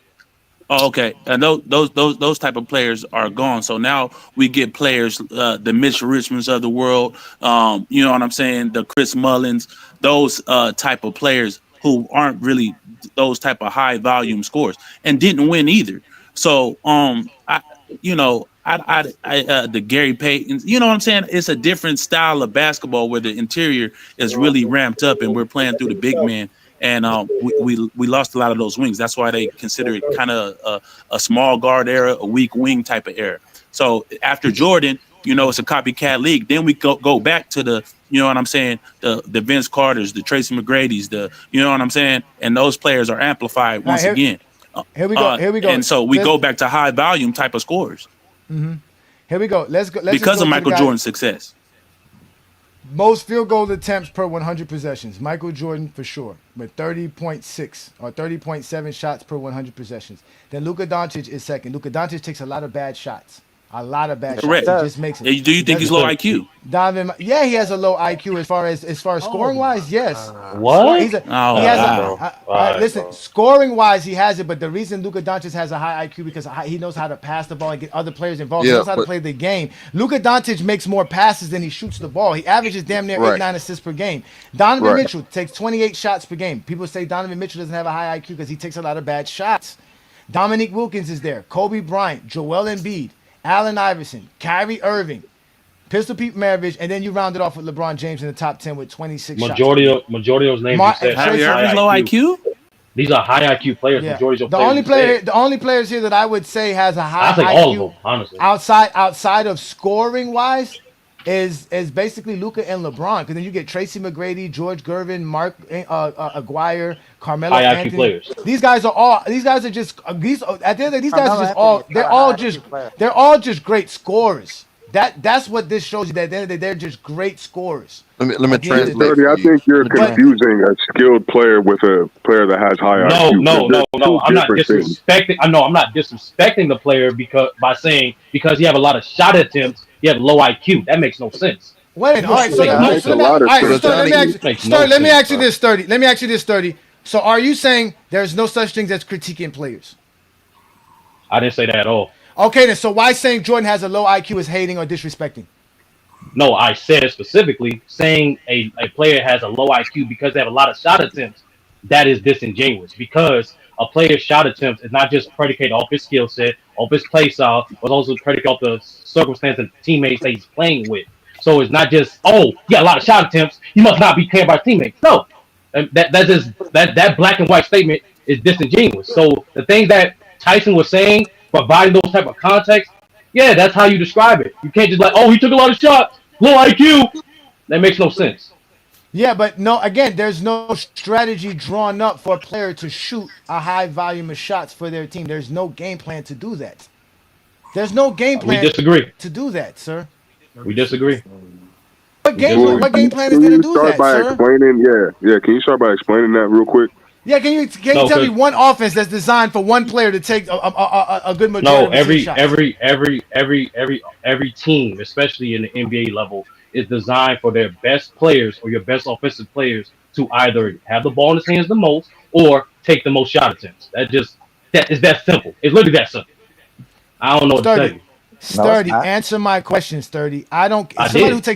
Somebody who takes 16 shots per game is taking the most shots for their team. Again, name me the offense that is what designed. Team you referring to? It doesn't. Well, let's go look at a team who has a player that takes 16 shots per game. Let's just go look at that, because that's the most for his team. Yeah, we can go look at that. Yeah. So you're saying everybody who's taking the most shots in their team takes 20 shots per game or plus? No, I didn't say that at all. No. I said specifically. That's my point. The again, No, I conversation said was about again, niggas specifically. taking I said 25 shots a specifically. game, though. Because it's levels, Johnny, again. 20 Yeah, it's levels. shots. Yeah. Again, there is Yup. not a game plan designed for any NBA player, one player, to take 20 shots in a game. There's not an offense We designed to just do that. once Not again we one. disagree. That's it. Where? We How disagree. you can disagree? I'm asking How you to could tell you me the disagree offense with that has something I one. like just that? I just I describe a basic concept, common sense, but you disagree with that. That's So not so, Coach like 30. what? You don't win a coaching job by having common sense. You win a coaching job by having a strategy. What coaching strategy You can lose your exists? job if you don't do common sense. Yes, a coach. It's What both ways. coaching strategy? Name an offense that allows for an offensive player to take 20 shots per game. Just name the offense, sir. If you can't name the You offense, just How many answer the shots does question, Giannis 30. take per Just game? No, answer the question. I did answer the question. Y'all just You're don't like not the answering answer. the How many shots question, did bro. Giannis I take per did game? answer the question. Using I don't know what to say. Johnny is asking you to provide an example of a team doing He didn't ask. exactly that. Okay, you're Not a asking a different theoretical question. statement. You're using a theoretical He asked me a statement and theoretical trying to call question. it common sense. That's not He common asked me a sense for theoretical everybody question. because not everybody thinks the way Oh, that you do, you like an 30. He's example asking you to use you a like okay? clear-cut example of why that would be the That case, was you're even asking me. something that happened. Please, So you're answer asking the me. question. So you're asking me an example of a team that has a player takes in that's designed for them to Taking take a lot 20 of shots shots. per game. Yes, that's Okay. exactly what Johnny was asking you. Please answer Okay. that specific question. Well, you asked me that question, but I have a No, problem that That's with was what you what agreeing Johnny about was Johnny it. asking asked you. you. I heard exactly what he said. wait. Josh Giddey, the Jesus. number one option in Chicago, 16 shots per game. Kevin Durant, the number one option, Houston, 16 shots per game. Oh, Norman Powell, number one option in Miami, 16 shots per game. I mean, again, Tyrese Maxey does not have to take you're 23 answering your shots own per game. question, brother. Luka, I thought I was that's going to my ask you a again. new world question. No, again, you have yet to show me an NBA or any basketball offense or Johnny. offensive system that requires a player to take 20 shots per game. Not Okay, one. You so can't show it to me. New York to answer your question, right? For example, the Milwaukee Bucks this year, Giannis Antetokounmpo is averaging 19.8 field goals attempts. Anybody that understands the Bucks circumstances, anyone that understands the Bucks way they were built this offseason, That's what I is just went literally to. by design. It's literally by design for Giannis to get as many opportunities as driving lanes as possible. That's why 100%. anytime Giannis off the floor, it is imperative that one, we have at least four shooters on the floor, and number two, most important, it's imperative to push the pace to get him as many drivers lanes as possible. It is literally by design, to answer your question, to give you an example of a team that is by design for a That's what I player to just take a said. lot of shots. It is this year's Bucks. Giannis OKC Antetokounmpo. Thunder. Okay. Okay, he The answered my Milwaukee question. Bucks Just answer offense. Johnny's question now. No, It's the the same, Milwaukee bro. Bucks, Oh, okay. the Milwaukee Bucks, So I don't with the answer. So don't answer the question. So don't answer the with the question. Milwaukee Bucks So having don't this answer the quote question. unquote offense for this Don't answer. motherfucker Don't to answer the drive question. through the ball all to the That's paint. not what Don't you He answer the asked, question, averages. dude. Johnny. That's what I asked. I He averaged asked 19.8 what assists. offense. That's under What's 20 the shots name of per the game, offense? sir. Johnny. That's under Oh, I'm 20. sorry. Hold on. Hey, Oh, The state wow. average is 21. Jesus Christ. Oh, wait. wow. It's under 20 shots per game, and Point two. Point two. it's because No, it's not. It's Giannis. 20.3. It's 20.3 this year. Giannis is. That's I'm under looking at 20 it. shots. I'm looking at 2026. Giannis is averaging 19.8 shots per game, sir. That's What On about Johnny. basketball Shea? reference, it says I- 20 I- point yeah, yeah, 20 What yeah, about Johnny, Shea? Johnny. So I'm you're on yelling on basketball top of your reference. lungs. You're yelling on top of Because your I lungs have to for because y'all not 0.2%. listening. Y'all not, no, again, the 0.2% again, it shows you Wow. how their offense is not predicated on him for taking more than 20 shots. So can I? Because Can I? So he's can I doing answer I'm your more. question? I'm He's looking doing at basketball reference wait. right now. It says Why? 20.3 field goal attempts a game It's Not for updating. the That's why. season, sir. For this season, go to the teams for for the season. 2026, 11 games. Go to the Milwaukee Bucks. So yes, go No, to no, the no, no. Milwaukee You Bucks. got He's averaging. He played 12 games. It's Oh, 12 games. 19.8. Okay. He played 12 nine. games. He's Yeah, you averaging got to update. 19.8. Johnny. Mind you, that's with him playing outside of himself. He's having a phenomenal season. It is not drawn That's not up for outside of him himself. to take 20 shots per game. He's Johnny. get. This is Bro, common he's production shooting for Giannis. 63% from the season, bro. Yeah, for the last That's 3 common seasons. for him. That's his third year doing it. That's common. What are you talking about? And also answer your question, offense that was designed for their star player to take 20 plus shots was Mike D'Antoni in Houston with James Harden. They designed that whole entire offense around him and he had the green light to take whatever shot he wanted or play make. Well, That that's was the their 7 whole or seconds or offense. less False. offense. No, that's the Houston Rockets. False. D'Antoni. Bro, That was like their you don't offense. know. It's like you came and answer basketball questions, bro. Like that's the I'm point. not Like saying. Hold if on. you don't I'm not agree with me, saying you're this is a wrong. championship. That's You just BS. asked me a The question. fuck? That was their offense. Was put the ball in You James guys are Harden's hands. playing off of the results of them having. Again, he's had that same. Like Lamont's told you guys this 100 We times, answered your especially question. 30. Everybody has a philosophy, no Okay, matter Lamont, say. whoever's your team or not, who's on your team or not. You still have a philosophy. Larry Brown didn't change I'm his just philosophy answering because your he had question. Allen. Again, Hey, Johnny, I'm just answering Larry, your question. Sturdy, you're not listening though. You just want to make a point, and I'm proving your point wrong because Larry Brown's not changing his philosophy as a coach because he has Allen Iverson as a player. He's going to tell Allen Iverson, you have to shoot less. The same way when Jordan was playing in North Carolina, you have to play in the system.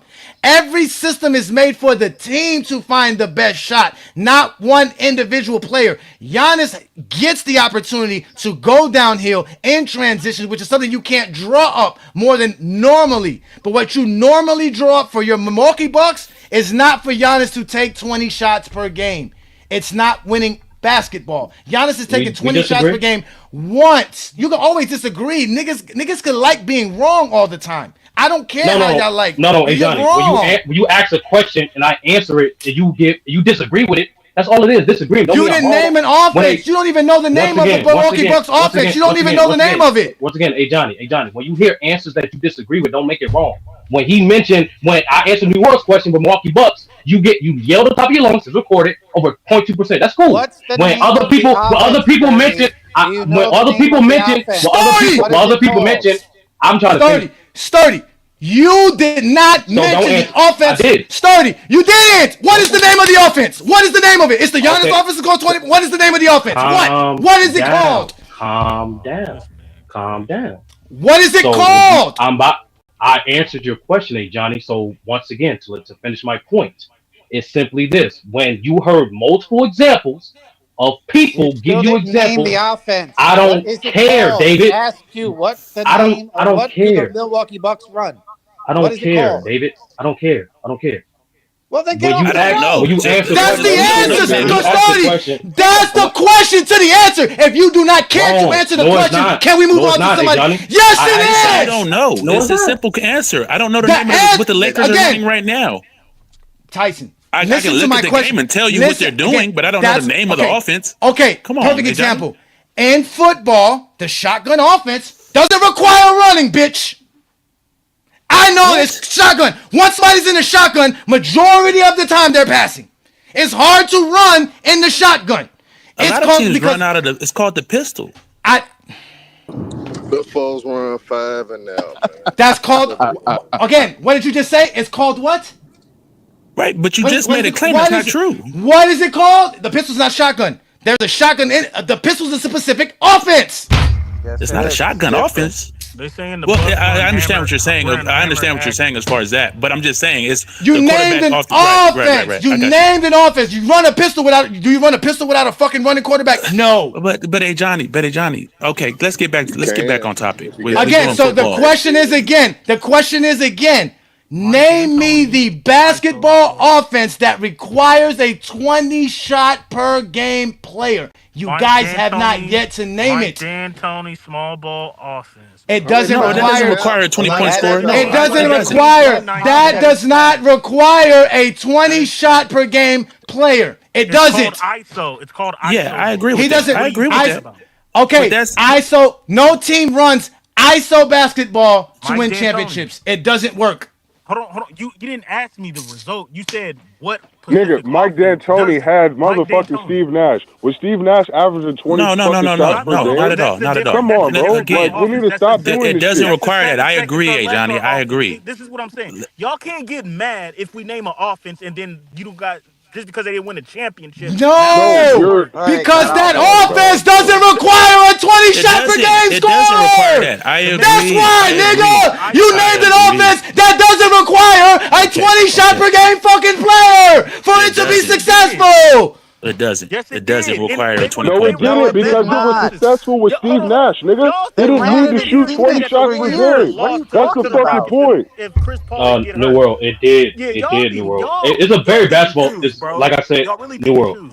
The reason why it was needed because you don't just design your offensive philosophy just off ideals. You take into account the circumstance. So, for And the example, personnel. when Tyson, exactly the circumstance personnel. So you You're take saying, so bro, when I got you. Tyson mentioned the SGA, when McDuff mentioned Harden, they needed to take that many shots per game because they didn't have the personnel to do great shots for themselves on a consistent basis. It's just Correct. that simple. That's what you do. Our philosophy has to adapt to the circumstance That's that it's fucking in. cap though. The All right. fucking D'Antoni By the Commission way, always shot had guard, this shot team guard is on not an their offense. feet. It's a It formation. wasn't Real just quick, relying based on on one hold on, nigga real quick. scoring 20 fucking averaging over 20 shot attempts per game. Even when And that guess nigga what? James Harden was in Mike Houston, they were a D'Antoni's great Houston three-point Rockets shooting team. offense and Mike D'Antoni's so fucking 7-second offense was averaging a bunch of guys averaging 10 shots per game. Nobody was averaging 20 shots per game. Let me make sure I got the years correct. Hold on, wait. Let me know. Okay, no. What year was this? What year was this? What He year was said this? he said James Harden. I said Let me James say Harden and What Houston. year? Let me What see year? that. What James? What year? What 18, years? What 19, year is this? 18, 19, and 20, man. Okay, and 18 and Yeah, just use 2017, all 3 James years Harden and you're took gonna see. 19 shots per game. Here we go, 19. No different than the year before that. He was taking 18 the year before that. Now he's only taking 18.9, just one more shot per game. Then they have Eric Gordon taking 13, Lou Williams taking 11, 11 for Ryan Anderson, Right. They're playing Trevor at an Ariza incredible taking pace. 10 More shots shots for per game. everybody. Right. Okay, no. This man It sounds like James That Harden means created for them 20 niggas. shots. Hold on, hold It on. sounds like James Harden created This for them man it doesn't in okay. 2018, James Harden took 20.1. Then in 20 in and 2019, then in 24, 20 and 20 and 24.5. 2018. In Okay, 2020, it's and 2018 and 2018 he took 20 shots per game. But guess what? Trevor Ariza took less than 10. The other guy starts taking less shots. That's what I'm trying to explain to you. There's no offense designed to do that. That's just James Harden taking more shots. It's not the offense it was design. designed. Hey, Johnny, that Here we year go. it was designed that They way did because that you had for Chris Morris Paul. Stoudemire, though. No, you had Chris Paul because you had They Chris did that Paul and for James Harden in Stoudemire in 2018. New York. Those two guys, they primarily operate in pick and roll and top of the key situations. In particular, James Harden is excellent at attacking defense on the left side. Chris Paul is excellent at attacking defense on the right side. So there's a reason why there's a huge discrepancy in shot attempts because those two guys are literally setting everybody up. That's simple. Sir. Do y'all remember? Do y'all remember? Another example, real quick. When the Man, I'm Lakers, about to give when y'all the Lakers lose Shaquille O'Neal, right? Kobe Bryant in that same, there was different with the coaching, but Kobe's going to take a lot of shots. When you get a player like Paul Gasol, Kobe's shot attempts are going to go down, right? Because their personnel is better. And now we're running plays for Paul Gasol in the post, right? That's just part of basketball. It's based off That's not personnel a and good who's going example, to allow you nigga. to The Lakers were a what's going terrible and the team with defense Kobe, dictates bro. the They defense weren't dictates competing that for as well. shit. The defense dictates that as well. If they, players' shot attempts are going to vary from game to game based off how the defensive plays them. If they're, I'm a Phoenix Suns fan. If they, double teaming Devin Booker all the time, his shot attempts are going to be less. If he's coming off that pick and roll, they're hard hedging and doing all those things, then he's going to have to get off the ball and swing the ball. So it's predicated on a lot of things, not just people's IQ. But if you try to play Giannis, one on one, y'all are still yet to show me the offense that requires a 20 shot per game score. Because outside of the guys who just like to take shots outside of the offense, like a Harden, and like when Westbrook was added to the team in 2021, now he's taking 20 shots per game. That's not called for in the offense. That's not the offense. We disagree. That's it. That's simple. We disagree. We disagree. When your Heat going up against the Bucks and they playing Jimmy Butler 1-on-1 and he shoots a whole bunch of shots and he's destroying them because they're not respecting him and his offensive game. That's not him having low IQ. That's him taking advantage of a defense that's playing him 1-on-1 with an inferior defender. Or not an inferior defender as far as his clout, but inferior to what Jimmy Butler was doing offensively. So when he takes all those dropping 50 balls and all that type of stuff, that's because it's what the defense predicated him to do. Yo, let Not Herm doing give his that take. for an entire Let Herm give his take. season and being a competitive team because their I got an offense isn't example. designed for that. You're I talking got Herm, let me about go. a I know Herm's player gonna give me a taking perfect. initiative Herm, when the give me the defense gives them an offense. opportunity. Give me an offense, not a I'm gonna player give you. taking advantage of a defense. I want to know an offense from any level I'm of gonna give any you. I'm fucking gonna give you basketball a that year. requires 20 shots per game from one player. I'm gonna give you the exact year though, because it was requirement when Amar Stoudemire was first traded to the Knicks in 2011, and Mike D'Antoni was the coach. He was running his same system, but Mike D'Antoni primarily ran it through Stoudemire, and he primarily wanted Stoudemire to get the bulk of the shots. So it was predicated on Amari Stoudemire being aggressive and taking advantage of all the movement, all the actions and stuff that he got, and he averaged over 20 attempts. And Mike D'Antoni made sure that Amari Stoudemire was getting that many attempts because they had to with the personnel that they had. He had to orchestrate his offense around Stoudemire to the point that Stoudemire had to be the aggressor, which is not commonly happens in a Mike D'Antoni system because Stoudemire is a big man, but he finessed it and fixed it to where Amari Stoudemire was getting the most shot attempts that he averaged in his whole career when he first was traded to the Knicks. So Mike D'Antoni's system have done that with several players, like he did do it with Harden, whether we want to believe it or not. He designed it to make sure that Harden had the ball damn near 90% of the goddamn time, and it's hard to decide whether he wanted to pass or shoot.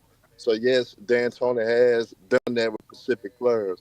Did he do that at Phoenix? Hell no, because he had a lot of talent in Phoenix that he didn't have to do that. But when he had ISO Central, when he had teams like Harden had in Houston, he had to have Harden be aggressive. He had to have Amari Stoudemire be aggressive. Then, I forget, when Melo first came to the Knicks, he had to do the same thing because Stoudemire was hurt.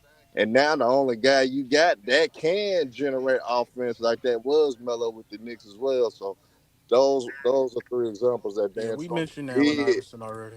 No, No. I didn't want to mention That's it. not what No, I'm Johnny's talking to the asking. person in the chat. They Johnny don't is care. Hey Johnny, asking I mean Herm, what basketball reasons don't basketball care, bro. You gotta offense agree with these niggas. is No, supposed to I go mean, people for gonna one have their player to own take views of 20 the game, shots. though. So, He's not I mean, asking what people gonna they have their own views. modified. I He's don't not asking trip what they on it. changed. He's asking what offense is The specifically 7 seconds of less designed offense that did they that made for those in the examples. league The that 7 seconds of less requires one offense was person the to take example. 20 shots or more.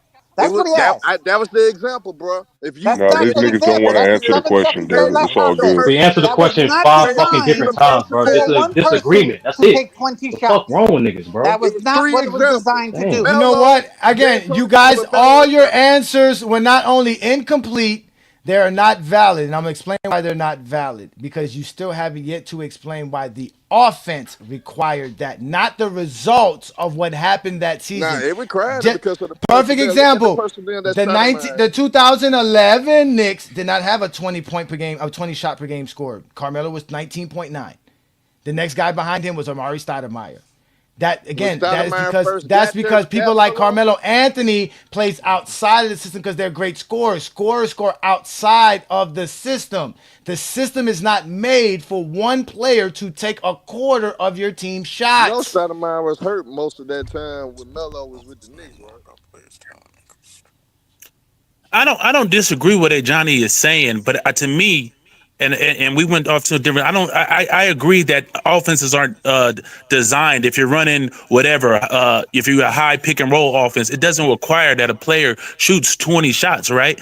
But again, it doesn't make the players that do that low IQ. That's predicated on the on your personnel, right? That's what that's Exactly. predicated on. Doc Rivers runs a certain style of that. Doc Rivers runs a certain style of offense, right? But why does Tracy McGrady shoot 20 shots on Orlando? But the Clippers, they have a whole different style of offense where everybody shoots, 10, 12, whatever, 15 shots. It's because he's basing it off of his personnel. That's all. That's all. That doesn't Sir, make the players low IQ. first, I want to answer Sturdy question. Sturdy, I didn't kick you off because I would disagree. I just want to make sure I got my take in because you guys were not listening. And I brought you back up because you guys are able to get your take in. And I don't care that we disagree. It's your logic that I have a problem with. Your logic is not predicated on actual basketball The reality of it is that when you have an offense, you have an offense. When you have a Tracy McGrady, you can have a better offense because Tracy McGrady can score outside of the normal offense that you're running. But let's just say you have the split action offense that the Spurs like to run. You just need a bunch of good 3-point shooters. You don't need Steph. You just need a bunch of 3-point shooters. Can Steph benefit from this offense because it works so well with his skill sets? Yes, I get that. You're going to put an offense that best fits your skill sets. But there is no offense built to make one player take 20 shots. That doesn't exist. He's been asking you guys this whole time. It doesn't exist. Basketball is predicated on moving the ball and finding the best shot. That's not the about point. listening, hey Johnny. I heard what you said multiple times. I heard what every other ad-libber said multiple times. We just disagree, and that's fine. That's fine. When we mention the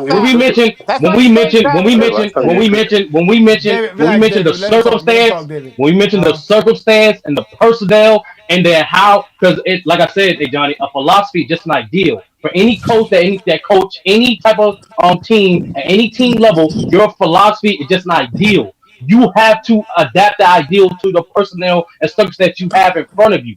So if you have an equal opportunity offense, like a Princeton or like the Triangle, but you have equal opportunities, offensive skilled players to the same level, is going to be discrepancy in attempts. And it's primarily due to one of the points that Tyson pulled up is defensive adjustment. That's the point of a system. The fact that we all know this guy's gonna get majority touches. We all know that guy's gonna get majority touches. So what are the counters in which how the defense operate? How we gonna operate off that? That is circumstantial. But no, that's not basketball. So you telling me a coach designs an offense predicated on his circumstantial ability to have a team to do it? No, I'm saying a coach have a philosophy. They have an idea of winning. But what happens is if they don't have certain pieces to optimize that ideal, they adjust. My fault. Let me correct myself. Good coaches do that. Because the bad coaches who don't do that shit, they typically get fired. Or get stuck. Wow. Hey, Johnny. I mean, I really don't understand how y'all talk basketball, bro. It really perplexes me, man. It really does, man. And the worst part about it is that I didn't even play that much organized basketball to know the stuff that I know. I don't know why. I kind of understand it better than you guys do, because I'm not saying that to be arrogant or to just like put y'all down, but in reality, bro, it's called an offense. That means I'm gonna find an open jump shot. If I have a guy who can shoot the ball, doesn't matter who gets that open jump shot, he's going to get the shot. The offense gets you the shot. The good point about having great players, like this guy's asking me about turnovers, it's the same thing with a guy who takes a bad shot and shoots a shot outside of my offense. I'm not going to stop him from doing that because he's outside of my offense because, yeah, he's a great scorer. The same way I'm not going to stop LeBron James from making great passes because he gets a turnover here and there. I'm not going to stop running the pick and roll with Karl Malone because he gets a couple of turnovers on illegal screens. But it's still not good basketball. There's no play designed to get an illegal screen. You got to run the screen correctly. We run plays to get wide open men. Every play is designed to be great. The reason the play doesn't work is because there's a defender on the other side that devised the scheme to stop that play. That's why you do the best that you can do to not let people know what it is that you actually do on the court or any sport so that you have the advantage. Because if somebody knows what you're going to do, you can stop it because you can devise something to stop it. Every offense is predicated on getting 100% baskets. There's no play designed to get a missed shot. Hey, Johnny, the easy explanation as to why you're right is because if you think about it, some of them players you named was barely cracking 20 attempts per game. So what you gotta subtract is the quick hitters, the ATOs, all of the sets that the coach runs outside of the offense. Those are just all quick hitters, which a lot of times those shot attempts go to the best player. But if you're strictly talking about the offense and what the offense designed to do, that the best player is probably getting maybe 7-8 shots a game out of the offense. So it's probably even fewer than what y'all think because the quick hitters, the ATOs, the baseline out of bounds, all of those other plays aren't the offense. Those are just quick hitters. So again, if you're strictly talking about the offense, y'all in trouble. Hey, Johnny's right on this. Listen, hold on, wait. Listen, I'm not trying to be right or wrong. I'm just trying to talk basketball. Lamont, let me ask you a question. You said you was wrong. You said he was wrong all this whole time. It is about right or No, wrong. I'm not. I'm not trying. I'm I'm not trying about this. I'm not trying. No, because the problem is that if you guys had said something that I would say is right, I wouldn't be arguing. The problem that's the problem. I have to argue because it's not right. I'm not trying to make a right or wrong argument. I'm just realizing what's wrong. So, as an example, Lamont, how many plays do you have in your playbook where it's only drawn up to get one shot to one player? Nah, not many. I don't think I have any that do that. How many plays in your playbook is designed to get multiple looks on multiple players depending on the defensive look? Any good play is going to have at least 3 to 4 reads, and you have to play off the reads. Any good play. A horrible play is going to give you one out, and those are the worst plays. The easiest to defend. That's why, again, no play, no offense is designed for one player. Can we get to this point where y'all say, "Oh, that's why we was wrong," even though we're kind of saying the same shit, but whatever. No, we're not. Can we skip to that point? Nobody disagrees with what Lamont and you were saying. Hey, Johnny, it's not about disagreeing. It's not about. I keep thinking about disagreement. What I'm trying to explain to y'all is that the statement of me making a guy who is a high volume player outside of the offense is considered a high IQ player is the problem. I'm telling you that when you're playing outside of the offense, you're a bad player. It's not winning basketball. That's why the greatest scorers have to be curtailed in their scoring for them to win. All of them have to. Oh, thanks for clearing that up. If we're going by that now, there's no way Jordan is a low IQ player, because we all know, right, based off the testimony of Phil Jackson, it was literally designed for him to participate in the triangle between the first 3 quarters, and then the fourth quarter, what he do? He go ham, like you always said, right? No, that's what you guys say all the time. So that's okay. That is not the triangle. That is completely wrong. When you go watch the film, like we've done countless time, the Bulls run the triangle offense in the fourth quarter. Yes. No. Yes. Oh yeah. You don't know basketball. You don't. That's why I learned. You don't. FIM GJK. That's why. No, and I'm being honest with you, brother. Listen, this is not me being condescending. I understand what I'm saying is shocking. Extremely condescending. It's abnormal. No, it's not being condescending, because when you go watch the members, why would a coach design an offense to throw it away in the fourth quarter? Who said that? You just did. You want to? How we lying? Okay. Lamont, didn't I just hear Sturdy say that the Bulls ran the triangle offense and it was for Jordan to take over in the fourth quarter? Didn't I just hear this? No, the triangle offense. If you go listen to what Phil Jackson said, no. I know that's what I know. You and I both know what the triangle offense is, but didn't Sturdy just say that? No. That's what I heard. I heard the same nonsense that all Zesty Jeffries say. This Brandon Katz says all the time on FYF Sports Debate is that the triangle offense was only used for 3 quarters, and when the fourth quarter came around, everybody got out of Michael Jordan's way, and they won games because of it. Well, no, that's not true. That is 100% not true. Well, no, that's I don't think what that's Brandon true. said. I'm just quoting what y'all said, but we've always told you. We told you that the Bulls won in spite of Jordan playing outside of the triangle offense in the fourth quarter. And not just in the fourth quarter, for his entire career. That's one way of looking at it. No, because another way you can look at it, Johnny, is the fact that it's just a reality. Jordan contributed to 6 championships. He contributed to the Bulls' success. Why can't we leave it at that?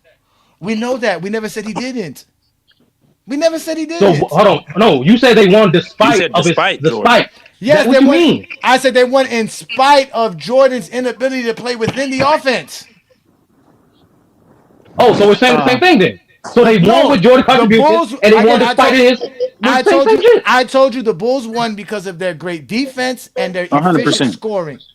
Correct. That's what I told you. The reason they had an efficient scoring offense was because they were running the triangle. Agreed, but what Michael Jordan was doing in that triangle, and when he contributed to it, helped them to success. I agree.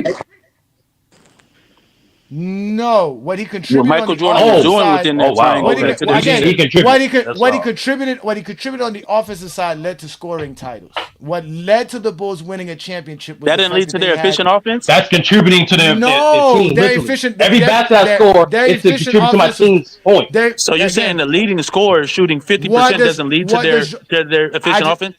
I just showed you Horace Grant shooting 50%. I just showed you I said, John but the Paxson leading shooting scorer. 50%. You didn't hear my qualification. I said the leading scorer. The leading scorer is not why the offense was an efficient offense. Stop giving Jordan credit for shit he never did.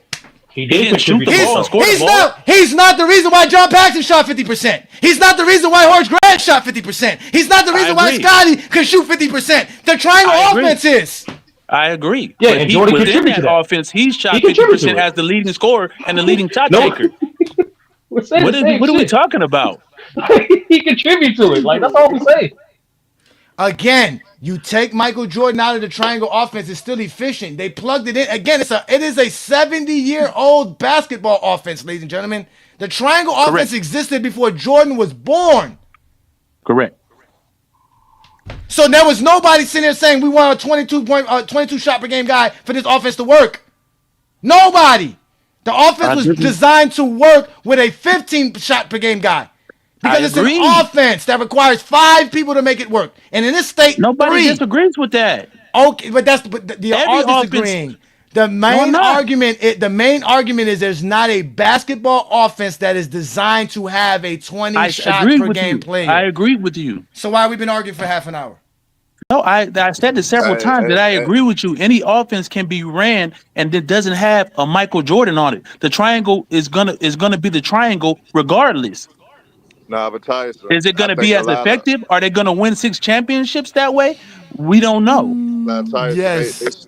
I think a lot of people. I think a lot of people have revisionist history. Because when Michael Jordan left, they didn't win a championship. The Bulls are winning championships with Jordan averaging 27 points per game or Jordan averaging 35 points per game because the Bulls were just the better I'll put team. it in 2K. I don't know. I'll put it in 2K. Put it in 2K. Put it into 2K. But that's not what happened. That's a hypothetical. It's not about hypothetical. It's the fact that they had enough guys to quit this is what we know. 5 points per game. This is what we know, Johnny. That they won with him doing that. Jordan averaged 27 versus the Sonics in the finals. So whatever he said, I'm saying whatever he done, that's how they won, Brandon. They won games. That's right. They won in spite of him doing that. They won in spite of him doing that. No, that's a hypothetical. And that's the difference, Johnny. See, I give credit to great players and their contributions. Yeah, you try to throw these caveats and shit. The fuck? That's hypothetical. That's a clear hypothetical. What makes Jordan great is scoring 30 points per game. So wait a minute. So you telling me if Jordan was averaging 25 points per game and winning 6 championships, it would be less impressive than averaging 32 points per game and winning 6 championships? Is that what you're saying? Yeah, it would be less impressive. It's less productive. I'm saying no. What? See what I'm saying? Yeah. See what I'm saying? Wait. That's a fact. What the hell? What are we doing? Right, you the guy that says the stats. He just told you. Tyson, Tyson. Hold on. You the guy that said the stats are what they are. Tyson. Exactly. Take your feelings out of it. The stats are the production. Is production. It's the production. Nigga, like he just said it's the same shit, but he go from 25 points to 30 points, which is more impressive. Of course, if it's the same shit, it's gonna be 30 points. It's more production. Right. That's common sense. 30 points is still better than 30 points is still better than 25 points per game with 6 championships or not. That's no point. So is LeBron the GOAT if he doesn't? If he's not the wait. So is LeBron the GOAT if he doesn't have the scoring record and is just averaging 25 and with the same championships? Is he still the GOAT? The 42,000. No, of course not. Come on, you cooking yourself, bro. The 42,000 is still great without 4 championships. LeBron James' 42,000 does not get any validation. No, I didn't say that, Johnny. You didn't hear what I said. I said if he doesn't have the 40,000 points and he has 4 championships, averaging 25 and 5, is he still the GOAT of basketball? Tim Duncan averaged 19 points for his Can you answer the question? LeBron is the GOAT of basketball for his overall accomplishments. LeBron James does not need that includes the points, the rebounds, the assists, that includes all the production. LeBron James does not need 4 championships to have 42,000 points. He doesn't need 42,000 points to have 4 championships. There is no correlation. Jordan's 30 points per game has nothing to do with the Bulls winning 6 titles. Nothing. They would have won it with him averaging 25.